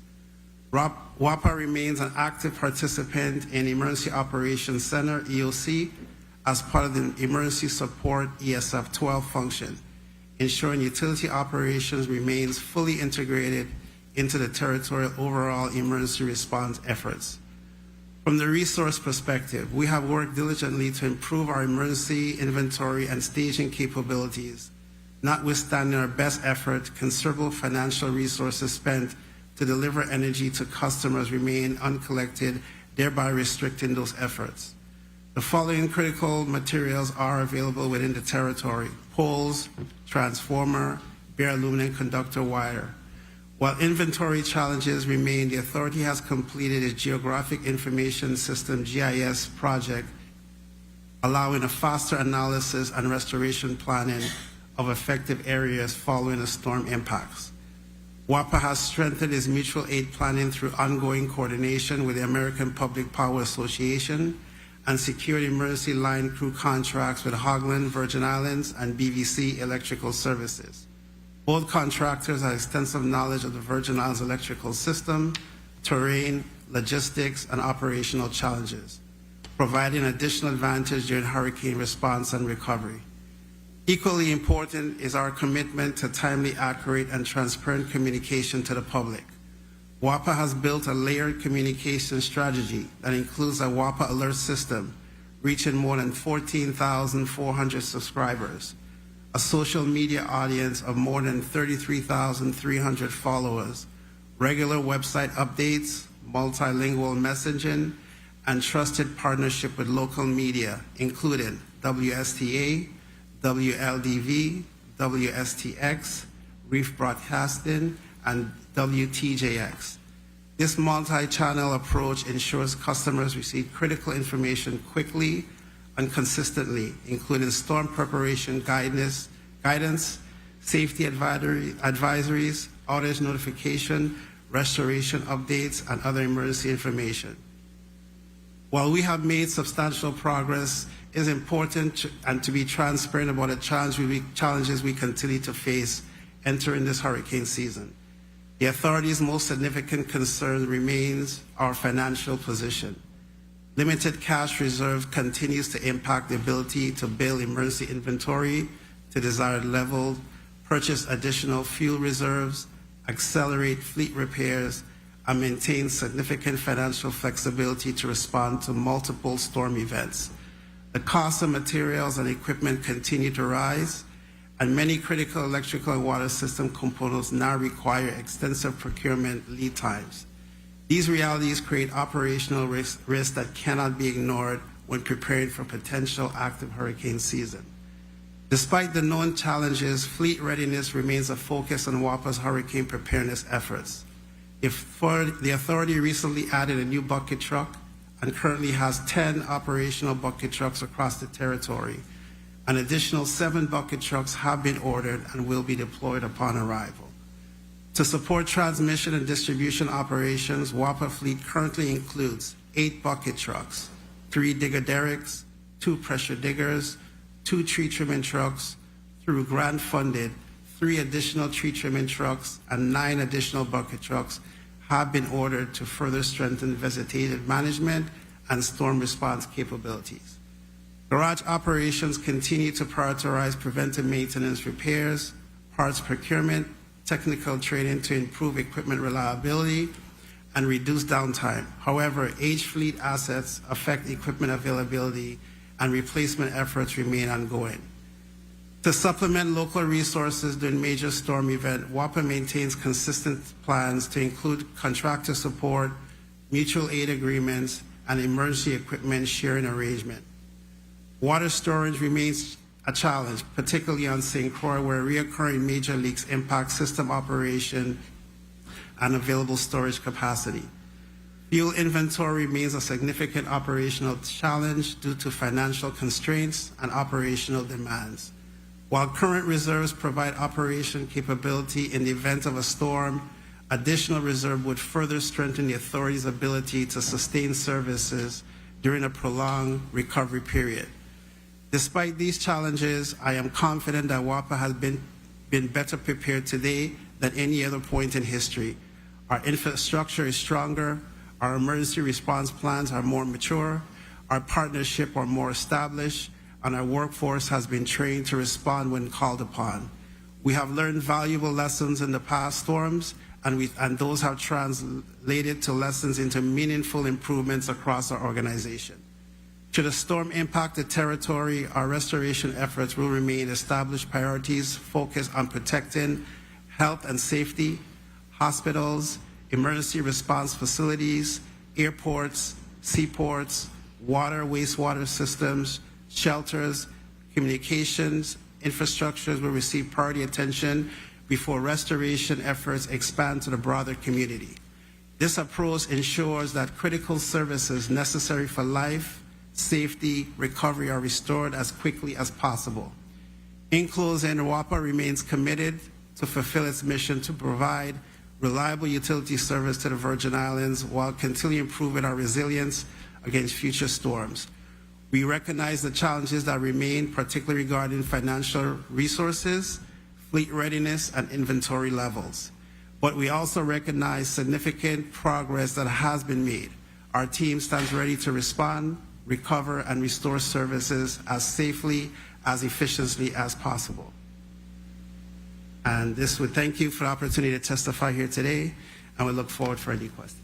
Thank you.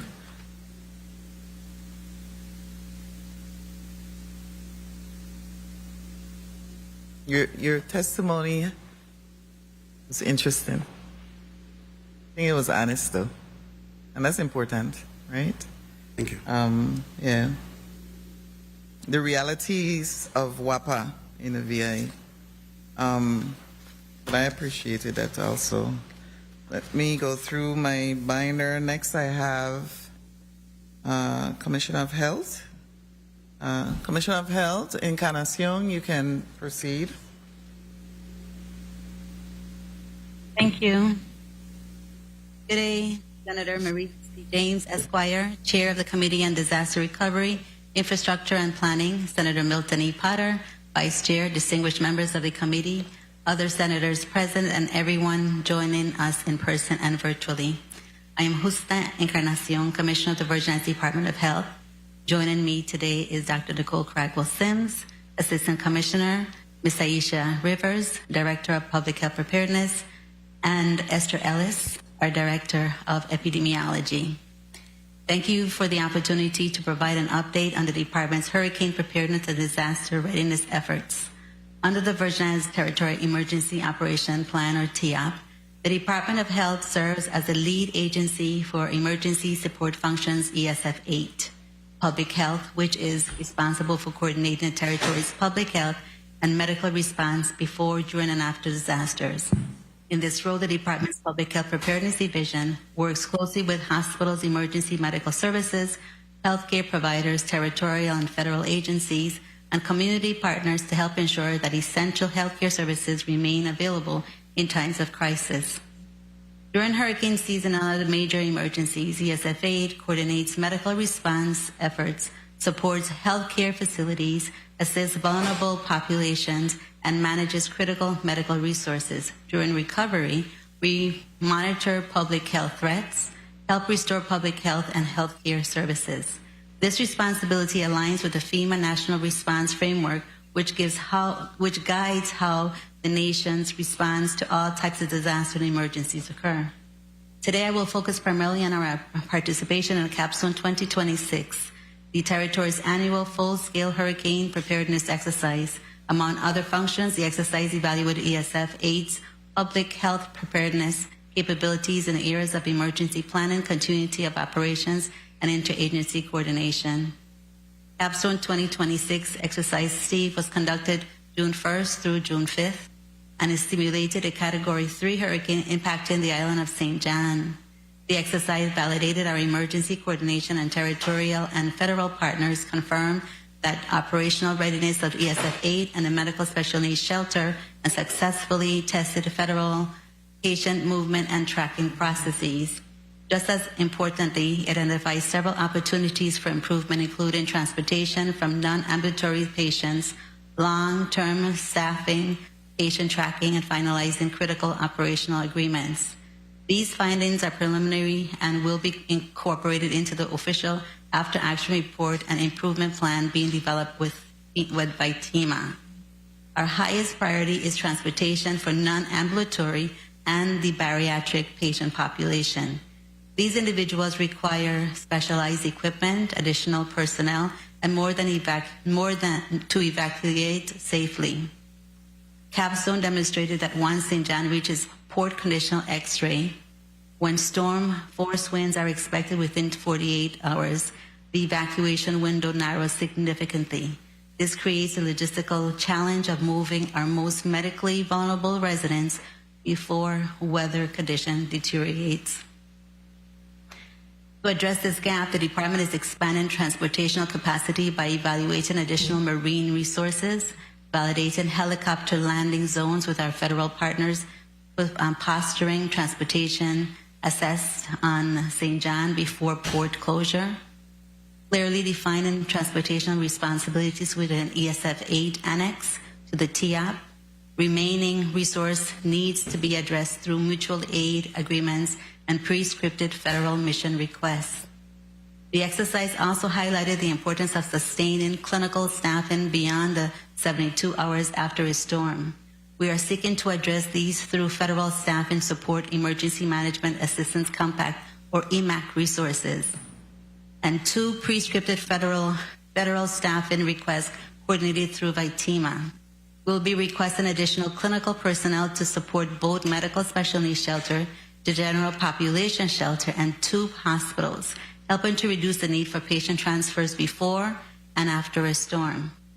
Another key focus is strengthening our medical supply chain. Bulk medical oxygen remains the territory's most significant supply vulnerability. Schneider Regional Medical Center has an on-site oxygen generation, while Governor Juan F. Hospital depends on vendor deliverables that can be disrupted when sea and airports close. We are working with our federal partners to identify supply requirements and to pre-stage resources before a disaster affects the territory. Finally, we continue strengthening fatality management capabilities in partnership with the VI Department of Justice. Refrigerated trailers have been identified across all 3 districts, and we have requested federal support through a disaster mortuary operational response team to augment local capabilities should it become necessary. In summary, Capstone 2026 confirmed that our emergency response framework is strong, our partnerships are effective, and our planning continues to mature. More importantly, the exercise provided a clear roadmap for addressing the remaining gaps before the peak of hurricane season. Every correction action has an assigned owner, measurable objectives, and a timeline for completion. Following the exercise, the Department of Health also conducted an internal comprehensive health and medical lifeline readiness assessment of ESF 8. We concluded that overall the territory's health and medical lifeline is stable and improving. The assessment confirmed many of our strengths while identifying several areas requiring additional attention before the height of hurricane season.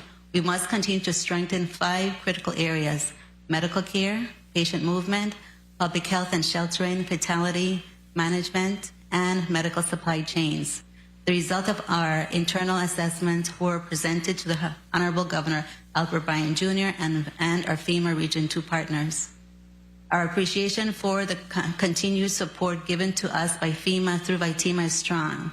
We have also developed a very strong relationship with the Department of Health and Human Services Administration for Strategic Preparedness and Response, HHS or ASPR, which continues under the current leadership of the Principal Deputy Assistant Secretary, Mr. John Knox. Mr. Knox and his delegation of 7 visited the Department of Health on April 27. Mr. Knox also and his team also toured Schneider Regional Medical Center, received presentations from our ESF 8 partners, including CEO Darlene Baptiste, VITEMA's Director Daryl Jaschen, Human Services Commissioner Averil George, VI FEM's Assistant Director Lyle Evelyn. Mr. Knox also met with Governor Bryan and his team. The recommendations from this visit continue to strengthen both our hospital's preparedness program and ESF 8, reflecting the value of our close partnership with key federal agencies. While much of ESF 8 focuses on maintaining medical care during an emergency, the epidemiology and environmental health divisions play a critical role in protecting the public from the health risk and often emerge after a hurricane. Following a storm, the Epidemiology Division is poised to use its disease surveillance tools to identify and respond to communicable, foodborne, waterborne, and vector-borne diseases that may result from flooding, prolonged power outages, or disruptions to essential services. At the same time, the Environmental Health Division is prepared to assess food establishments, shelters, healthcare, and other critical facilities to help ensure that they can operate safely. Environmental health also provides guidance on food safety, safe drinking water, mosquito control, and other environmental hazards that can threaten public health during recovery. Together, these efforts help prevent secondary public health emergencies and support the territory's safe, healthy recovery. Before I close, I would like to thank the Honorable Governor Albert Bryan Jr. and Honorable Lieutenant Governor Tregenza A. Roach Esquire for their leadership and support, especially during the times of uncertainty that comes with hurricane season. I want to recognize the 10 staff members that make up small yet hardworking team of public health preparedness that was coached by the soon-to-be retired Assistant Commissioner of Health, Ruben Malloy. Over the past few years, you have accepted the all-hazard challenge and have been successful. Thank you, DOH family. We are all public health service providers ready to respond. Madam Chair and members of the committee, hurricane preparedness is not measured by what we do when a storm is approaching. It is measured by the work we do every day before one arrives. Through planning, training, exercising, and strengthening our partnership, we continue to build a more resilient public health and healthcare system for the Virgin Islands. While no energy plan is ever complete or emergency plan is ever complete, we are better prepared today than we were yesterday, and tomorrow we will be even stronger. Our commitment is to continually improve our readiness so that when our communities need us most, the Department of Health is ready to respond, protect public health, and help lead the territory's recovery. Thank you for the opportunity to present this testimony. We appreciate the committee's continued partnership and support, and we look forward to your questions. Thank you, Chair.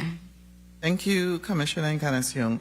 You know, this ESF8 is the one area. If you had to look at what's going on in Venezuela, almost all the news is about the hospitals, medical care.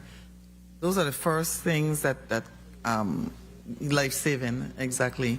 And one of the reports that I highlighted this morning was where it said thousands of people displaced by the quakes are also at risk of disease outbreaks like yellow fever and dengue, especially given relatively low vaccination coverage. And that really jumped out at me in terms of the VI, you know, and are we also going to face these types of challenges should something happen? And also that they were missing staff from the hospitals, you know. Those are some of this particular ESF8 is one where there is so much focus at the very beginning, which then leads to, of course, the next testifier, the Chief Executive Officer, Darlene Baptiste, because that's where, in a sense, everything goes to you. So, especially when people don't listen and stay inside. You know what I'm saying? I need to say that. So we're gonna go to you on that note, because today is to really not only talk about all of us in here as elected and appointed officials being prepared, but also the population understanding their roles and responsibilities to help us help them, right? So go right ahead, CEO Baptiste. A very profound introduction, Madam Chair, and good afternoon. Honorable Senator Mary C. James, Esquire, Chairperson of the Committee on Disaster Recovery, Infrastructure and Planning, Senators of the 36th Legislature of the United States Virgin Islands, present, and all listening and viewing. I am Darlene Baptiste, Chief Executive Officer for the Governor Juan F. Hospital and Medical Center, JFL, and the Schneider Regional Medical Center, SRMC.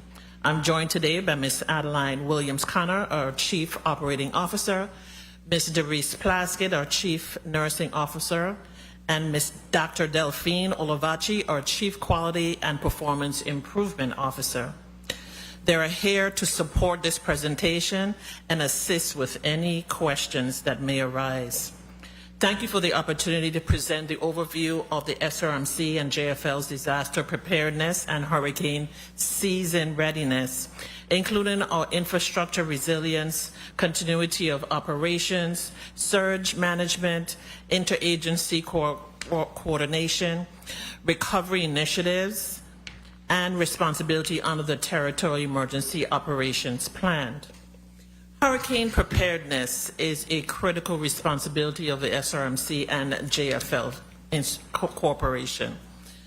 As the only safety net hospitals in our territory, our community relies upon us, as you profoundly stated, and remains operational during the most challenging circumstances. SRMC and JFL continues to operate from temporary hospital healthcare facilities established after the 2017 hurricanes. While these facilities enable us to provide essential services to our residents, specifically JFL North was not designed as a permanent hospital. It is important to acknowledge this key reality that shapes all aspects of our emergency preparedness planning. Our hurricane preparedness strategy relies on proactive clinical decision-making, resource conservation, and collaboration with local, federal, and national partners. Every operational decision before a storm is guided by one question: will this action improve our ability to care for our community during and after the storm? Under the Territorial Emergency Operational Plan, SRMC and JFL serves as critical healthcare partners supported by the Emergency Support Function 8, Public Health and Medical Services. Our responsibilities include maintaining hospital operations, providing emergency medical care, supporting medical surge management, coordinating patient transfers, sharing situational awareness with emergency management partners, and supporting the territory's broader public health response. Our temporary facilities remain fully operational and continue to provide essential healthcare services. However, operating within a temporary structure requires continuous vigilance and contingency planning. Based on initial design specifications, JFL North was intended to withstand wind speeds of up to 175 miles per hour, equivalent to that of a Category 5 hurricane. While this provides a planning benchmark, JFL North has not yet been tested by a storm comparable to the 2017 hurricanes. As a result, our preparedness efforts follow a cautious, risk-informed approach that emphasizes planning from various potential scenarios. Our preparedness strategy includes ongoing assessment of our physical infrastructure and the resources necessary to sustain care. By virtue of just stats alone, every Tuesday afternoon and into Wednesday morning, we prepare our reports that are submitted to the Department of Health on our state of readiness. But throughout the year, and more frequently as storms approach, our facilities team routinely test and evaluate the critical utility system, including our generators, fuel reserves, electrical systems, our bulk oxygen storage, generation, medical staff distribution, and our potable water. These assessments help both hospitals.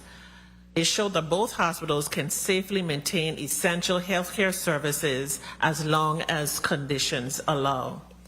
Ahead of the hurricane season, clinical and support departments assess the inventories of medication, supplies, food, and other essentials, thus enabling stockpiling and helps identify potential limitations for improved resource planning.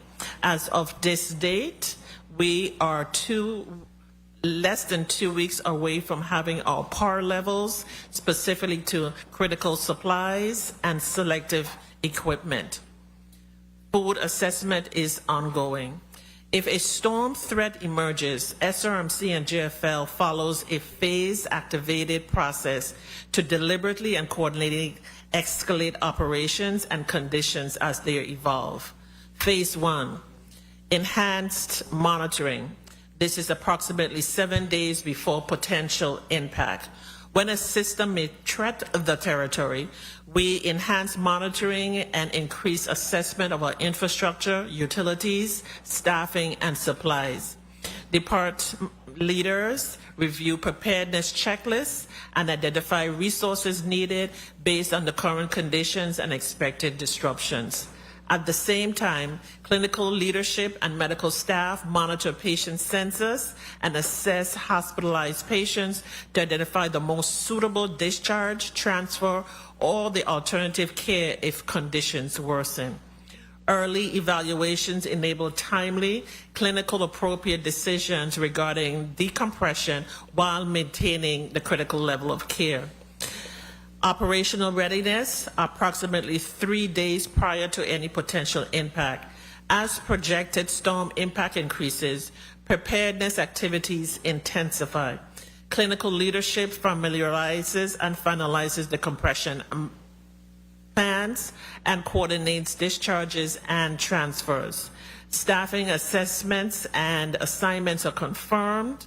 Emergency utility systems are verified, and specialized service lines such as our outpatient dialysis implement emergency protocols. That's inclusive of one of your questions earlier, answering how patients are tracked and how we may track them as they're being relocated. Phase 3, emergency operations. When incident command systems are activated, the emergency operational plan is fully implemented. Priorities shift to sheltering in place or relocating if necessary, conserving resources, maintaining essential services, and preparing for post-storm response and recovery. Operational conditions are continuously assessed throughout the event. Our continuity of operational plan aims to maintain essential healthcare services during emergency and restore any disrupted services as quickly as possible. Our planning ensures critical clinical and administrative functions remain operational despite the limitations of our temporary facilities. JFL's strategy during a Category 1 or 2 storm is to safely shelter in place. This minimizes unnecessary movement and allows continued delivery of essential services. If forecast beyond that category or even higher, the structure may not withstand storm condition. Contingency plans provide for the relocating of the patient care operations. The Virgin Islands Cardiac Center is the primary alternative care site due to its clinical infrastructure, medical gas capabilities, utility support, and the proximity to the current hospital operations. This enables continued essential services if relocation is necessary. An additional contingency site has been evaluated with territorial partners, but would only be used under extraordinary conditions or circumstances, but due to limited infrastructure.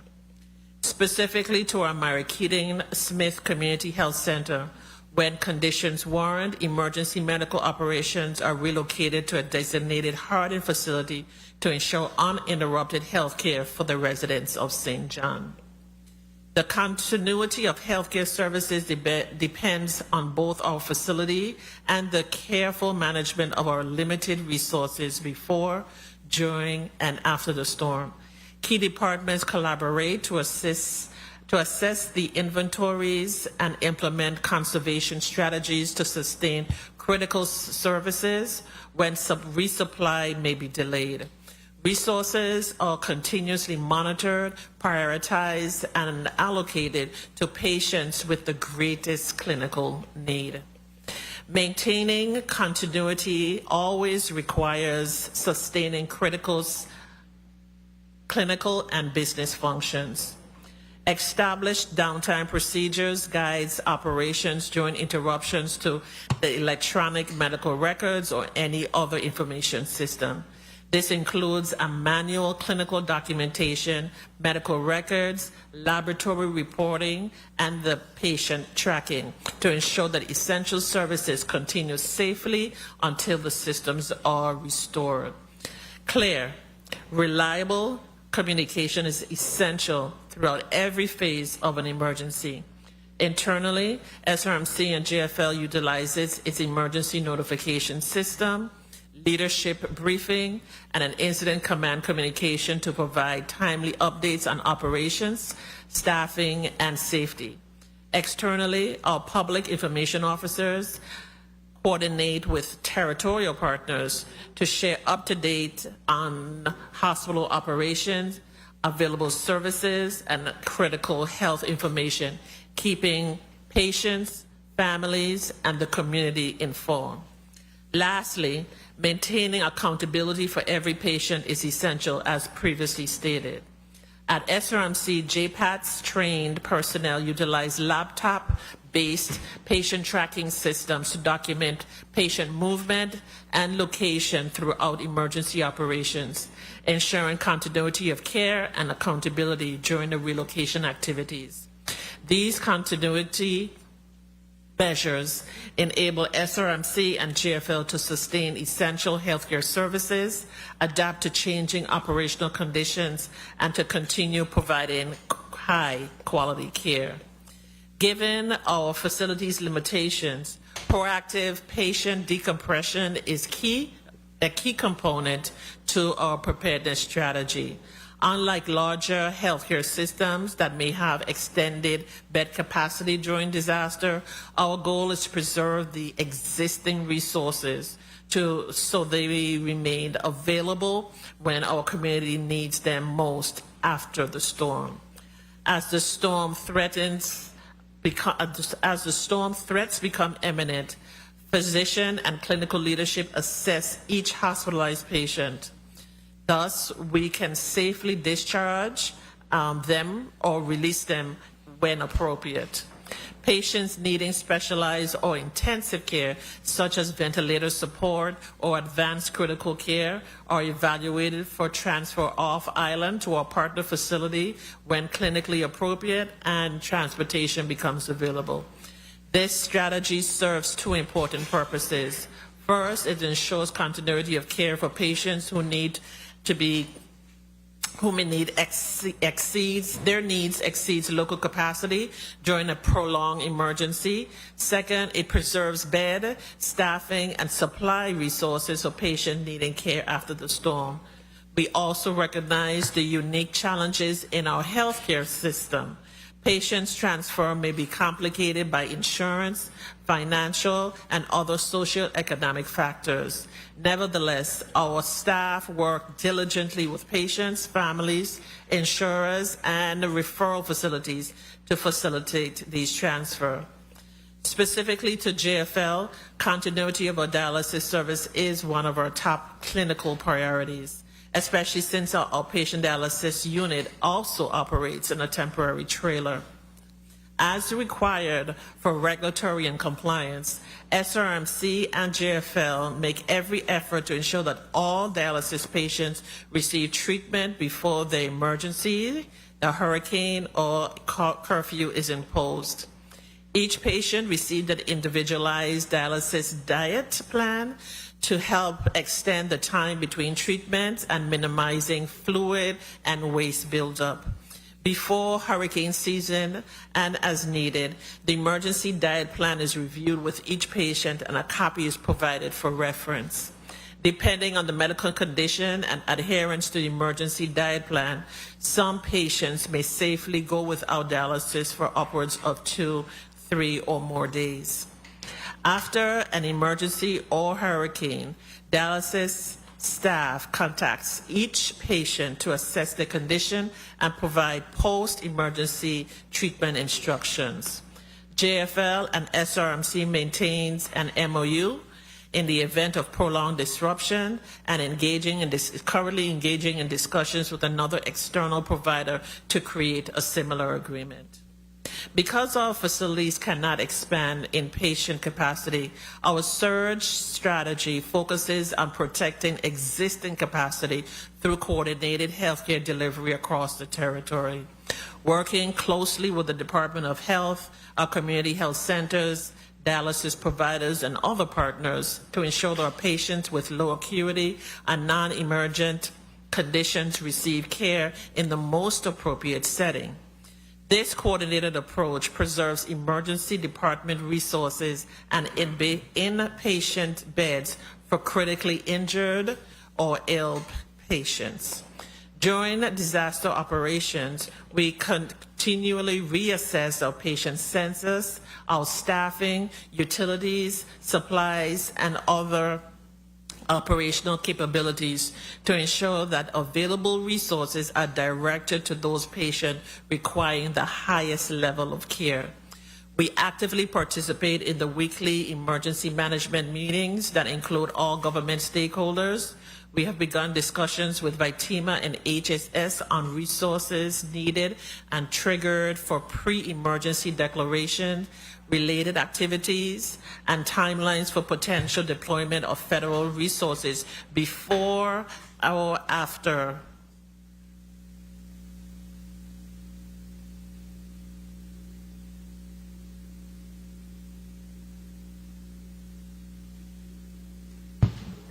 My apologies.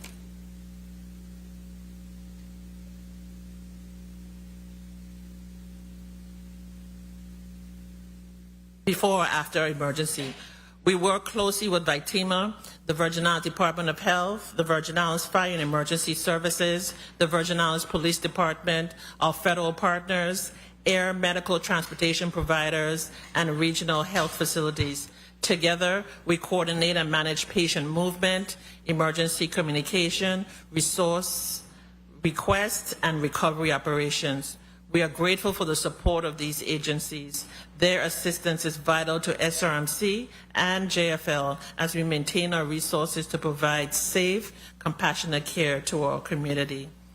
Like healthcare organizations across the nation, we continue to face challenges, including operating in a temporary facility, infrastructure limitation, workforce shortages, supply chain disruptions, and more frequent and severe weather conditions. These realities shape our preparedness strategy. They require us to plan early, coordinate more closely with our partners, conserve resources more deliberately, and make thoughtful clinical decisions that prioritize the patient above all else.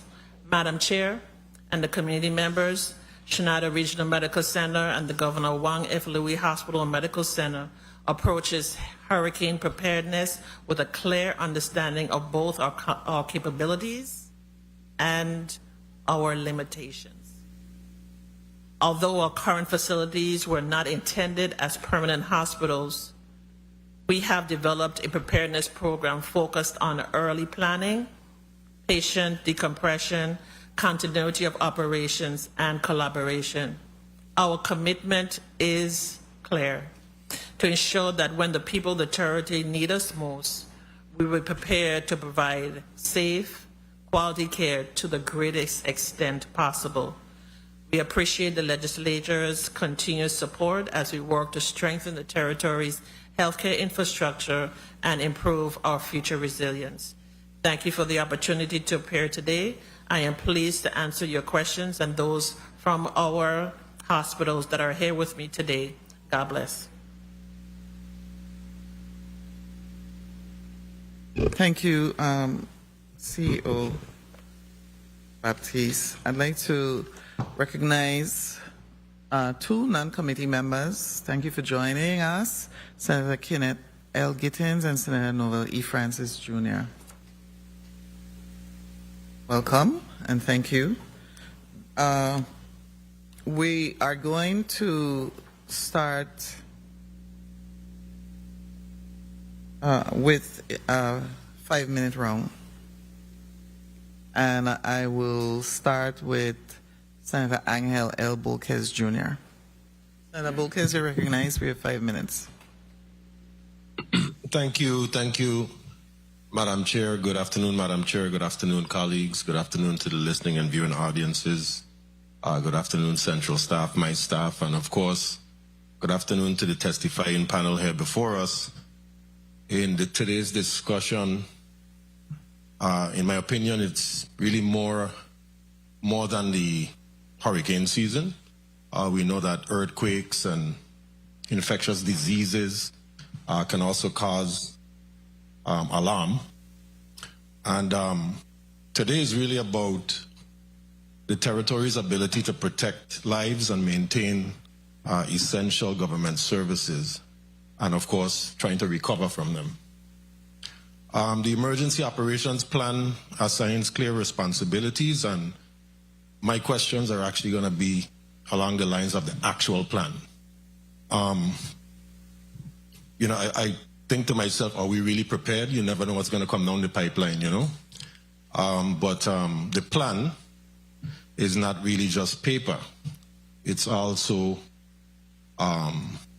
it also has to be put in practice, and it assigns responsibilities to every agency which is represented here today before us. And my questions will really focus on the readiness and coordination and the accountability surrounding that plan.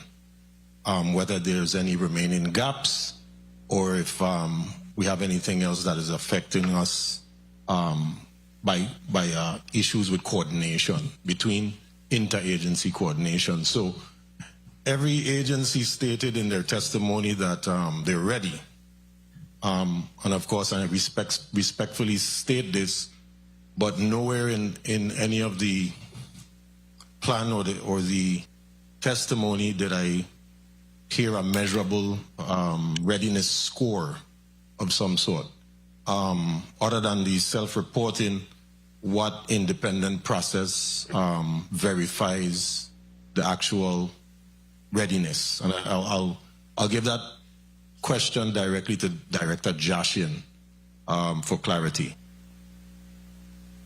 Senator Bolquez, Director Jaschen, thank you for that question. So the specifics I mentioned at the end of my testimony talked about the capstone exercise 1 through 5 June. Out of that came a joint after-action review that was put together between FEMA and VITEMA, and that is involving individuals assigned that role to observe and report. We have 5 areas that we identified that are strengths or sustains, and 7 that basically have areas to need improved. I provided some of those at the end. So that's the foundation document for us to go in report card into hurricane season 2026. We do have a continuous improvement working group, which is very important that we established through the EMAP to basically come together and track those gaps and identify agencies' roles and responsibilities and time frame. We're never going to be completely ready, but we're going to have to know our assessments each time we go through this.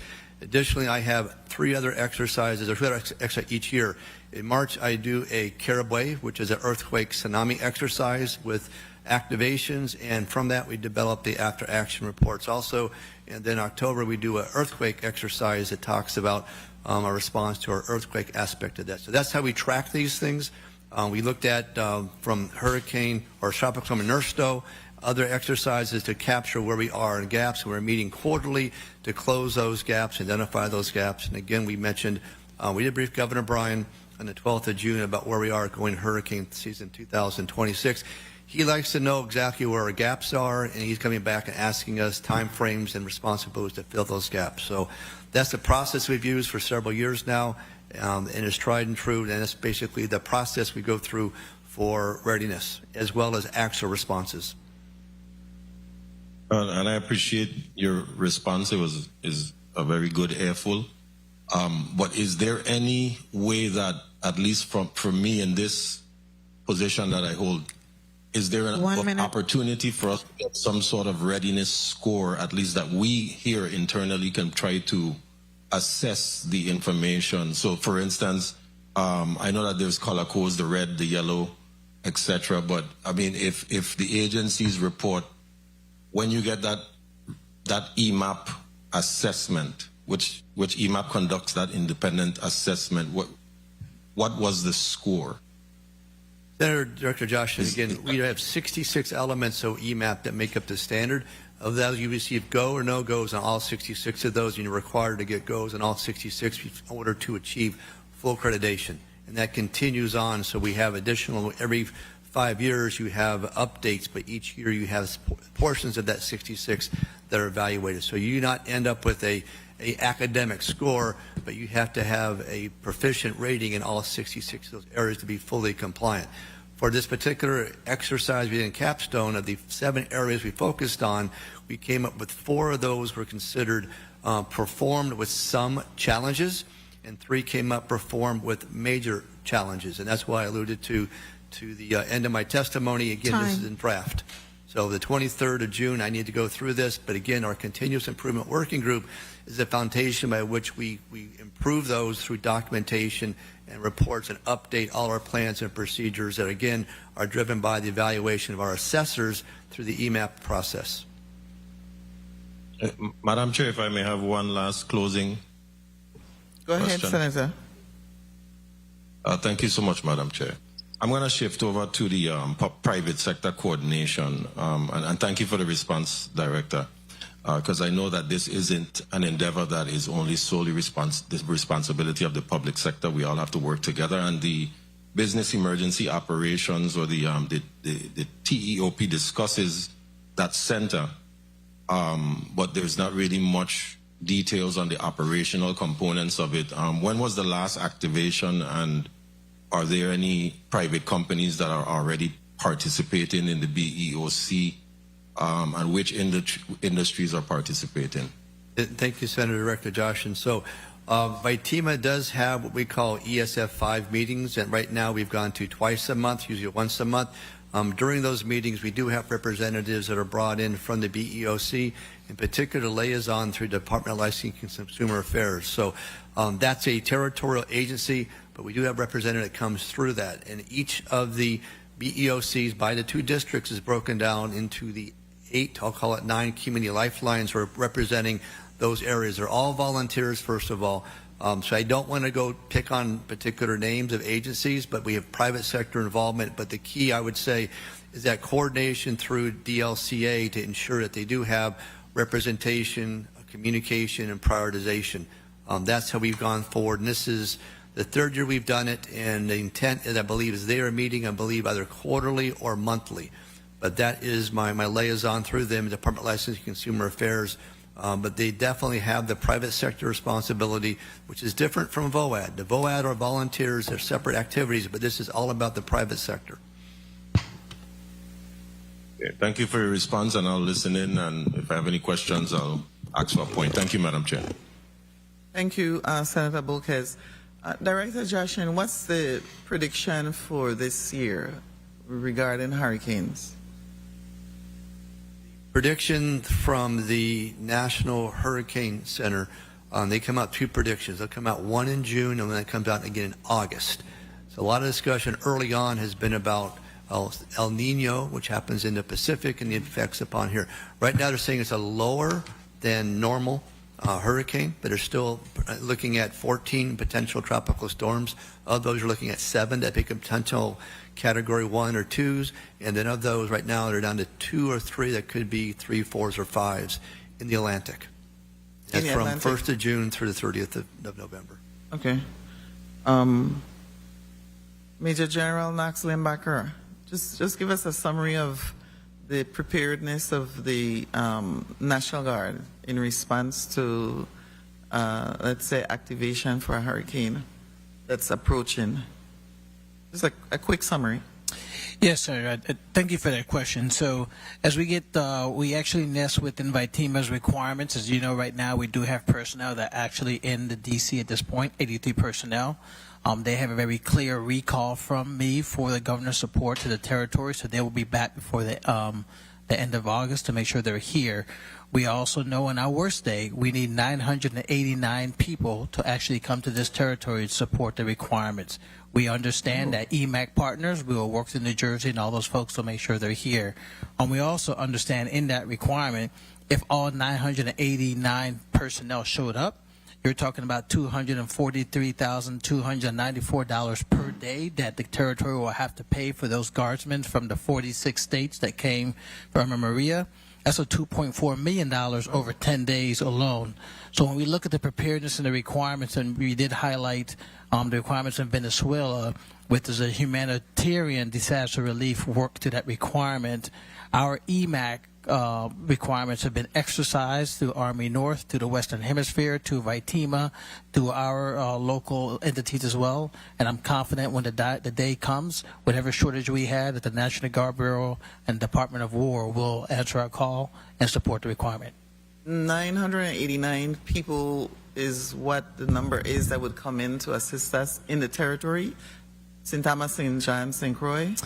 Yes, sir. That's our assessment for our worst day for another Category 4 or 5 hurricane, where we know we will be beyond our capability to respond. If it's a Cat 1, 2, we will respond, but we know we will need assistance. So if we get a Cat 4, and you know, when it comes to hurricanes, like what happened with Irma and Maria, we were all focused, of course, on St. Thomas. Would they then, given that history, would they then not send 989 people to St. Thomas and hold some in St. Croix? You know what I'm saying? That's correct, Senator. We've learned the lessons. We've seen what we've done before. So we have a Task Force Alpha, a Task Force Bravo, and a Task Force Blade. Alpha is St. Croix, Bravo, St. Thomas, St. John District, and Blade opens our airports. And so they know we control the flow, so that reception stage and armored integration of personnel that comes from D.C. or some other state, we will control that, work with our DCO and Director Jaschen to make sure we don't get oversaturated with personnel. The key thing for us when we looked at it is the lessons of Irma Maria said you had too many people on the ground at one time. They could not move freely to support the requirements, and we don't have the hotels, homes, tents, or real estate to actually support all those folks. So that's why we went to a maritime DISCA package, which support comes through the Marine Corps and the Navy. It takes about 11 days to float to the Virgin Islands, so that's why you had the requirement to be able to sustain yourself with food for a period of time that Director Jaschen has indicated, and that's why FEMA has actually put food in St. Croix and have moved to St. Thomas and some to St. John to make sure we can sustain ourselves. That allows us to actually use a logistic hub of the Navy's carriers and support requirements off that ship to come in and support us, and then they go back on the ship at night and they're not saturating that requirement. In that package also, we have a request to make sure that they come via Osprey. So Osprey aircraft is one of the few aircrafts, is a fixed wing that comes down rotary vertically. So in case our airport's 10,000 feet on St. Croix, about a little more than 7,500 feet on St. Thomas, if those are compromised, we can still offload those requirements. The unique problem, and I know Senator Bocus and his team in St. John continues to worry, is how do you support St. John? Before port closure Zulu happens, we will push our immediate response team of National Guard members to St. John with a communication package so we don't have the issue we had in Irma Maria as well as in Hugo. And they will hunker down with our police force and the fire EMS requirements there to make sure that they can be the initial out and have the communications. The vehicle's already there, and they're already prepped, and they sit within the Vitima footprint that we speak. Yeah, you know, one of the things that, thank you for that. That was very thorough and on point. One of the things that I remembered after Hurricane Maria and St. Croix was, you know, the cruise ships were there where the military members who came in would go on a cruise ship. You've been on a cruise ship, you know how a cruise ship is, right? The food, everything's provided, while we were at the armory without food. And I remember retirees had made an offer at that time to come in and actually prepare meals in the kitchen, the RT, and it was denied. And that's something that I would hope that we can fix. Well, I don't want the hurricane to hit, period. What am I saying? But if, you understand what I'm saying? Yeah. Yes, sir. If I may answer. Okay, go ahead. So that is another lesson that was learned as well. So I had an opportunity to absorb and to review a lot of the after-action reports so that things went right wrong. So we do have the kitchen there, but we also have a new unit that's a field feeding unit that we do have in Ving now. So that was a request that we made. We did receive it. They will have requirements on St. Thomas and St. Croix that actually feeds the actual Ving members who are here. We will also have a specialty commodity pod that will make sure for our first responders, those folks, they're not standing in line with the rest of the territory personnel trying to get commodities because they have to get themselves and their families straightened out and go back up into the streets. So we did take notes of that, and we do have that and feel confident we can support that requirement. Yeah, that last statement you made is really good because I know that several of our service members who had gone out to distribute water to members of the community were not treated well. Unfortunately, no, I am a member of the legislature, but at the time there was conflict sometimes with even members of the legislature, and not anybody sitting in here, I can tell you that right now, having conflict with not understanding the role of the military and what we do when we are called out to provide, like distribute water, to help with anything, that we treat, and I'm going to say this to people, we need to treat our military members well when we see them out there doing the job that they're doing, and all responders, really. But I know I had gotten complaints from some of our military members, and it's difficult when you're dealing with, elected officials, and I'm one now, so I understand.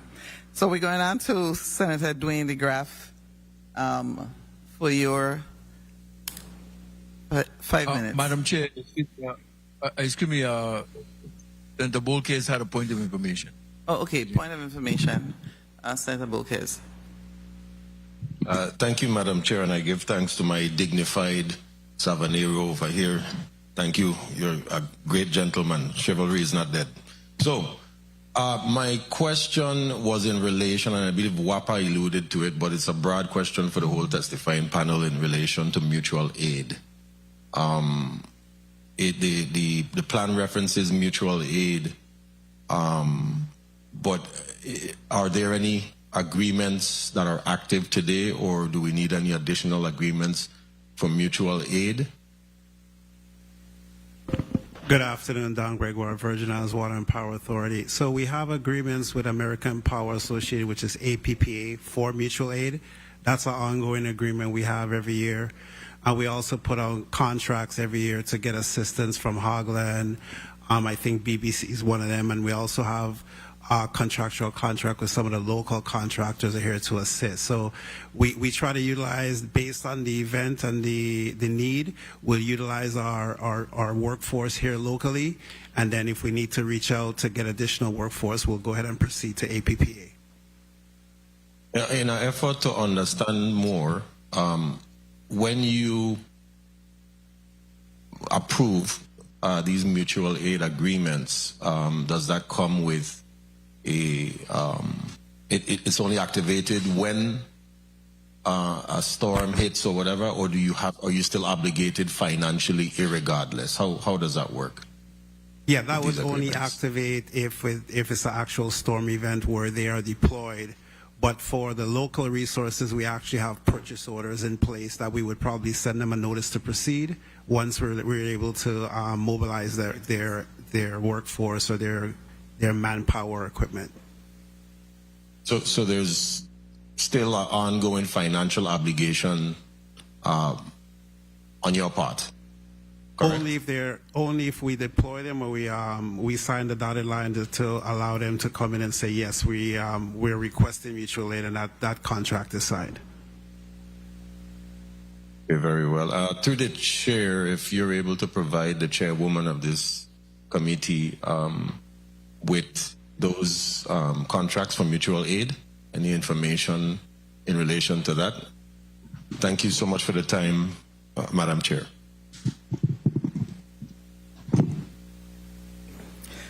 Thank you, Senator Bulkes. Senator Dwayne DeGraff, You can go ahead with your 5 minutes. Thank you, Madam Chair. Good afternoon, colleagues. Good afternoon, testifiers, all of you listening and present. To all the testifiers, thank you for all you do for the people of Virgin Islands. You don't want to make it seem as if we're beating you down. We're just trying to get information to get out. So I highly appreciate the work that you do. You know, I have I've had a rare opportunity from 1987 working all the hurricanes up until 2013, actually physically working in them.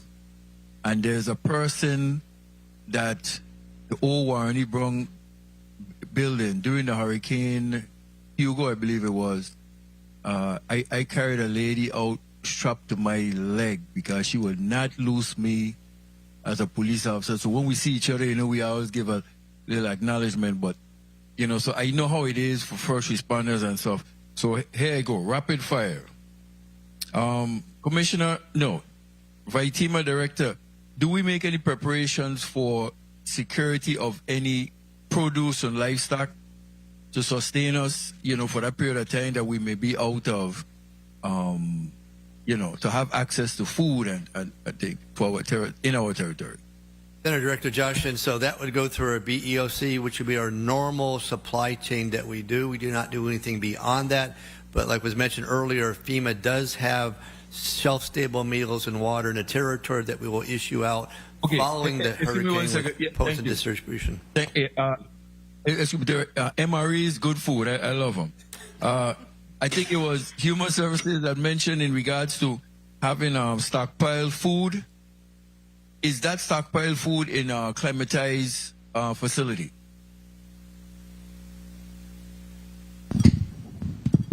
Oh, the reference to MREs? Whatever you have stored for us to consume, what kind of facilities is stored in? A climatized facility that you regulate a temperature or keeping it at a certain temperature, or just in one of these hot box, you know, places where there is 105, 200 degrees in the facility? So we don't stockpile food. Senator Director Jaschen, so I stand corrected. Yeah. FEMA holds that food for us here in the island of St. Croix at the Roebuck Center in warehouses that are managed every single day. They're not refrigerated warehouses, but they are maintained at temperature control, so they're not out in the open. Okay, great. Yes. Thank you. I just want to make sure, you know, we get what we deserve. Vitima, have you secured the funding for sand and sandbags as yet? Senator, the 2026 funding has been promised to me by Governor Bryan, so we have to still get with OMB in order to get that money moved into my account. So we're close, but we're not there yet. Get that process going. We in hurricane season. Ain't no tomorrow. We in hurricane season now. No tomorrow. If you could get that, please, that's essential. General, are you aware of Act 8058 and Act 8278? As the senior registry senator? Yes, Which particular? 8058. So you know your role in Act 8058.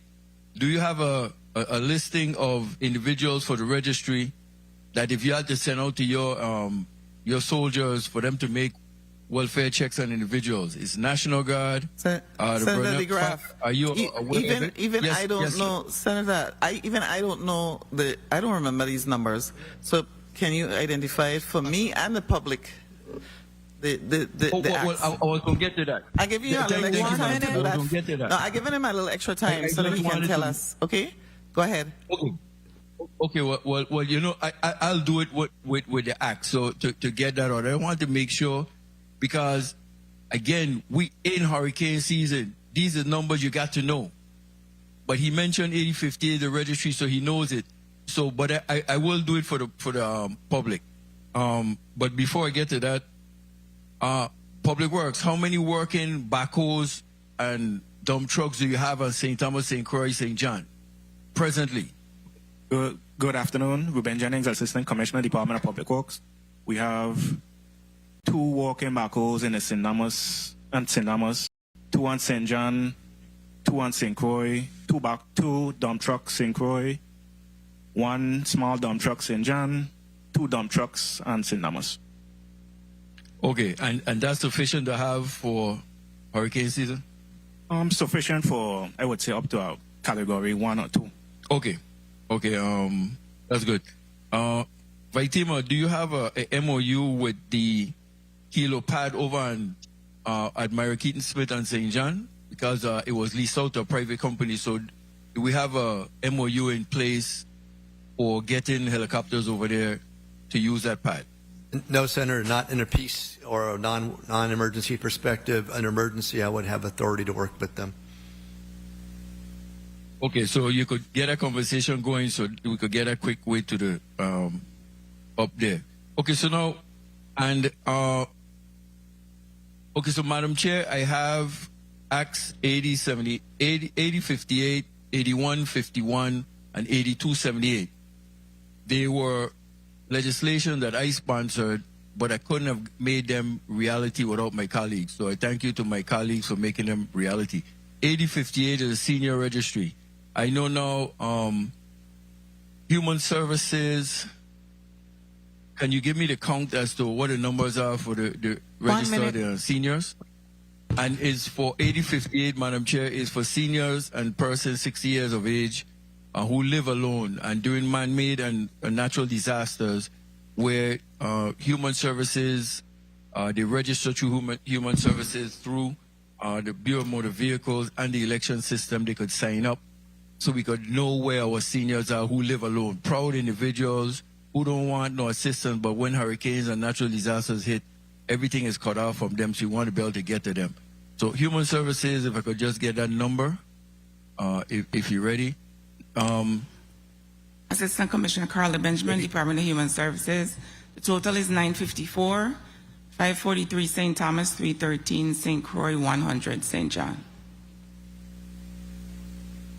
Okay, and so we could continue to drive to make sure we keep reaching out to our seniors. Now, Act 8151 has to do with during hurricanes Hermon, Maria, we see our Virgin. I'll just wrap up with the last one before I go, Madam Chair, so you could be aware. Okay, go ahead. Act 8151, our Virgin Islanders in the desperate needs were evacuated from our territory to the mainland, and there was no protocol and stuff in them that kept track of them. So Act 8158 has where a protocol has to be put in place and was put in place through Department of, I think it's, well, Vaitima and Health and Human Services to them be a part of a council, the Homeland Security Council, that we can manage the people, our residents while they're off island and provide for care case management plan for when they return home to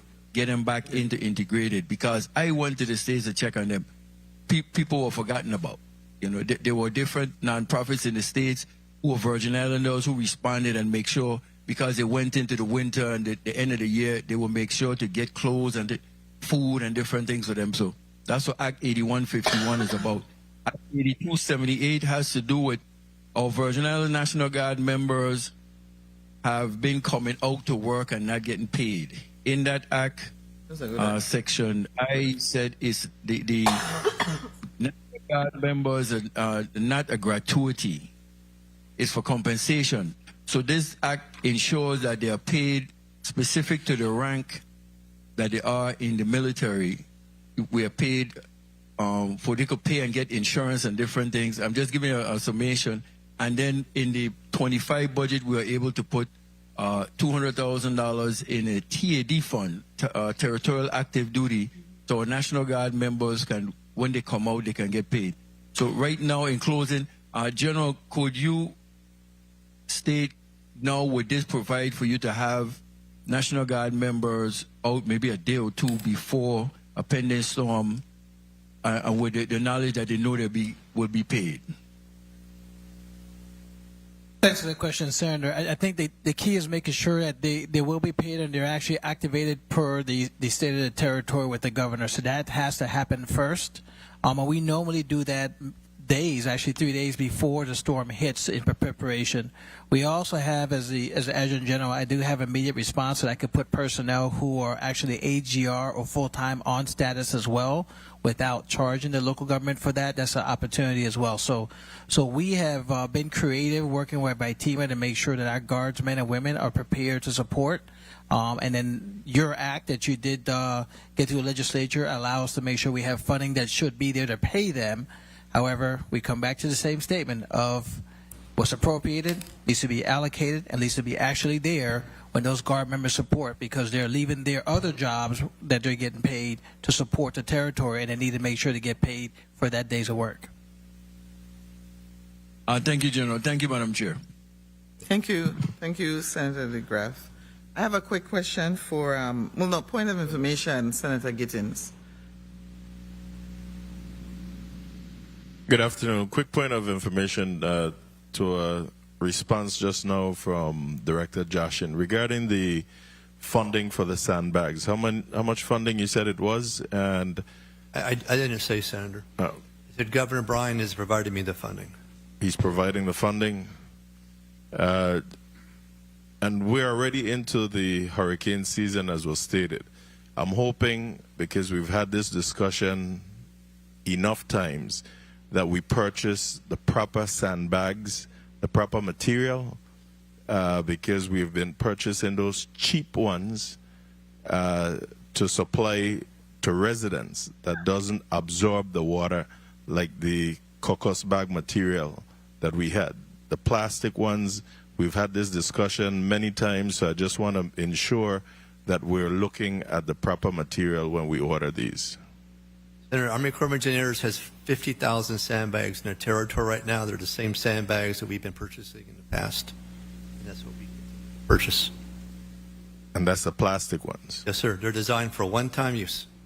They're not designed to use over and over and over again. They're designed for one-time use. They're designed to decompose over time. That's what's been provided to us for the last several years. That's what we continue to go forward with in the future. So I'm not going to continue to beat a dead horse, but before you have agreed that these weren't the best, but you purchased what you could have purchased at the time, I'm asking that we look, while we look ahead, that we purchase the proper material. Thank you. Yes, Senator. Thank you, Senator Gittins. I have a quick question for the Department of Human Services. You state on the first page that the VIDHS stands ready to launch Disaster SNAP to quickly provide electronic food benefits to residents facing severe food or income loss. That is really based on the assumption that the stores, the supermarkets, really would be functioning.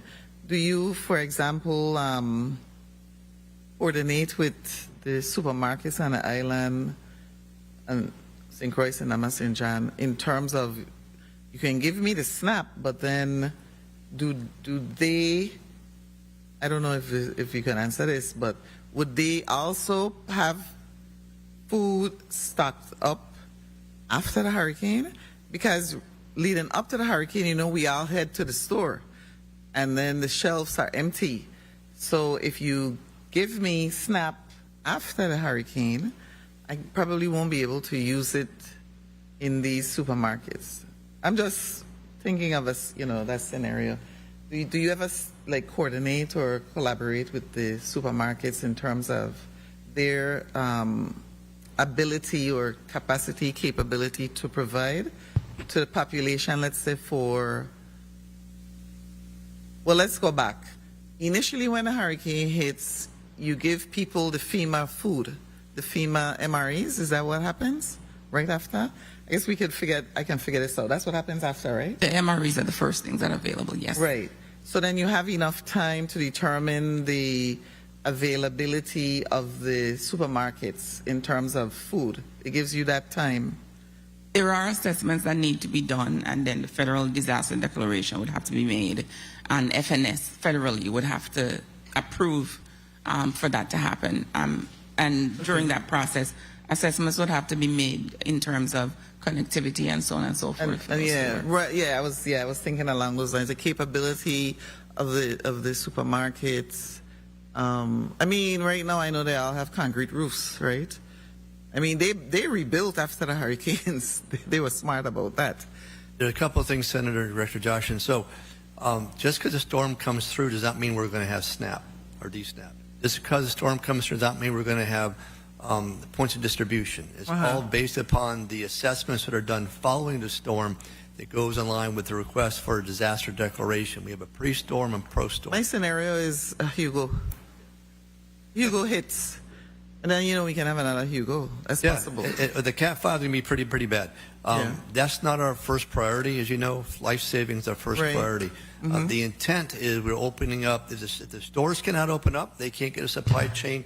What we have here in the territory with FEMA, under state of emergency, VITEMA signs for the goods, which would be self-stable meals and boxed water. And some of those are low sodium. I'll put that in there. So the intent is we would set those up at level 3 pods, which are 5,000 meals per day. We open up 2 pods per location. It's 10,000 meals per day. Additionally, the DSNAP process will go in if individual assistance. It takes a while to do that. It's going to probably take a month at least before that comes out to be. So it goes back to the availability in the declaration that goes along with that. Okay, well, at this point, right now, what would you say to me,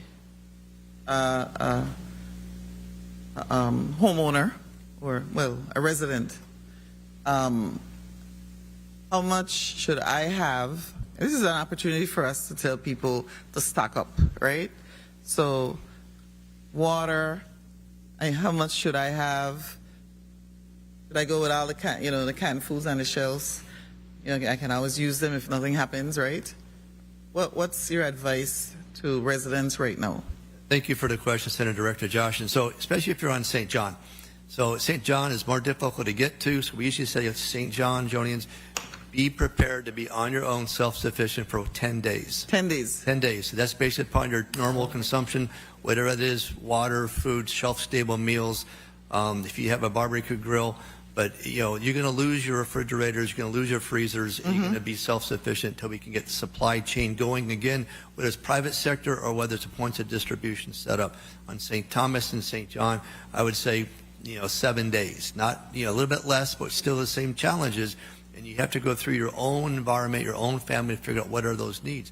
It's not going to be the gourmet meals, but it's to get you through sustenance until the stores can come back open. Remember, the routes are going to be closed. We have to open the routes up. Right, right. We're going to have police out there, fire out there. We're going to prioritize most likely curfew be in place. They're limited how often you can go out. So those are things we're going to put in place. Also, don't forget with, most likely we'll need cash.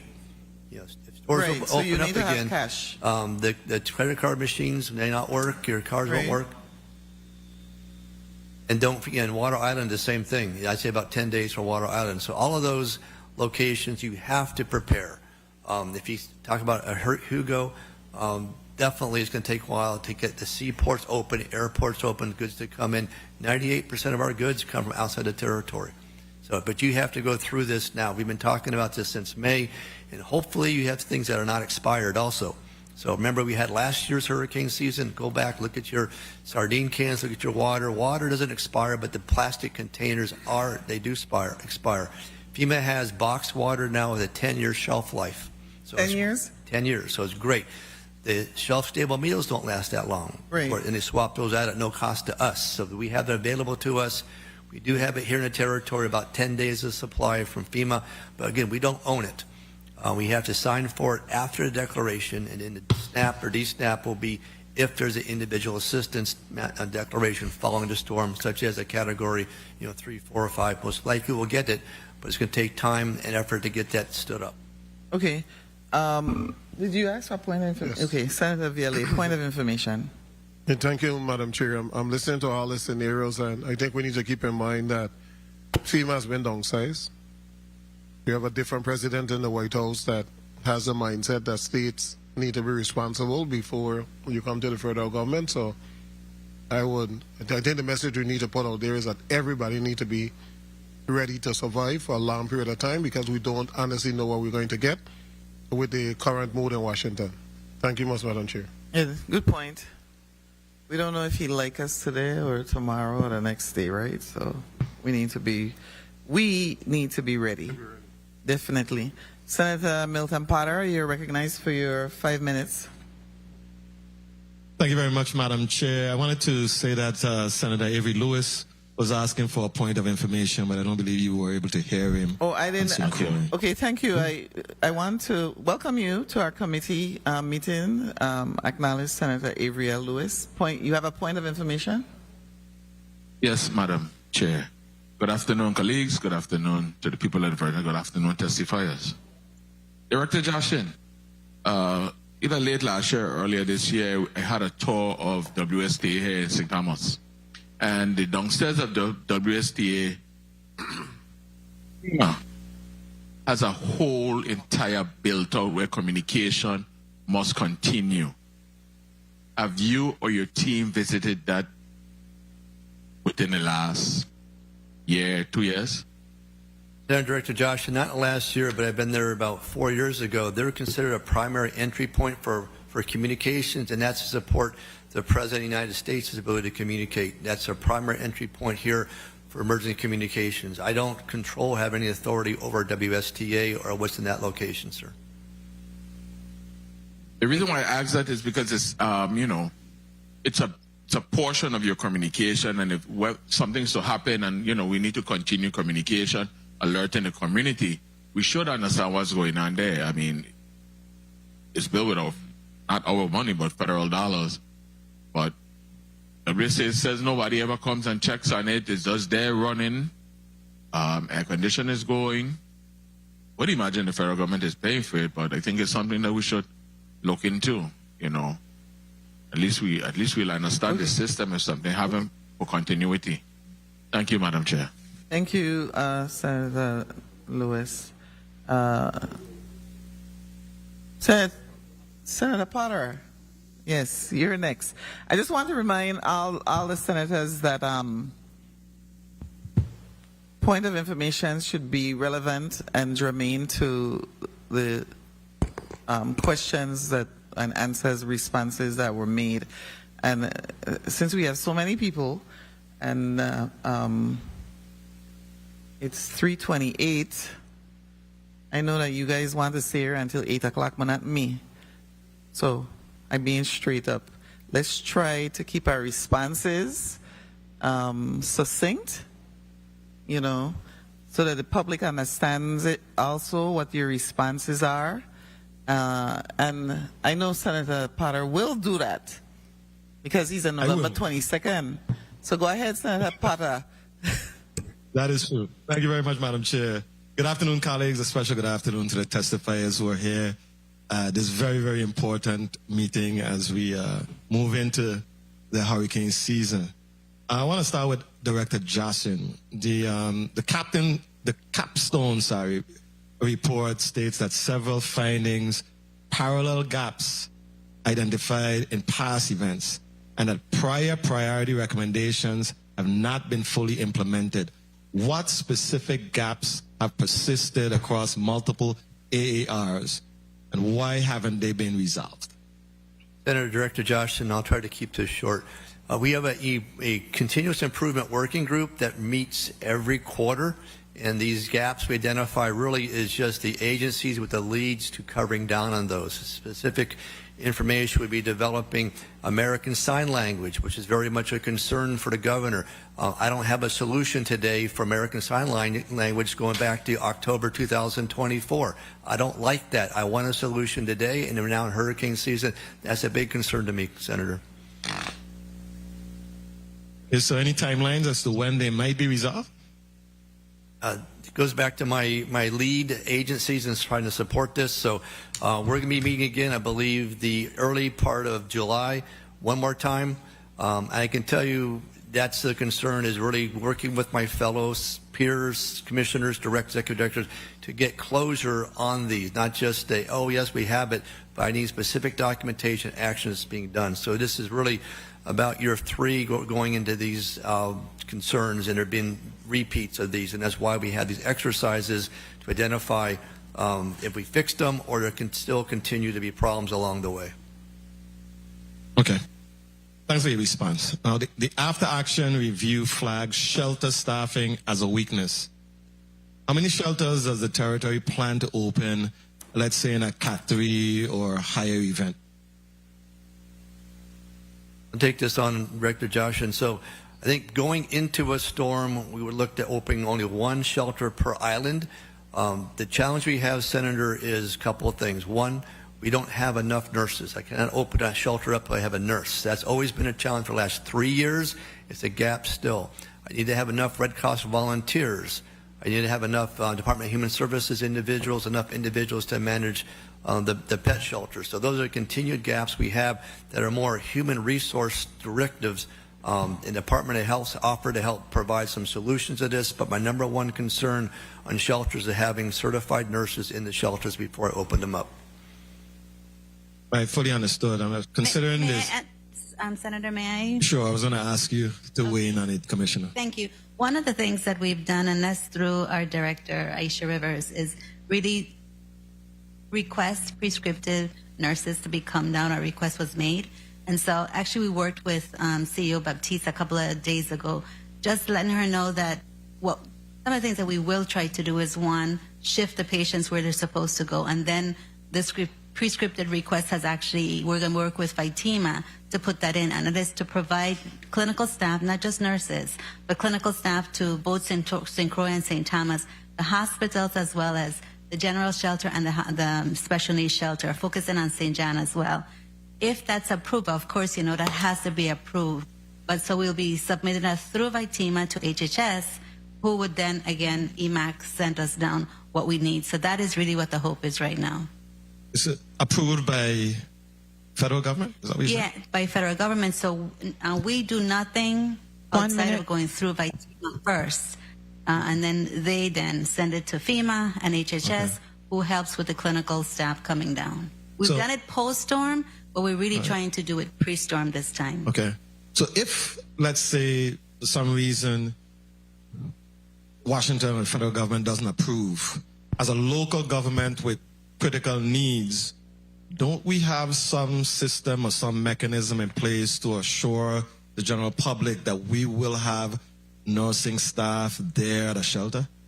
Once we have, and Dr. Jaschen can speak to this as well, once we have a federal declaration, then of course we have the capability of hiring physicians and nurses and all clinical staff emergently and pulling them down. So of course that's post-storm, unless we get the approval for pre-storm. So that's really, and I think that we've actually done that several times. I think during Hugo, as well as Maryland, we actually did that, where we had a lot of clinical staff come down to assist. So we can actually do that. And that actually the licensure comes through, of course, the Department of Health for all others, and Department of Health / the VI Board of Nurse Licensure does the nursing pieces. Thanks for that. Madam Chair, if I may just ask one final question, I promise to be very brief. Go ahead, concise. Thank you. This is for WAPA, for Mr. Gregoire. Given that wind exposure is the primary driver of outages, we all know that, what is the prioritization plan and funding timeline for the undergrounding of the remaining? I believe in your testimony you said that undergrounding right now you've completed 40% and there is 60% that's remaining. So what's the plan for the remaining 60%? Of critical distribution lines, and which feeders are at the highest risk? Mr. Lavenier.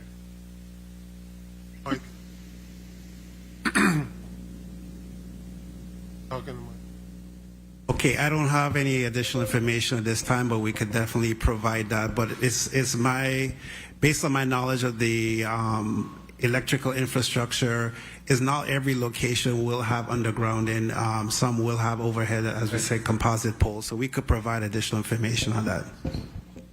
Please do, because I've asked the question before. I know, like Tutu Valley, for example, it's one of the most densely populated places in the territory.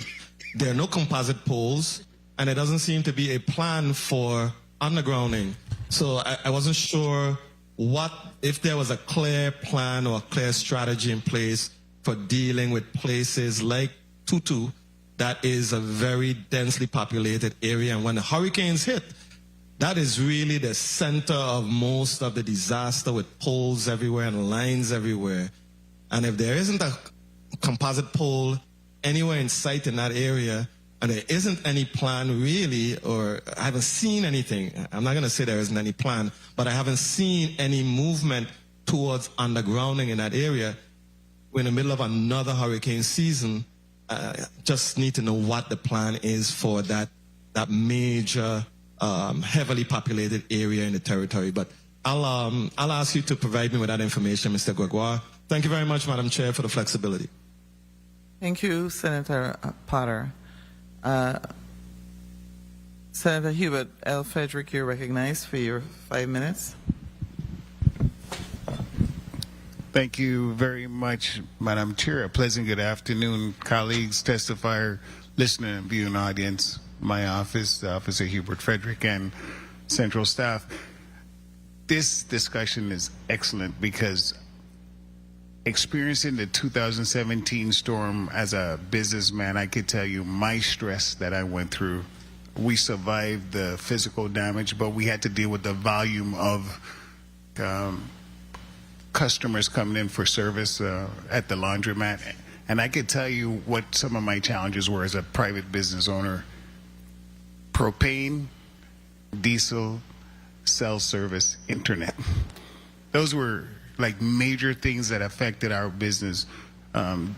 We were open for business, but we couldn't get diesel to keep the generators going. We were open for business, but the propane, you couldn't find them. They basically dumped us because they said they were making more money filling individual household tanks than the businesses because we have a bulk rate. So that's a problem. But we serve more people. So we were left in the dark. And for cell services, you remember when they started stealing generators at the cell sites? These are the questions I'd like to know. What steps have we taken to mitigate some of these challenges so that the next time we have something catastrophic like this, we're able to mitigate those? Director Jaschen. Great question, example for what you went through in 17. You know, the establishment of this business operation at BEOC. So, for example, communications is probably 99% private sector. Coming together and also with BIT, coordinating with this with communications, helps streamline the understanding of those gaps. And during emergencies, and we did this in 17, to get those repairs, equipment in, rare people, get them in on island, we had to streamline the process. You know, the excise tax, hope we get that eliminated for emergencies, the processing for customs, eliminate that. So it took a team to come together to just minimize the time it takes to get in here. And that's the concern about working together between the private sector and government entity to establish those priorities and establishments and those needs. Your need as an individual should come up through the lifeline, so we can get that by TEMA to figure out if we're helping coordinate that with FEMA or coordinating that with the territory to make sure that businesses are looked at also and prioritized. So I appreciate you bringing that up. And that's what we've developed with the BEOC partnership with TEMA. Thank you very much. Let me go to the hospitals because I know we have some challenges there when it comes to the dialysis patients since they're the most vulnerable. Do we have contracts in place just in case? I know at Schneider Medical Regional Center we only have one location, so do we have a backup just in case? Or do we have to start evacuating those patients? What's the plan for St. Thomas and St. Croix? Darlene, Baptiste, CEO Hospitals. Senator, specifically to your question about emergency operations, there are existing MOUs between both facilities, between the island of St. Thomas and St. Croix. We do have alternate locations that are readily available to us on the island of St. Croix, and we're going to the table for discussions on an MOU between both. We have initiated discussions, but those haven't been formalized. Next question. Senator, this is Commissioner Encarnacion. May I also respond to that? Absolutely. Thank you so much. We have Director Rivers there, and she can also expound on that. But we actually have a patient evacuation process that's solidified, linked to both hospitals as well as the Department of Health, and it is something that is written in paper, and it is organized with, of course, VIPD, National Guard, and she can actually speak about the rest. But we really and truly have a concise plan of how we would evacuate, as well as how we track the patients electronically on a day-to-day basis once the declaration has been made. Do we have a plan in place for our patients in St. John and any possible ones in Water Island? That patient evacuation plan is linked to the hospital as well as health. I will refer that to Director Rivers to see if that's some of the things that we focused on through the capstone. We did, but we did not come up with concrete definitions as to what we would do, but I think that's something we're working on. I'll refer to Director at this point. Director Rivers, Department of Health. To answer your question, yes, we, in terms of practicing. Speak into the mic. In terms of exercise in St. John specifically and Water Island, we are tracking 7 patients, 6 on St. John, 1 on Water Island. The plan is to have them make sure they're dialyzed prior to tracking the weather conditions and moving them first to St. Thomas and a caregiver. So that is the plan, and how we track them is we have multiple ways. We have a Cobalt platform that we use as far as tracking our dialysis patients, our medical special needs clients, as well as tracking their movement. Now, what that Cobalt system does is track the data. And this is pre-federal declaration, because once we have a federal declaration, then we implement the JPAS system, which is the joint patient tracking system. That's once we get a federal declaration. So before that, that information that's in that platform that we're using is transferred to JPAS so that we can continue to track in post-federal declaration. Thank you very much, Mr. Chair, for the additional time. Appreciate the responses. Thank you, Senator Frederick. Senator Clifford Joseph, you're recognized. Thank you, Mr. Chair. Good afternoon. Thank you for all the testimonies. Good afternoon to my colleagues. VIPD, on page 5, you testify that you mentioned that you are not satisfied with the current infrastructure status. Which police stations are most vulnerable during a hurricane? Good day. Thanks for the question, Lieutenant Porter. Marsh Command Precinct has been known to flood. We have a problem with the building. Right now it's being rented. The owner has been trying to fix same, and that's the station that is most prone to flooding during heavy rain. It don't even have to be a hurricane, just heavy rains. It tends to flood. So, okay, my next question you can answer it already. So how much stations that we have that government owned? You talking police stations? Yes. Approximately 2. That's the Rainbow. Is government owned, you said? Yes. Oh, basically none. So we shouldn't be having issues. I mean, if they ain't government building, they're supposed to be repaired. Yes, sir. That's something above my level. That's have to do with property procurement and the contract. Thank you for your response. Sure. DHS, you testify on, you outline a 72 feeding plan transition, the operation to VIDE.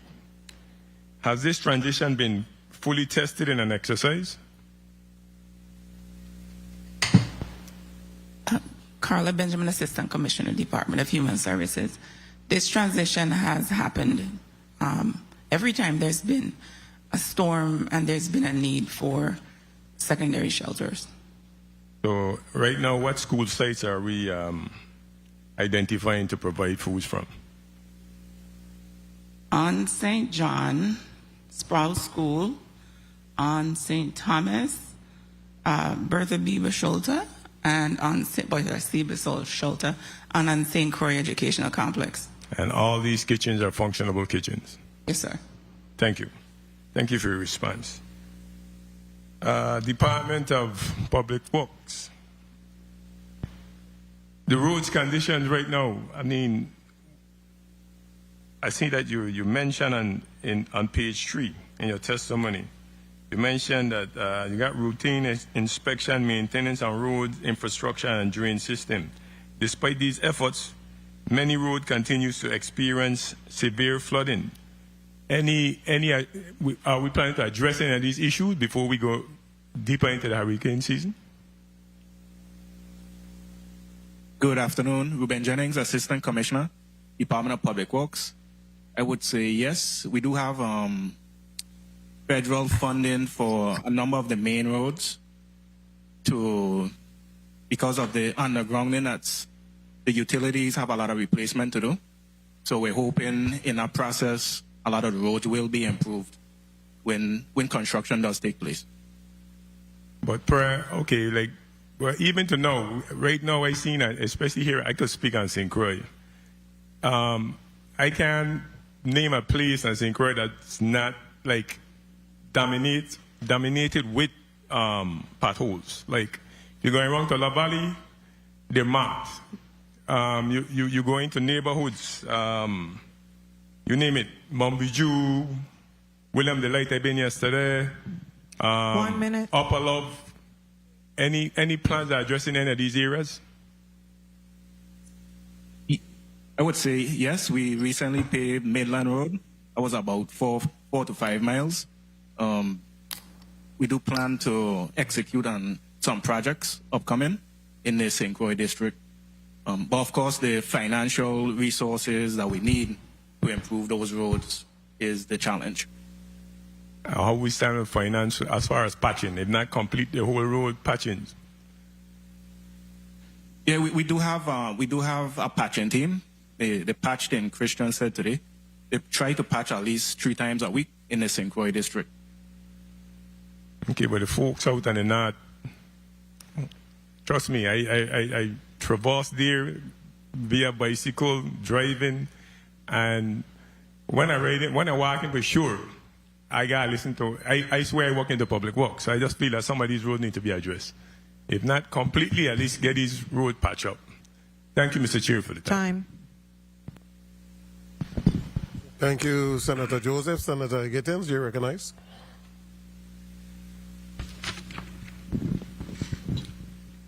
Thank you, Mr. Chair, and good afternoon to all. Thank you for your testimony, testifiers. I was listening from in the office. As I said before, we're in the middle of hurricane season already with another 5 months to go. So I want to thank the chair for having this meeting. Let me go straight to Vitima regarding your public information and emergency alerts. What's your timeline for issuing public service announcements and emergency preparedness messaging to the community? And what methods are also being used to ensure information reaches residents without or who don't have access to internet? Senator Director Jaschen, we've continued to message the community. We never stop messaging the community. There's some things go very quickly because they're considered warnings, such as the National Weather Service hurricane hunt. If a flash flood warning goes out or a hurricane warning goes out, that goes out automatically through. If you sign up for Alert VI system, you'll get that. If you have a radio or it'll go to the radio stations. Also, if you have a phone that's tied to one of the cell towers here, you'll get that instantaneously. So, and WAPA, what about you? Because oftentimes we hear folks complaining that they don't have social media. So the social media, the access to internet thing isn't working. What else are you using? So we send stuff through Don Gregoire, incident commander. I listed them on my testimony. So we do the WAPA alerts via text on your phone. So we have about 14,400 subscribers on that. We do internet, which we have about 33,300. We also have regular updates on our webpage. We have an outage viewer on our webpage as well. So you're still giving me internet access. I said if they don't have internet access.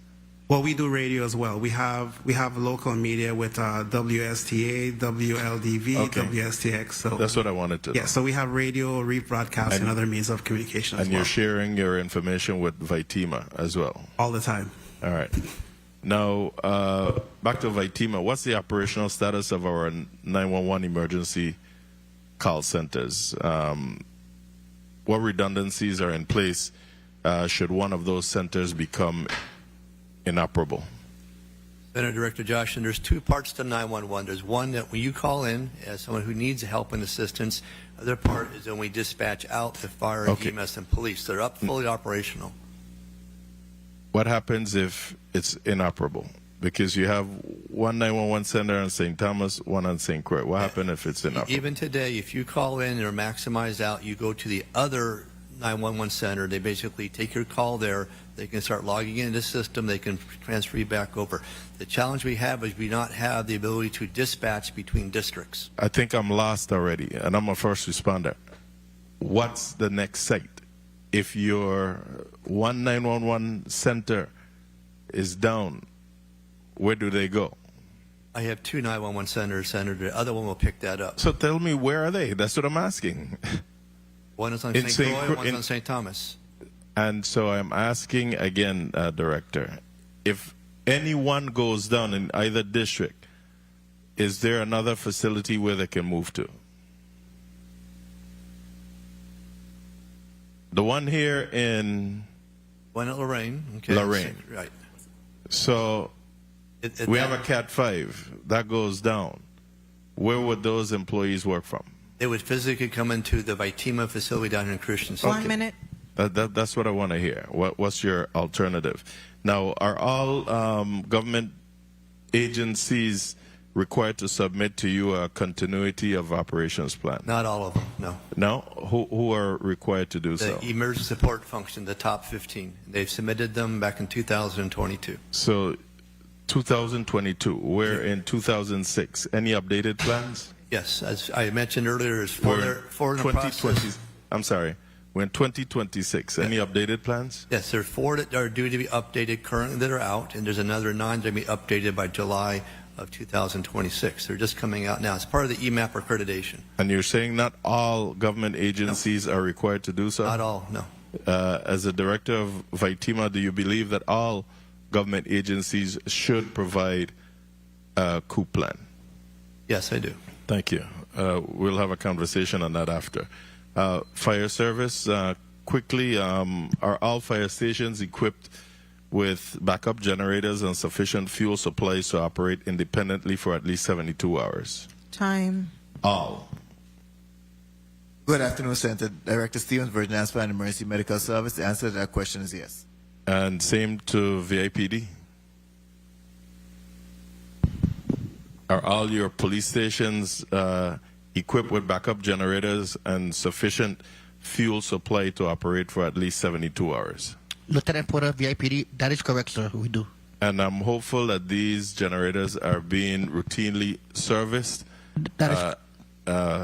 Because I remember one time, too, when the police station at Frederiksted was in pitch darkness and his headlights had to be turned on there so that officers could see what they're doing. There is a policy in place, Senator, right now that every Friday, 9 o'clock, the generators them turned on for at least 10 minutes and then locked off again. Excellent. Likewise, Fire Director, and I'm... Yes, Senator. All right. Thank you. Thank you, Mr. Chair. Thank you. Thank you, Senator Gitten. So we don't have any vendor issues with the purchase of fuel for these generators? Good afternoon, Senator. Director Stevens, no, we do not. We do our own in-house fueling for the fire service. In the police department? No, sir, we have no vendor issues, sir. Okay, so these tanks are filled above half, or do you know it's 72? I just want to make sure that they're tested and they're checked on a regular basis. All tanks are checked on a regular basis, sir, and they're topped off. They're completely full. And we have a understand with Vitima, the vendors them has been paid. Okay, thank you. Somebody was point of information, Senator Joseph, and then Senator Fredericks. Thank you, Mr. Chair. My point is, as far as backup generators and underground power to our public radio stations or cell towers, because presently right now, I mean, this might be you guys' problem, but presently right now, when power goes, our cell phone going down. Like 10, 20, a half hour, and the power is still up and sync where we don't get the cell phone, so the data and the cell phone goes away. So that means we have an issue presently. Senator Director Jaschen, the cell tower discussion we have with the Business Emergency Operations Center along with BIT is, one, we have to get access to the tower sites in order to get to the generators. When after the storms, the vegetation comes down. So we've worked this in the past with Water Power Authority, with DPW, with Vitima to get access to those towers. In most cases, they go down because they can't get refueled, as we're running into. And what about the attempt of underground power to WTJX? I don't have a response to you for that, Senator. I know most of our grant-funded awards are specific. That's something I could definitely inquire about. Thank you. Thank you for your response. Thank you, Mr. Chair. Thank you, Senator Joseph. Senator Frederick, you recognize? Thank you very much, Mr. Chair. Back in 2017, again, Starlink did not exist. Today, it does. Director Jaschen, what impact will that have on our overall readiness as a government? What will that do as a mechanism to provide more information to the public? From a government Virgin Islands perspective, Senator Director Jaschen, we have purchased by TEMA 17 Starlink systems. I have 2 deployed in my 3 EOCs. The remainder are available to government entities to go out and provide for temporary needs. They're not designed to go to the public, first of all. That's usually the private sector to go forward. But we have invested quite a bit of energy and effort and exercised those quite a bit. We've been able to do our main communications through the satellite link very, very well. We're not recommending tying them into your networks yet until you have your backbone set up with the security, because we do find out that during storms, post-storm, some bad actors try to penetrate your businesses. So we have to be very cautious just opening those up. But for us, for mobile, for Vitima, it's a big game changer for us. Again, 17 I have in the territory. Thank you very much. Appreciate it, Mr. Chair. Thank you, Senator. The shelters, generator at the shelters, are they all working? I go shelter by shelter. Sproul School, shelter is hooked up? Generator is hooked up? Yes. Because I know they were installing a new generator. Is it already installed and ready to go? All the sites have shelters except Idorican Gym, which Vitima will provide a 100K generator, and DC Canagata. Those 2 don't have generators on site, but if there is going to be shelter openings, then Vitima will provide generators for those sites. Well, complex generator isn't working also. Complex generator needs a battery. And Vitima is in the process of purchasing a battery for that. We went to test. Hold on. The temporary or the mobile generator, not the one at the school. Right. So you have several generators involved. You have a generator that's attached to the solar panels and the battery backup system. So if you lose WAPA, if you lose that battery backup system, then the generator kicks in. That's the one generator that's missing a battery on it. We tested it about 3 weeks ago. On the CTEC side, there is no working generator that the school has. Vitima has positioned a generator out there, 100 kilowatt. We tested it about 3 weeks ago, and it did work fine. It met the functionality for Department of Health. That was one of their requirements. Make sure we tested it out, and it runs very well. And these mobile generators, they're hooked up to the electrical system for the school? Because I see them outside, but they're hooked up to the panel backs that they're going to be able to run the pumps and run everything else? The one concern I have on complex, Senator, is to make sure that that generator, we do test it. We have to go back and test it. I want to make sure it's verified to be hooked up to that cistern pump. Last time I was out there, it was not hooked up, and this was last year. So I've been out there twice since then, and we have to have the generator operational in order to verify that. That is a requirement that we have in order to open a shelter up. Okay. I was there recently, and I didn't see anything actually hooked up. But my concern is that we're in the middle of hurricane season. So, you know, what's the timeline? What's the urgency to make sure that all of this is done? So that, because we can't predict when if we're going to get hit, and we pray that we don't get hit. We're supposed to get hit next week. It can't be that we lacking a battery as to why we can't utilize one of the most hardened structures on St. Croix as a shelter. Well, the CTEC, Senator, again, that's like the third level of backup. So right now, the solar system does work and the battery backup system does work. So we can open that shelter up, if you will. The one at DC Canada Gated, there is a Vitima generator already positioned there, connected, and CTEC is already positioned there. The ones on St. Thomas, we do not go out and push those in place until we have a threat. They are stored in the Vitima parking yard. Now, all of these generators that are mobile, you already have that necessary configuration to pull it there and hook it up, and it generates. We're able to electrify the pumps and the lights and everything else. Because I'm seeing a generator sitting, but I'm not seeing any electrical hookup where they'll be able to power the building. Senator, to answer your question, those are both single-phase and three-phase generators. WAPA's used them in the past. We can configure them very, very quickly. The key is make sure the batteries work. Okay. And that's always been the Achilles heel for us, but they're very good. We've only had them for about 4 years now. And there's a contract to configure and get these stuff going? Yes, we have a contract. Yes. Okay. Senator Nobel Francis, you recognize? Thank you. Thank you very much, Mr. Chair. Good afternoon to everyone, and certainly thank you for your testimony. I want to say that I've been at this for a while, right?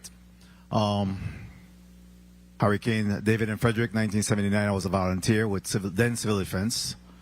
Certainly Hurricane Hugo, I was a cop in 1989. And Hurricane Louis and Marilyn, a cop again, 1995. Irma and Maria, I was a senator. We're very good at crisis management. What I believe that is very important is that we need to continue to ensure that preparation is a key. I want to take my hats off to our first responders because I believe that they continue to prepare themselves and do the best job possible within the resources that they do have. So hats off to first responders. What's problematic for me is manpower. I have seen a serious decline in manpower throughout government, throughout a lot of these entities. I think Ving, you're down some numbers. Virgin Islands Police Department down significantly, over 100 officers or so. And what concerns me is really manpower. So I wanted to ask you, Director, how have you utilized the lessons of the past storms? And that's going back to the David and Frederick. Of course, we have new faces around. And ensuring that we're following after action plan. I often ask about after action plan to be able to drive policy and make the necessary preparation for any future storms. Thank you, Senator Director Jaschen. First thing I want to put out is being part of FEMA Region 2, New York, New Jersey, Puerto Rico, and the Virgin Islands. We have strong partnerships. We used them in 2017 for police and National Guard to come in. We've identified, and General Knox-Limbacker has every year we have a hurricane workshop. We invite those states in, both National Guard and even the police, to come and sit down and talk about, first of all, to meet us, get to know the terrain, but that provides a state-to-state agreement that we have pre-identified to come. They won't be here before time, but we get them very quickly after the time frame, and they'll be here and they'll rotate through. That's the number one. Number two, I mentioned the continuous improvement working groups. That's very, very important. As part of EMAP has brought that through. Not just we have an event, we do an after-action review, we put it on the shelf. We're required to bring that back. We're required to drive that through to corrective action. We're required to go back and retest that, and that's one of the challenges we've run into on these exercises. We're seeing a second time that the same event is failing. So whatever our measures are put in place. The third thing that you mentioned, we have a lot of new faces in seats. And part of this whole education we've been going since February is educate them on processes and procedures and documentation. So that's one of the gaps that I recognize that came out of the exercise, no matter where St. Croix, St. Thomas, St. John. If I run 24-hour operations, I don't want to see you in particular every 24 hours. I want to see an assistant or I want to see a replacement so you get rest. That's where you got to build that bench. So the more times I have exercises, the more support I get from my agencies, the stronger we'll be as developing strong emergency operations centers. So, of course, so what I'm hearing from you is that infrastructure, emergency response, communication, recovery systems, housing, healthcare, transportation, those are areas of focus that you certainly have utilized and put together a documentation to make sure you have a proper playbook in place to address these issues. That is correct, sir. Very well. So what grade would you give readiness? After doing a SWOT of all of these areas, what grade would you give the readiness of? Before I saw my after-action review, I'd give this definitely a B+, but right now I would give us a B-. Even though we're in hurricane season, we have more work to do. We're always going to have work to do. We briefed Governor Bryan on the 12th of June. He saw their gaps there. He wants, again, corrective action. He wants timelines. Not much of this is tied to money. The sandbags, yes, Senator Gittens, are tied to money right now. I'm solving that problem. Thank you for getting us 1 minute. So it really goes back to just working those problem sets and making sure we're stepping up and taking ownership of that, not just by TEMA, but any agency that has a lead in those corrective actions. So again, challenges are being focused on, and you're hoping to ensure that we're addressing those areas. With the leadership team that we have today, and I have a very strong leadership team. We've been doing this for 7 years, Senator, and I can tell you the processes are there, the people are there. It's just making sure as we come up, we can address those issues. Have we considered a serious contingency plan to address JFL North in the event that we have a storm beyond a Category 1? I'm going to yield to the Commissioner Encarnacion and I guess CEO Baptiste to answer that question, please. This is Commissioner Encarnacion. CEO Baptiste and I spoke just last week, and she can actually expound on to that actually on her report she did. But what we're looking at right now is transferring the administrative staff that is right now in the VICC building. And of course, there's downstairs of VICC as well. And because it's actually prepared for clinical staff, but I'm going to refer to her so she can give you some more details. Thank you. Thank you so much, Senator. Darlene Baptiste, CEO Hospitals. Time. As stated in the testimony, the contingency plan is to move from JFL North to the VICC, which is now currently holding our staff. So we're moving aggressively to get the clinical admin building services moved into the Cassava location, and then those rooms will be reverted back to space allocated for the decompression, after decompression to move the patients over. So we do have a fail-safe mechanism of where we do a short turnaround should the need arise once we're moving it back down, more so not from a Category 3, but down to a Category 1. And of course, we're taking, Mr. Chair, if I may just wrap up with that one. Proceed. So we're taking into consideration, of course, if we're talking about storm, if we're talking about crisis, that in fact that we may have mass casualties or mass injuries. That is taken into consideration in terms of your preparation and your contingency plan. Yes, the layout and the configuration of the VICC will actually use some of those offices. Everything has been laid out and earmarked where we actually do triage, and we do actually have space should the need arise for OB services. Do we have medication in place and also have any contract or consideration with outside pharmacy to support your needs? No existing contracts for outside, but what we've done last week, we made a significant purchase to get us back to par, and within the next 2 weeks, we should be to par, and then have a dynamic rotating system as it relates to our pharmaceuticals to respond to emergencies. So that's part of our supply chain management system that's been implemented. Very well. Thank you. Thank you, Mr. Chair, for the time. Again, we're all in this together, and also certainly we got to do our part to make sure that we're supporting you as well. Thank you, Mr. Chair. Thank you, Senator Francis. In reference to the supplies and medication, that's the only really biggest concern, because I know we're struggling right now. How can you get like 5 days of necessary supplies and medication when everything is shut down, that we'll be able to keep the hospital going. You have a lot of people with injuries. You need a lot of antibiotics, bandages. How do you have a plan, or is there a way in which Department of Health and yourself can be able to set up an emergency cache of supplies and medication just in the event that a storm hit? Darlene Baptiste, CEO Hospitals. Not to overstep, I'll let the commissioner speak to the overall for the territory, but specifically for the hospital, for our emergency preparedness stockpile. Like I said, we're currently going through the rotating inventory. We've made significant outlays in less than 5 days, with the capability to bring us to par within the system existent, and then from there for the prioritizing the procurement of those essential elements for emergency response. So it's something that we're taking to heart to bring us to that level, and then making every effort for maintenance for the duration, not just during emergency, but also for routine operations. Yeah, Commissioner?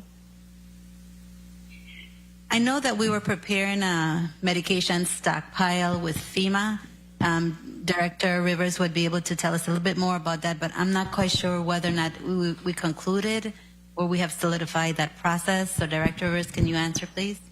Yes, Director Rivers, the Department of Health, Public Health Preparedness. As far as a stockpile goes, we are working with more so HHS and develop our stockpile program in the territory. So that is a work in progress, identifying locations for particular stockpiles. In the interim, what we are working with through our BEOC is trying to get coordination with all the pharmacies that's in place to see how we can pool things together on the private sector to assist the hospitals. So we're working that situation on twofold. Internally, how we can work with BEOC to get assistance in covering down with the pharmacies, and then working on the federal side to build out our stockpile in both districts.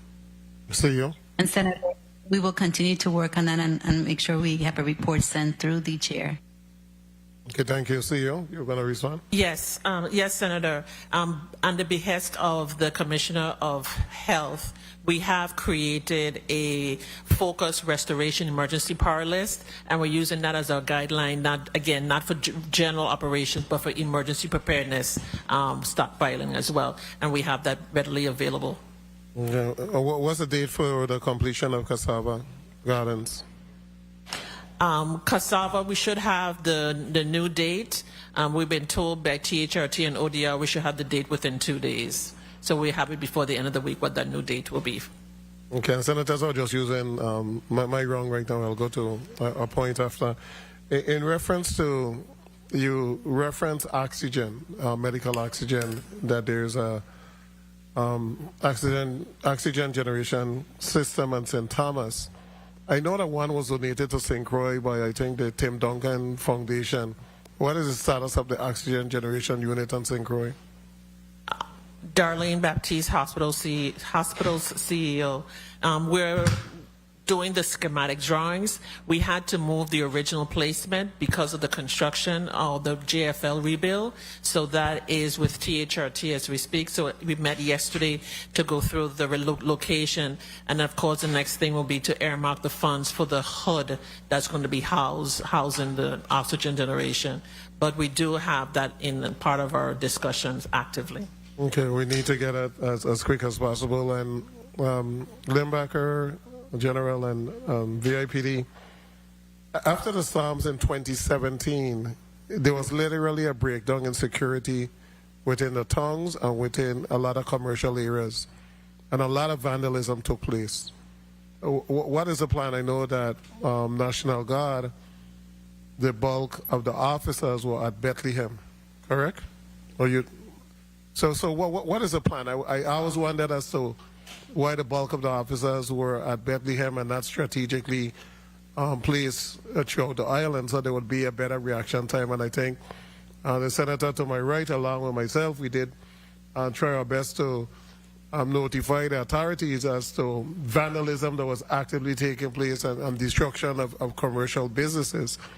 or business entities, and we definitely don't want to have a hurricane and then you're destroying stores, and then we're really worse off than we were before.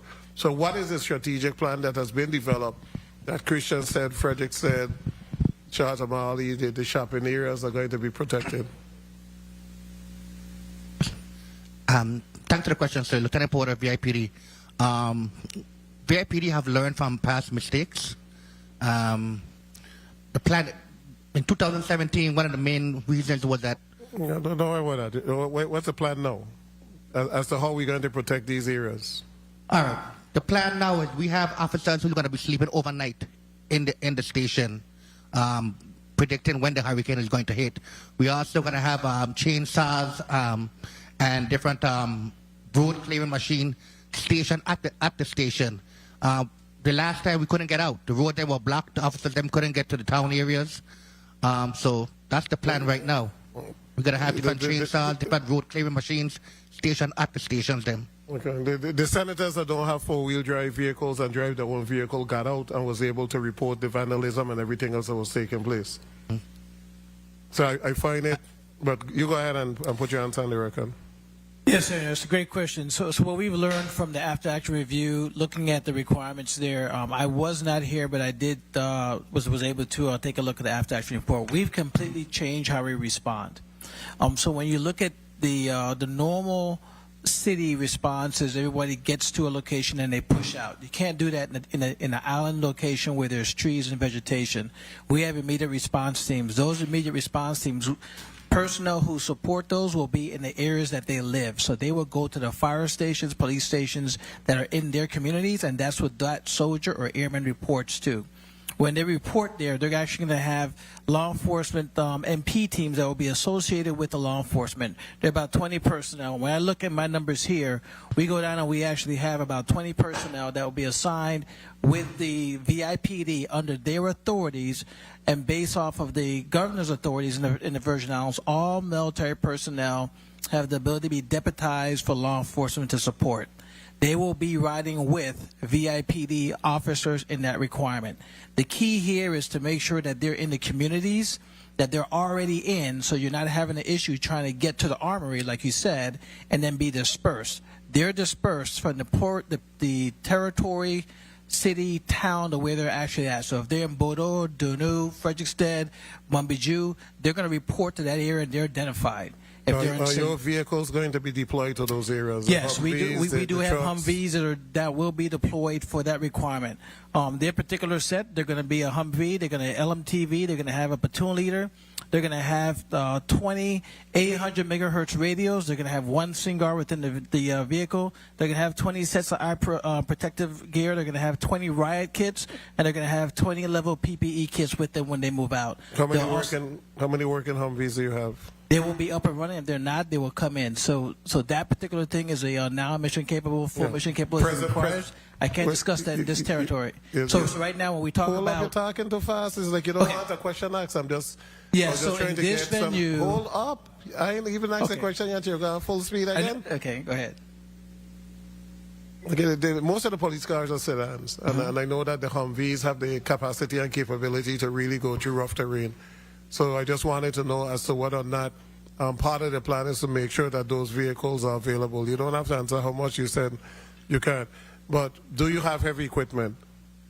You said we do have heavy equipment? Bulldozers, tractors? No, most of those equipments have left the territory with the maintenance unit that left. So we have very few of those, and the bulldozers and tractors that we have will be used at the airport with Task Force Blade to clear to make sure the airport's open. That will bring in other guard units who will have that capability. Public Works, I know you said you have 2 tracos for Ireland, 2 dump truck. Do you have heavy equipment operators for all equipment? Ruben Jennings, Department of Public Works, Assistant Commissioner. Yes, we do. Okay, thank you so much. Point of information, Senator Gittins and then Senator Clifford Joseph.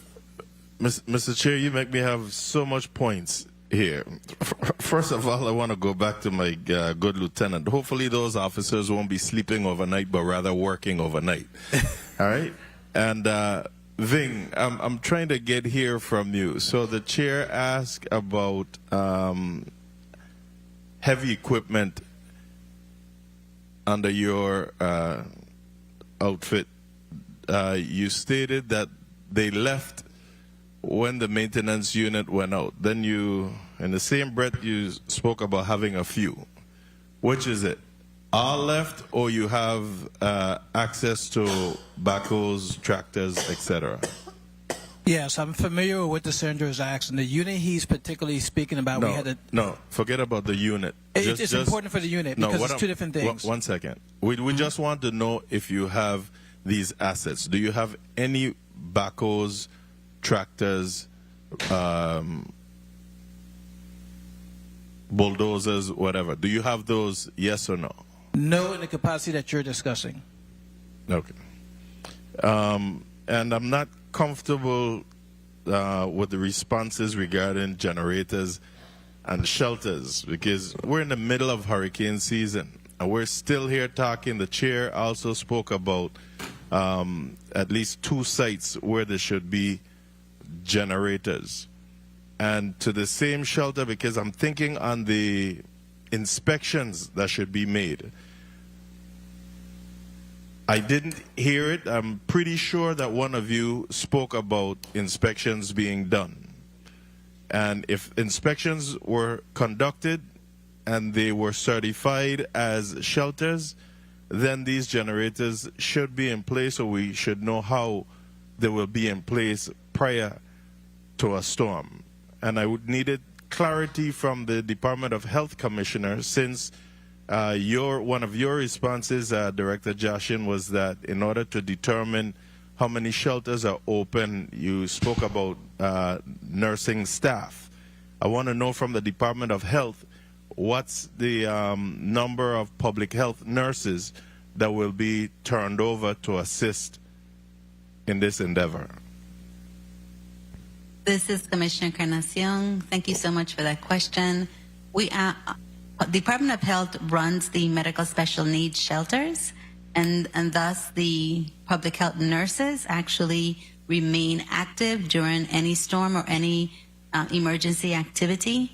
How we are trying to assist is see how we can encourage others externally to assist during that time. One of the things we're looking at is having someone as, let's say, an EMT, EMS worker assist if they are not actively working with fire EMS. There's so many different things that we can do is teach them how to actually visualize, respond to actions that are done and reported to one RN or a physician on site. So that's how we're working with them. So, Commissioner, you're going on, but you haven't told me how many public health nurses you have in your department. And are you telling me that only special needs shelters you will be responsible to be at, and no other shelters? Senator, the question you asked is how many nurses transfer to the general shelter. The first question was how many public health nurses do you have in your department? And then now because of your explanation, I'm asking if you're only covering special needs shelters and not the others. We actually have a very short number of public health nurses. However, I'll get that specific number to you as soon as possible. Right now, I know that we can only cover our special needs shelters because it's a 24-hour operation. And we also try to cover St. John when we need to as well. So that's where we are right now. The intent is if I may, to actually request a pre-script request from FEMA through VITEMA and HHS to have staff respond to the island pre-storm as well as post-storm, and that is to prevent illness as well as to support patients not being transferred immediately off island. Okay. That's the plan. All right. Thank you, Commissioner. I'm just disappointed that you can't give me a number. That's like me asking the police commissioner how much policemen he has, and he can't tell me how many policemen he have. But thank you. I don't just want to give you a number like that, but I will get it to you, sir.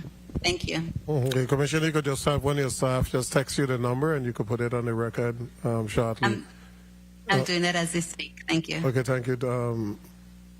The plan that you spoke about pre-storm, has that plan been approved for the Virgin Islands? No, okay, so I that think is going to go through VITEMA first. Right, what they... Go ahead, Director. Before I say something, you just answer it. Go ahead. Yeah, two things, Senator. Through our processes, typically Virgin Islands Education Department is the one that provides nurses to the congregate shelters. And there's been a challenge this year. They have very few nurses available to us. That was raised up. That's the first thing. So the Department of Health has offered to help and assist. They have the Department of Health responsibility for the 2 medical special needs shelters. That's their main responsibility. We still have to get together as a collective body to come up with those requirements. It limits how many shelters we can open. That's the nursing piece. The second piece I want to address is on the generators. So we have 3 working generators and 3 shelters on island of St. John. We have 1 working generator on the island of St. Thomas that basically is Lockhart School. We have 1 with BCB that just became available because it was tied in thanks to WAPA, brand new generator. And then the generator at Dorican School has to come from VITEMA. It's not going to be positioned there until right when the storm is going to be announced. On the island of St. Croix, Complex has not a working generator, but it has a working solar panel system and battery backup system. That's operational. The only thing that's not working right now in that generator complex is it's missing a battery, and we know that. We tested both that site and we tested CTEC. CTEC has a VITEMA generator pre-positioned there with the operational battery with pigtails hooked up to the transfers. We tested that 3 days ago. DC Canagata has no working generator. VITEMA has a generator pre-positioned out there. The only place we have a gap on right now on St. Croix is Arthur Richards. It's not up and operational. It's not in the conversation about a generator as a shelter today. It shouldn't be in the conversation, so don't even go there, because we need to see whether or not this school is going to open at that particular time. I don't think it should be in the discussion for this hurricane season, perhaps next hurricane season. But I just wanted to end before I go to Senator Clifford Joseph. What we're really trying to ascertain as senators is, are we ready if a storm hit tomorrow? So when you hear we have a pre-plan, but the plan hasn't been sanctioned yet. We have this, but we're not sure. We're trying to come up with just ideas. In reference to the nurses, we just had the Board of Nurse Licensure before us, and we have over 1,000 registered nurses in the Virgin Islands.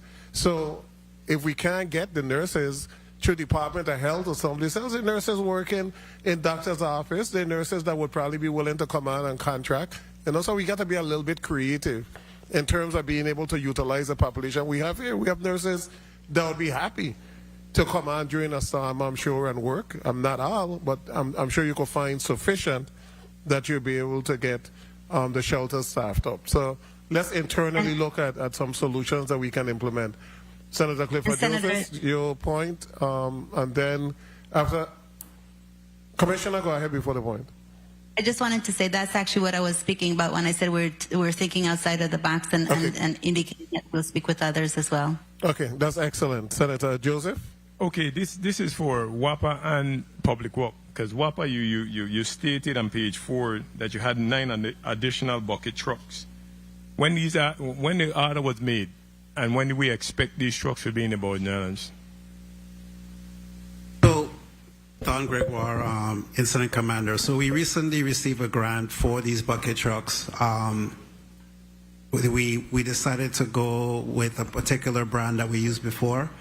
Unfortunately, there's a long waiting list, so we did put in the order. We're on the waiting list to get the vehicles. So we anticipate, I think, a couple of trucks will be coming in here. Yeah, we're expected to get 4 trucks this year and in the balance of next year.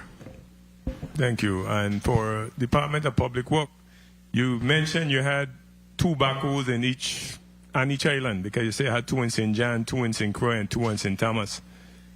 Any equipment that's down? Because you didn't mention that, like if you have 4-wheel loaders, but any equipment that's not operable. Ruben Jennings, Assistant Commissioner, Department of Public Works. Yes, so those equipment that I mentioned is the equipment that's working, yes. But we do have equipment that needs, we're waiting on parts and different types of repairs. Could you provide a list through the chair? Because I'd like to make sure that we get everything up and running going through the hurricane season at least. Okay, I will. Thank you. Don Gregoire again. I just want to mention as well that WAPA is part of the debris task force, along with Public Works. So we also provide them support in regards to backhoes and dump trucks, where we have available equipment that we could utilize as well as part of the debris task force as well. That's good to hear. Thank you, Madam Chair. Thank you, Senator Joseph. I have a quick question. You know, right now there's a lot of construction going on. Do you coordinate with like different contractors on the island? Like if we know the hurricane is coming, usually how much time do we have before it hits landfall? And during that time, I don't know if Public Works or whoever, do they go around and inspect the island to see what construction sites need to be secured? Does that happen? Director Jaschen, Senator, to answer your question, if it's a defined storm, the stronger it is, the more announcements you typically get. You know, for Irma, we had, you know, a good 5 days of heads up on that, and that's the forecast. And once it comes into cone uncertainty, we definitely start actions to be taken. So we will have at least 72 hours ahead of time. Now, one of the lessons I learned from the Federal Consistency Determination Board is any construction site that's basically being used with federal dollars, it has to take time to secure that site. Now, who goes by and verifies that is probably a question. But right now, that's a requirement. You just can't, you know, go home and then come back the next day. You have to secure a site in order to prepare it to get through hurricanes coming by. Okay. The what category triggers the activation of or the opening of the shelters? If you know, for example, that a category 2 is headed this way, are the shelters then activated at that time? Senator Director Jaschen, so there are two dependencies. First of all, we recommend to Governor Bryan. Governor Bryan's the one that makes that determination. Without rapid intensification, you will probably have, you know, plenty of time. In a sense, it's going to take us 24 hours to prepare for a shelter, and we want to open up 24 hours prior. So it takes us 2 days to prepare a shelter if you have 72 hours notice. So that's the intent for us. We want to be prepared to open the shelter first of all. So it may be something small outside, but we will do the work that 24 hours to prepare the shelter. The challenge I have is when school's in place, I always have to have a conversation with the education department to say I need to get into the school area and open those shelters up. As far as the type of storm it is, usually it's going to be a category 2 or above is what governor's going to recommend opening that storm up. But again, rapid intensification, we can go to bed, it's a tropical storm, and you wake up the next morning, it's a Cat 3. Right. So it really goes back to as the approaching storm by distance, I use that 50 longitude west line, that's about 72 hours out with about a 10-mile forward speed. That's my trigger point to make those actions with our task forces to get our shelters ready to go. Okay, thank you. We're now going to do a burning question 2-minute round. Okay, so we're going to start with Senator Angel Boques. Thank you, Madam Chair. I've been looking at the plan closely. One of the areas that I saw in the plan that was outlined a few different times was in the area of cybersecurity. There's a National Cyber Incident Response Plan. We know that cyber terrorism exists, and the TOP contains a cyber attack annex. I didn't hear in the other testimonies anything about cyber attacks. However, I also see that BIT is not here with us today. I'm not sure if they're usually a part of the discussions when developing this plan. I know maybe or perhaps their role isn't as large as other agencies or departments. However, we know that during imminent hurricane type scenarios, when the infrastructure goes down, potentially the government is ripe 1 minute for attack. So, out of curiosity, if it can be answered, if not, I understand. But how prepared are we as a government during cyber attacks in a hurricane case scenario? Director Jaschen from Vitima. So Emergency Support Function 2, Lifeline Communications, our lead agency is the Bureau of Information Technology. So Director Ross has a lead on that. But I'll reemphasize, like you said, Senator, do not, after the storm, try to just put Band-Aids in place to reestablish communications. Director Ross and even our Chief of Staff, Williams, is very specific to say, do not compromise your environment. You need to make sure your security wall is there, your factor authentication is there. Just because you're down does not mean you compromise. But yes, you will have bad actors trying to penetrate through your areas that may be compromised. So as you're developing these backup communication plans, you need to also look at the cybersecurity aspect of that. And that's what Director Ross leads from the BIT side of the House. Time. If I may ask, well, I have to ask twice now. Madam Chair, can I just follow up really? Go ahead. Thank you, Madam Chair. If I may ask you, Director Jaschen, moving forward, I don't know if that's the call of the chair, perhaps it is, but when you bring your whole entire team, which consists of all these departments, if you could please also bring the Director of BIT or a representative in the area, so that if in fact we have any questions, they would hopefully be answered as well. Thank you, Madam Chair. Okay, thank you, Senator Boquez. You will be followed by Senator Dwayne M. DeGraff. You recognized for your burning 2-minute question. I got it. Yeah, thank you, Madam Chair. You know, having worked for about 2-3 days plus as a first responder, sometimes, a lot of times, the first responder is overlooked. So in terms of you can't get a day off, you can't get time down.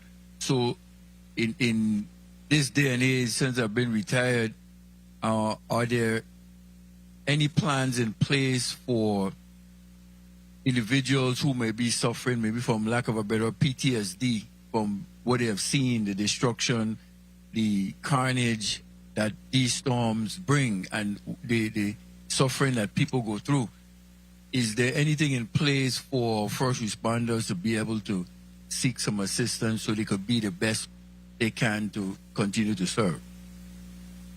If I may respond to that, that's one of the things that we have not discussed at all today is the behavioral factor that we see with throughout storm. I've actually asked Dr. Sims to be prepared to answer that question, and she is. Dr. Sims? Afternoon, Nicole Cragwell Sims, Assistant Commissioner, Department of Health. So one of the things that we try to make sure that we do is infuse ourselves into various first responder capacities from the Department of Health.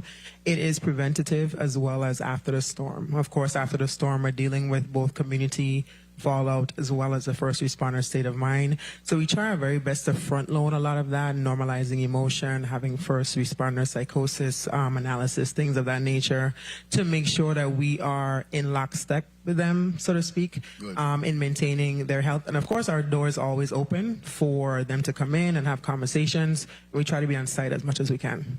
No, I like the idea of being on site, because as a first responder, I ain't going to look for it. I ain't going to look for it as a, but knowing, having work, when you realize days have passed, you're just out there trying to help people. And sometimes somebody need to be able to say, well, hey, you guys down. And then with the integration, is it a policy that you have or you're working on? And you can answer on the chair's time, because I think my time was called. Thank you for the time, Madam Chair. If I may, could you clarify? You said, is there a policy that we have in terms of the integration with fire for what EMS? Assistant Commissioner Cragwell Sims just mentioned, in terms of trying to integrate on the spot, rather than you come to us, but if I'm called out for a 24-hour period, do you have someone that may be there, maybe doing 8 hours, an 8-hour period per day, in, day out, going forward? Is there any policy as to it being done, or is just something you're just? Well, I'm happy you actually asked that question, because the legislature passed an emergency response act for us, but it was not funded. And so right now we're hoping that we will receive some funding to go with that act so that we can actually be able to prepare and have individuals ready to respond 24/7, and that is linked to the 988 number. So I'm hoping that that actually comes to pass. So that's one of the things that we're working on. Outside of that, we don't have an MOU, but we work every single day with Fire EMS as well as VIPD. So the three entities are called, and we respond right away. Good, thank you. I'm sorry, if I could just add, Senator, that's where psychological first aid comes in. So within your own work environment, you can implement simple tools that would help you to get through whatever the actual occurrences that's happening. Thank you. Much needed. Thank you, Madam Chair. Thank you, Senator DeGraff. Earlier, I had, when I read about Venezuela and the low vaccination coverage should disease break out, do we have, how do we rate in terms of vaccination in a territory with children, or risk that we have? I may not be saying the question, but I think you understand what I'm saying, Commissioner Encarnacion? Yeah, that's an excellent question. We actually were in front of the Senate about 2 weeks ago just to discuss immunization. Our immunization rate right now is like in the 65 percentile level, which is not good at all. We used to be more in the 80s level, and that was before COVID. And of course, we had a lot of conversations regarding COVID in terms of not being vaccinated. And right now, Dr. Hunt and our immunization team work really diligently to provide campaigns, provide rationale for us to be able to vaccinate as many as possible. And you brought up an excellent point. When a disaster hits, really what happens, and that's when we actually let go of being able to protect ourselves, because physiologically we can't. And those that are not vaccinated, not immunized, are the ones that assist with, well, actually, that's how the diseases are spread.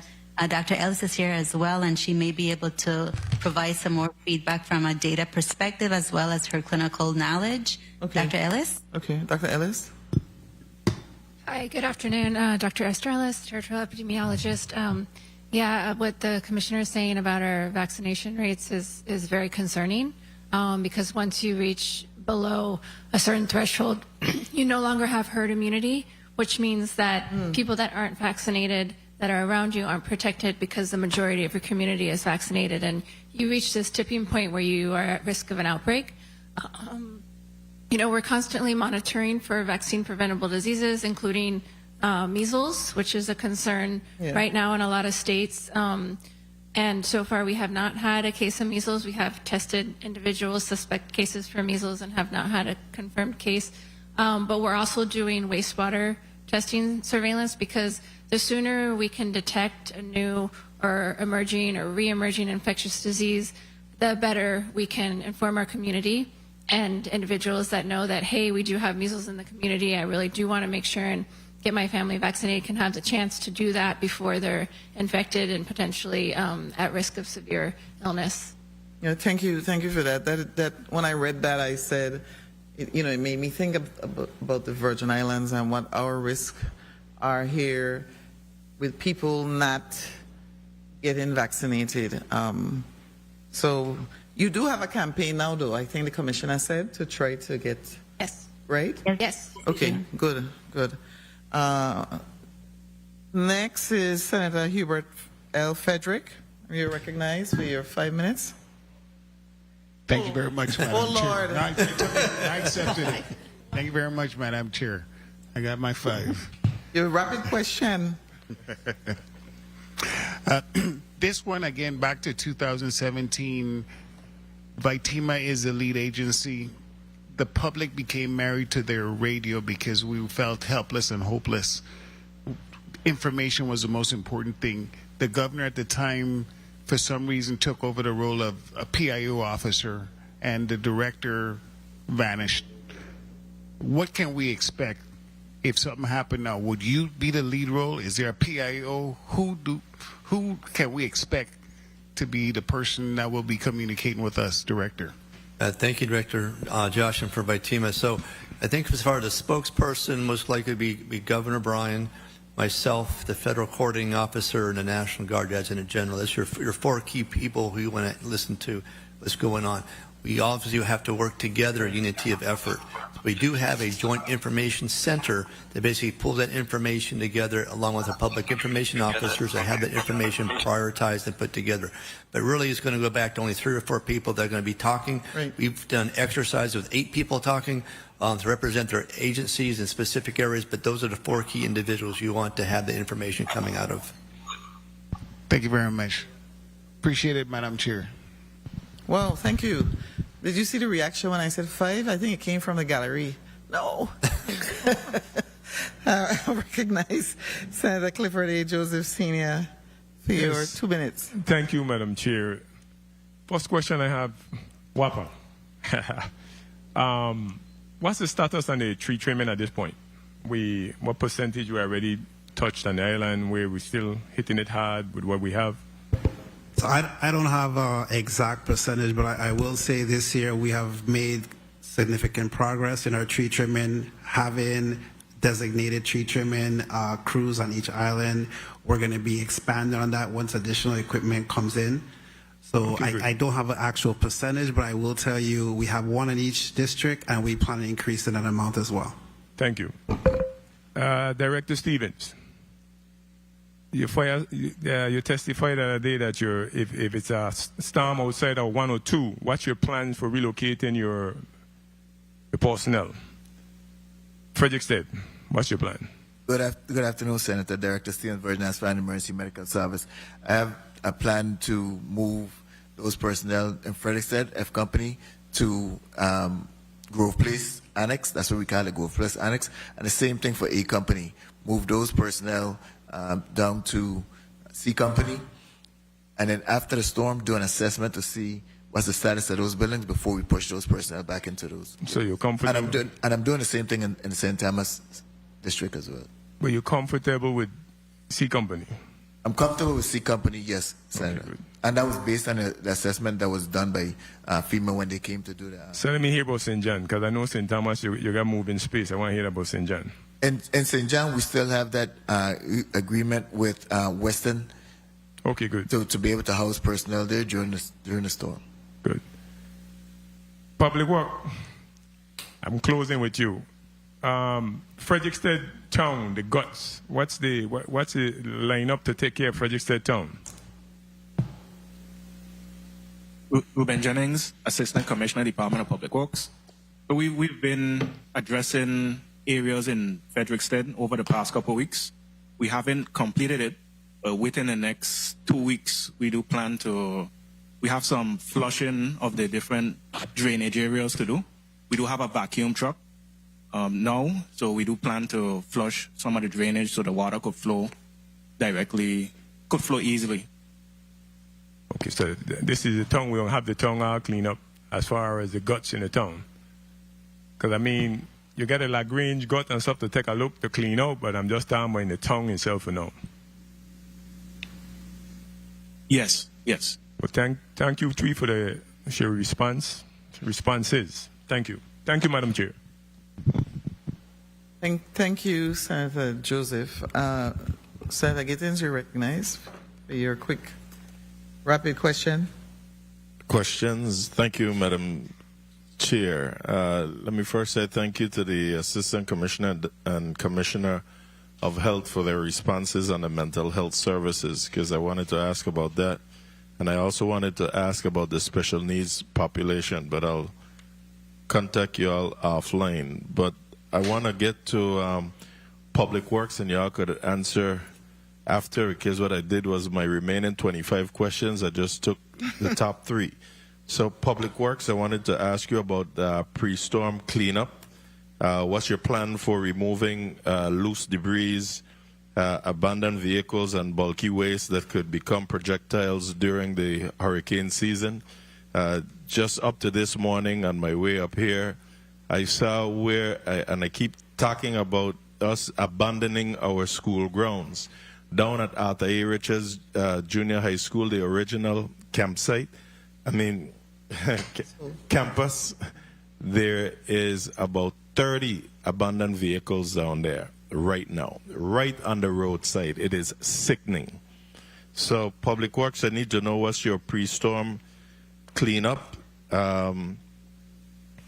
For hospitals, I would like to know if all your employees have been designated as essential personnel and what accommodations are available for staff who must remain on duty for extended periods. And for WAPA, how many days of fuel are available to maintain your electrical generation if the ports are closed?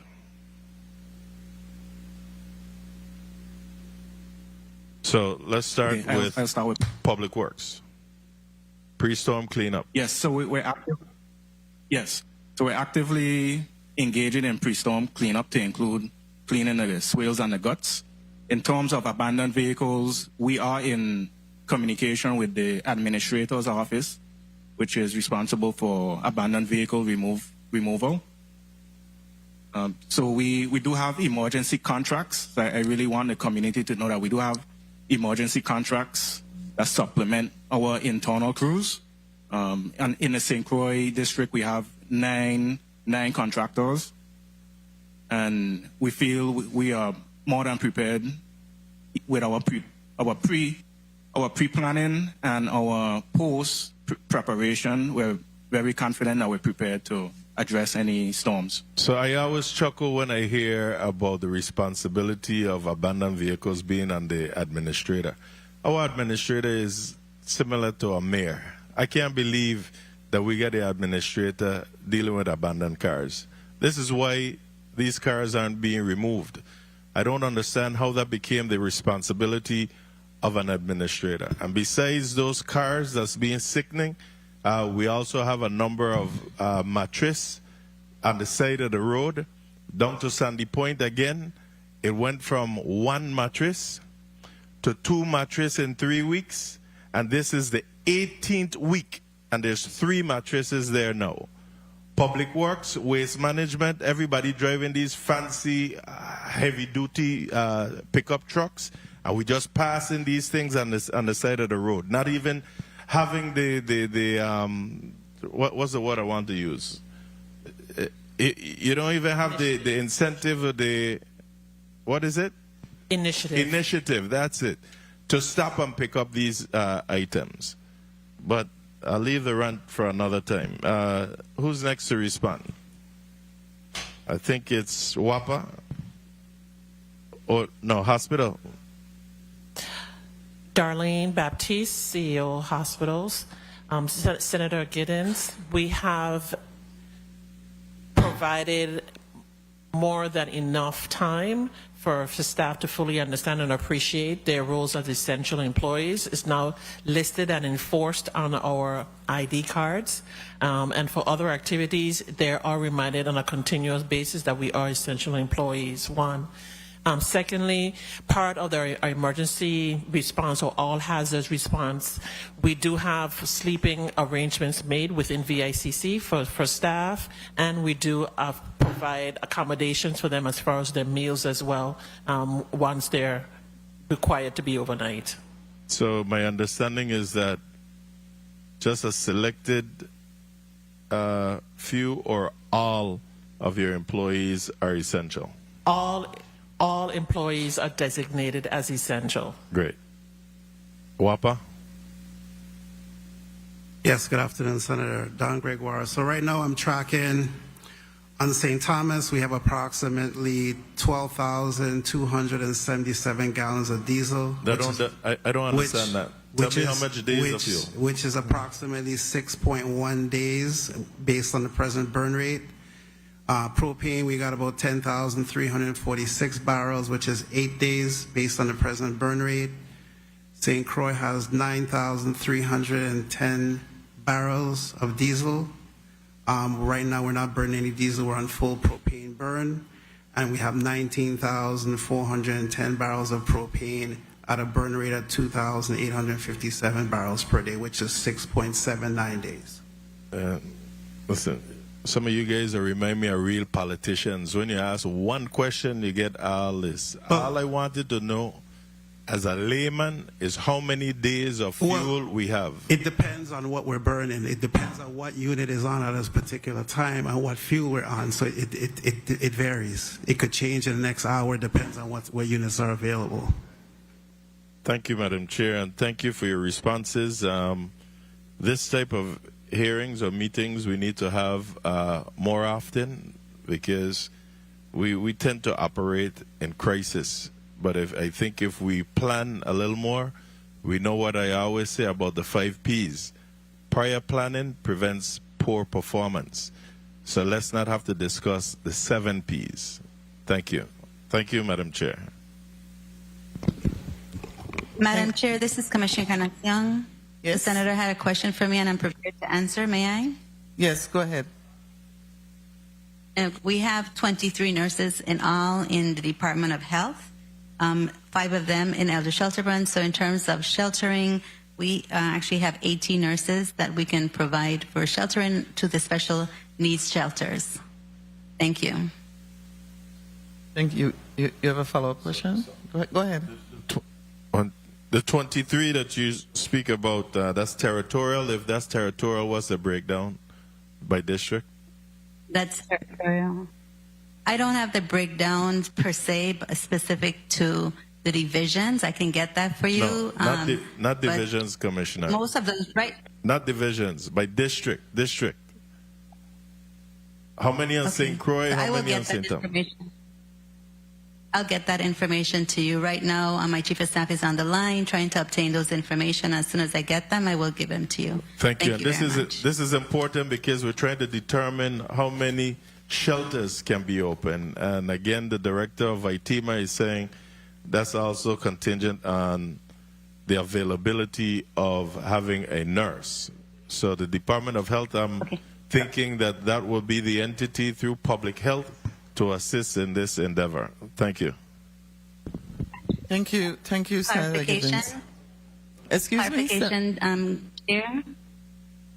The Department of Health actually, we volunteered to assist the Department of Education as well as the Department of Human Services work through the process of obtaining clinical staff to assist for the general shelter. The medical special needs shelters, we actually open one within each district, and that's right now that is going to be consistent. However, we have volunteered to help, but normally the nurses come from Department of Education to assist the Department of Human Services. We're just here to help, and we'll continue to do so.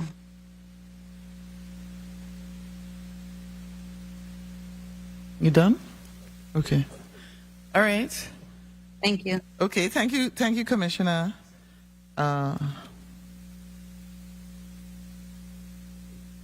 Okay, so I don't have any questions because I have a statement to make.